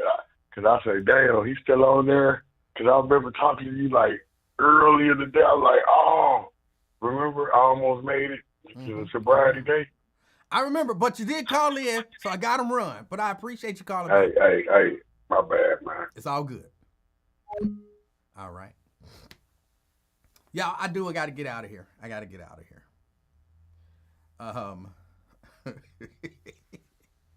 I got to get out of here. How do y'all get me caught up in this stuff? See, now he going to be mad at me again.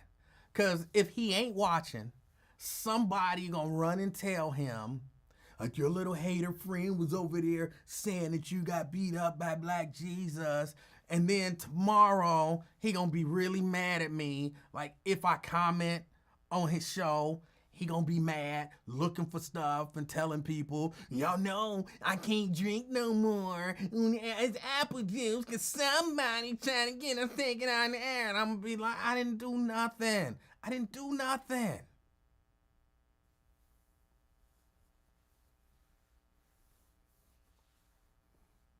He gonna be mad at me tomorrow. Somebody gonna tell him. Your little hater friend was over here talking about you. He jealous. That's all he got is me to talk about. That's it. He don't talk about nothing else but me. I don't even bring him up. But he talking about me all the time. I'm be like, oh. Somebody asked. Somebody asked the question. I just answered the question.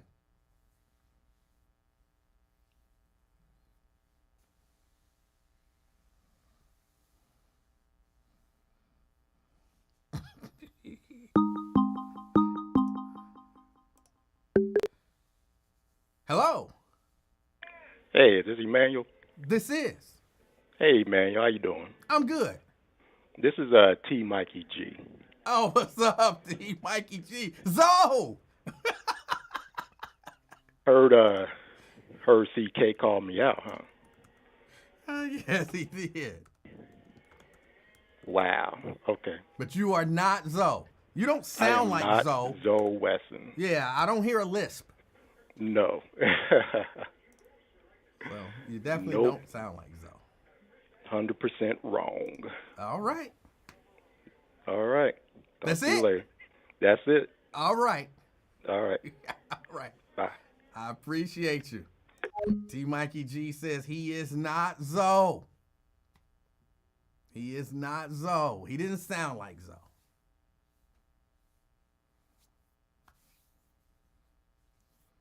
So, Ron, you might have been wrong on that one. You might have been wrong on that one. Zoe, he got that slight lisp, which doesn't mean anything. Just because you have a lisp does not mean you're, it don't.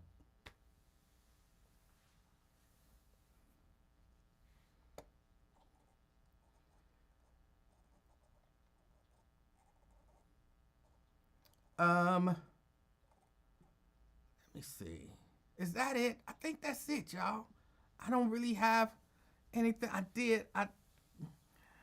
did want to talk a little bit about this Terrence Howard rejecting this role for not wanting to kiss a man, but I gotta run. I gotta run. Maybe I'll talk about it. Tanika says I love Zoe. I don't really have much beef with Zoe either. I hate that term. I don't really have no problem with Zoe either. For whatever reason, Zoe start not liking me. I think when Lincoln start not liking me, Zoe decided he had to not like me. So it was really weird. It was a weird transition for me. I didn't even know that he didn't like me. Like, I thought a lot of the stuff he was saying was jokes. So I'm responding to him as if he's joking with me, you know? And I'm, again, if you don't know anything about me, I can take a joke. So all that time, I thought he was joking with me, and I forget what happened. And then one day, he went off the rails, and he just started talking crazy. And I'm like, hold on. Like, for real, we going at it like you just, wow, just out of nowhere. I was shocked. So, yeah. I didn't know. So, yeah, you say, Tanika, you love Zoe. I didn't have no problem with Zoe. And then he blocked me. Because he said something about my wife. Like, that's the level it got to. He never met my wife. You know what I'm saying? And again, we didn't have no issues. And just out of nowhere, he said something. I don't even remember what it was, but he said something about my wife. And I'm like, wow. Out of nowhere. So I was like, okay, I guess we doing this. And so then I mentioned that an old man took his woman from me. I don't want to say his name because he ain't got nothing to do with this. But he know who I'm talking about. An old man scooped your woman. You talking about my wife. I got a wife. And you let an old man take your lady. You can't say nothing to me. And then next thing I know, first he tried to make an excuse. No, I had already broke up with her. No, you hadn't. You know what I'm saying? No, you hadn't.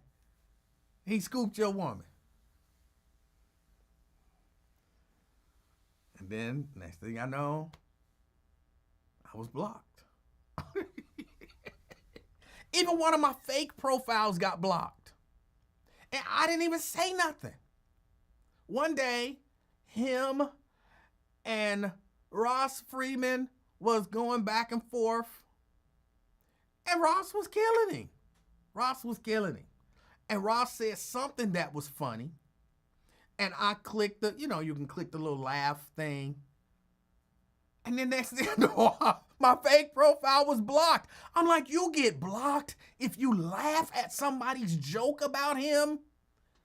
Like, that is some sensitive shit. Like, I didn't even, that was funny, Ross Freeman. I didn't do none of that. I just clicked the little laugh button, and then I didn't see no more. And I was like, what happened? And then I went to one of my other fake profiles, and I was like, no, he's still on there commenting. He done blocked me. So the real me is blocked. A fake me is blocked. So the other fake me's, they don't even laugh at the stuff that people say about him that be funny. Because we don't want to get blocked. We don't want to get blocked. Old man took his woman. Like a older guy. I mean, in his defense, the older guy was rich. So, I mean, a rich old dude take your woman. What can you do? Make some more money, maybe, try to get her back. Maybe.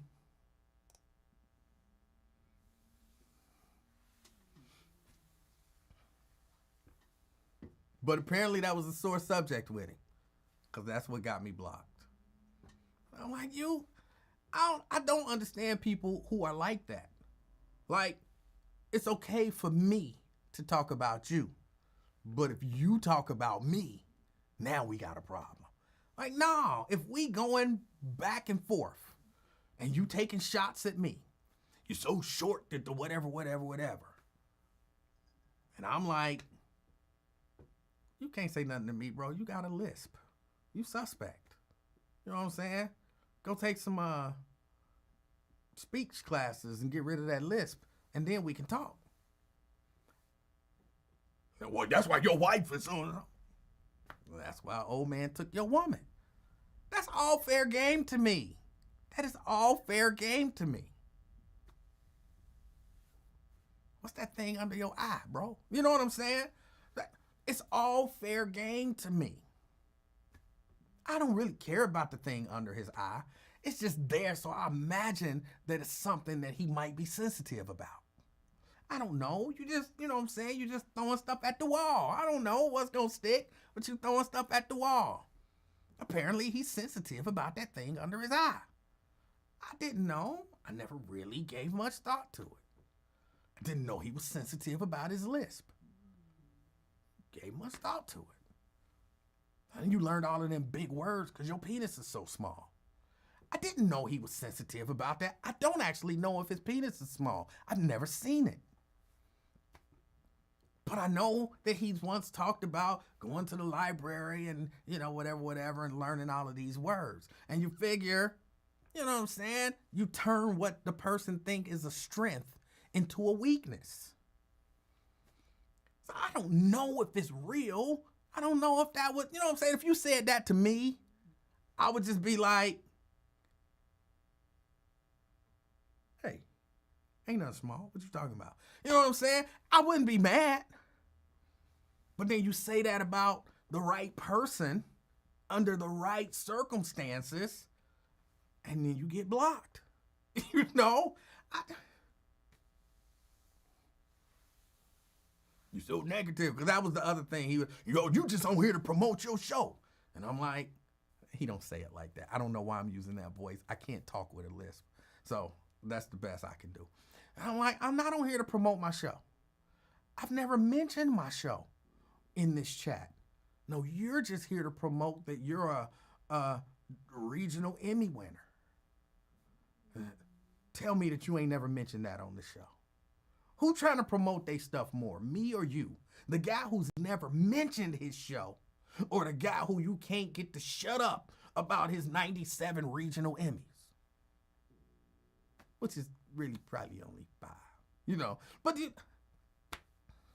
and then you say that, and now you mad. Like, why be mad? You know how many Emmys you got. Why would you be mad because I exaggerate the number of Emmys you got, or if I severely underestimate the number of Emmys you got? If you got 23, you know you got 23. Why would you be mad if I say you only got 5? Or why would you be mad if I say you got 97? Why does that make you mad? I don't understand. But if you want to start something, you can't get mad because your jokes don't get to me and mine get to you. You really shouldn't let mine get to you. You really shouldn't.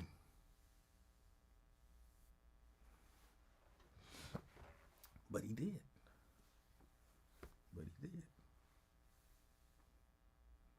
I don't know where he get them Prince jeans. I've never seen Prince with jeans all the way up, past his belly button, zipped in a diagonal. You know what I'm saying? Zoe wearing them jeans. If I bring that up, don't be mad at me. You know what I'm saying? It's just jokes. If I wore jeans that came up to here and zipped up diagonally and somebody pointed it out, I wouldn't be mad. I wouldn't be mad. Because apparently I saw them in the store one day and I thought, now them is fly. And I bought them and I put them on and I liked them. And then I went and I got, 13 different pairs. And so, every day I got on a different pair of real high diagonally zipping jeans.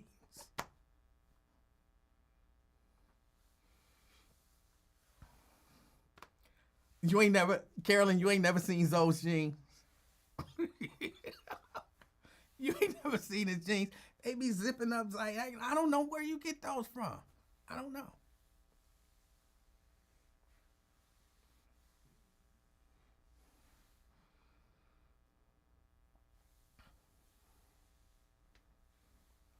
But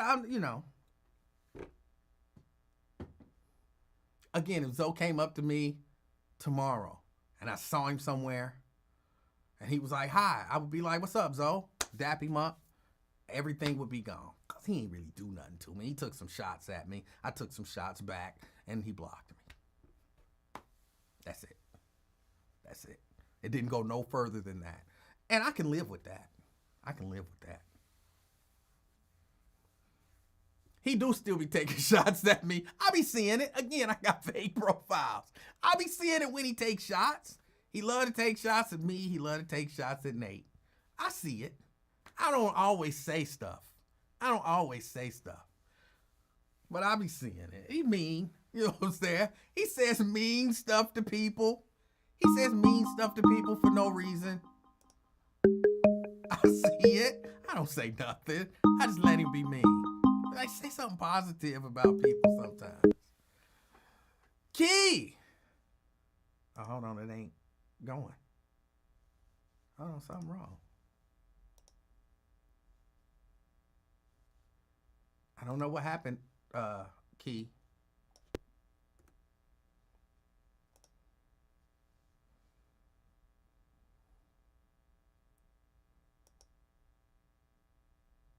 I don't know what happened. Something going on with the... That was not Twin. That was Key.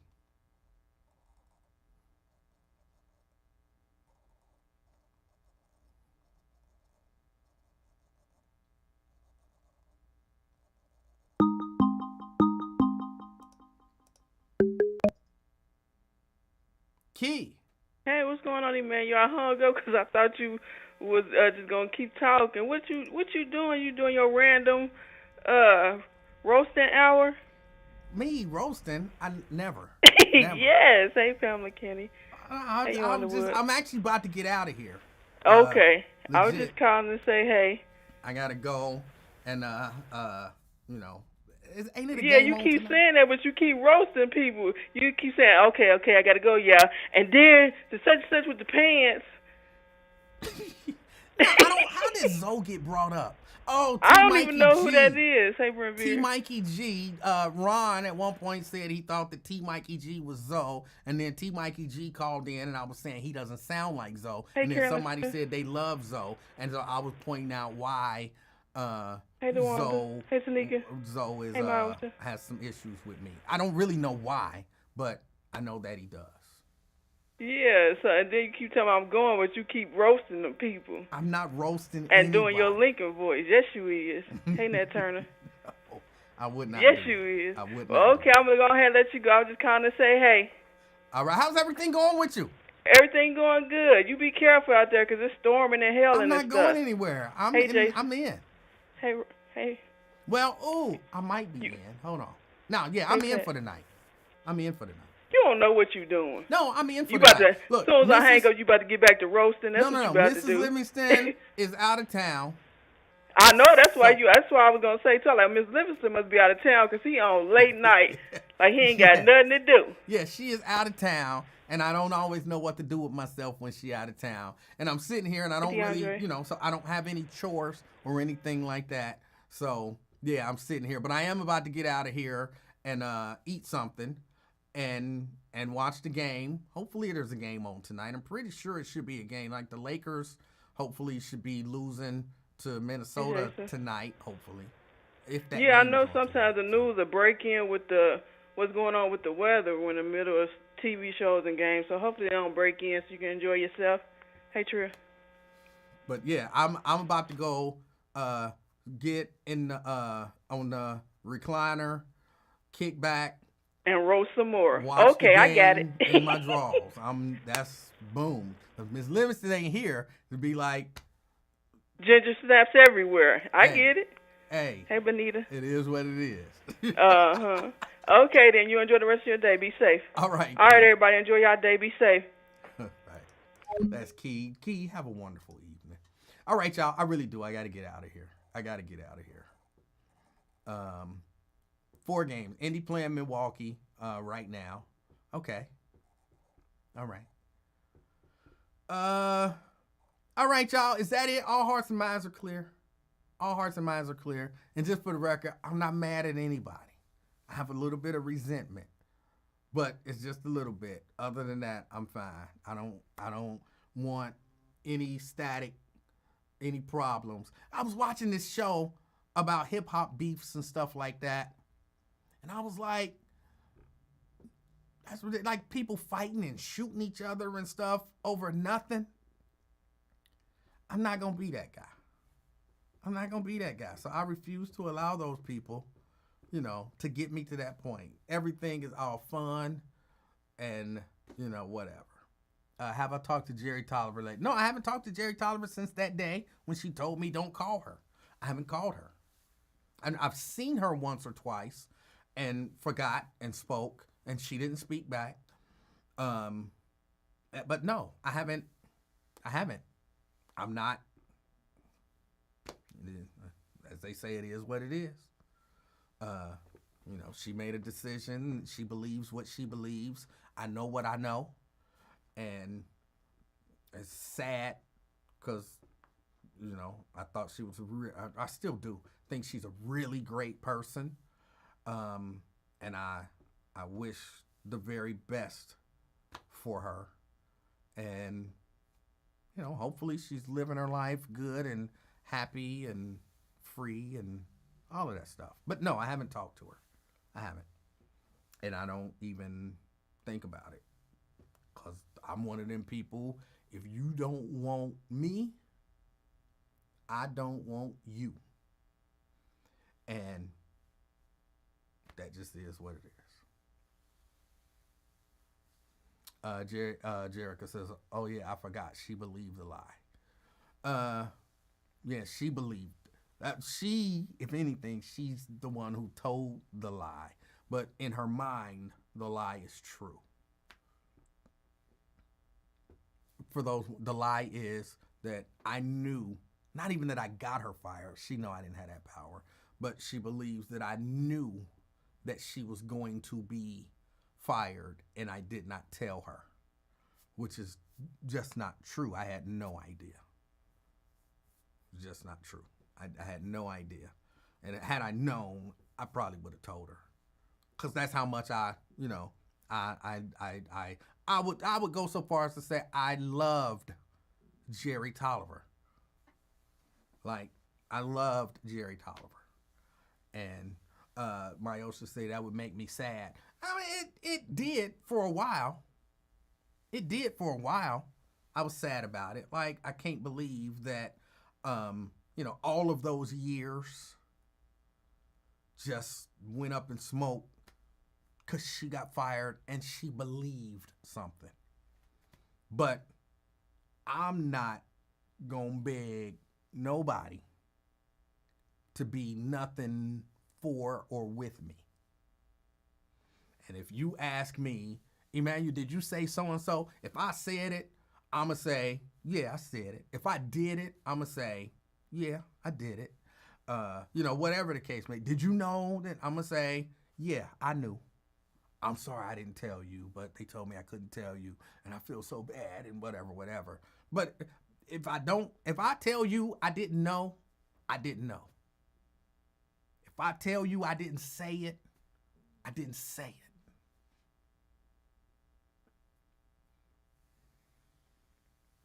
Like because I shared some information with somebody about something once that I didn't know I wasn't supposed to share, but I shared it. And then once I found out I wasn't supposed to share it, I called the person that I had shared it with and said, don't share that with nobody because I wasn't supposed to share it. Now, if that person somehow found out and said, remember when I told you this? Did you share that with anybody? You know what my answer would be? Yeah, but that was before I knew that I wasn't supposed to share it. And then once you told me I wasn't supposed to share it, I called the one person that I shared it with and I told them not to share it with nobody else. But I wouldn't lie and be like, no, I didn't tell nobody. I wouldn't lie about it. I'm not necessarily going to be the most forthcoming. Like, I'm not going to call that person and be like, I know you don't know, but remember when you shared that thing with me? I don't know why I would be making that face or that voice. Remember when you shared that thing with me? I told somebody and I didn't know. Yeah, I'm not going to do that. But if they came and asked me, I wouldn't have any choice but to answer. Like, yeah, I shared. But I didn't know, because I legitimately didn't know I wasn't supposed to tell nobody. Like, if you, look, just as a heads up, if for whatever reason you got some information that's supposed to just be between me and you call me, and you want to share that information, first thing you got to say is, now this is just between me and you. Then it stays just between me and you. But if you just tell me, like if you just out of nowhere, if you just like, Emanuel, I got this great news. And I'm like, okay, what? And you're like, I don't know. I just got hired to be the lead actor on this next Tyler Perry movie. I'm going to celebrate with you like, yeah. And then if, there's some interested third party or whatever, or anything, I might be talking to somebody and be like, I know this girl who just got selected to be one of the lead actors in Tyler Perry's next movie. Like, what? Yeah. I'm so happy for her. And then you call me back like, oh, by the way, don't tell nobody. They don't want nobody to know that they done already selected the lead actress. Like, hey, don't tell nobody that I told you about that friend of mine who's the lead actress. But if you tell me right out the gate, like this is just between me and you, it's just between me and you.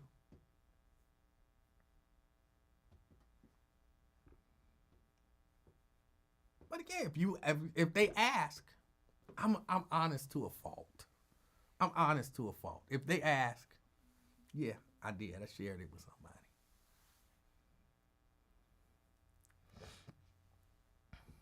somebody. I'm going to look at your karate text when I get off the air, which is about to be right now. I appreciate y'all hanging out with me for a long time. Yes, I do intend on being on tomorrow. I saw somebody ask me that question. I do intend on being on tomorrow. If I'm castigated tomorrow, if I'm the bad guy, if people mad at me tomorrow for the stuff that I said on this show tonight, it's y'all fault. I don't know who the snitch is. Realistically, there ain't got to be no snitch. Not my show is open to the public. So anybody could click on it and watch it. It's a lot of show to watch today, so I doubt that anybody is going to be going through this. So if they was watching and they already heard it,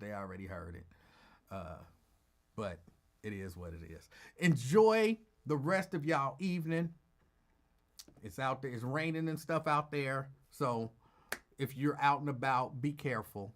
And as always,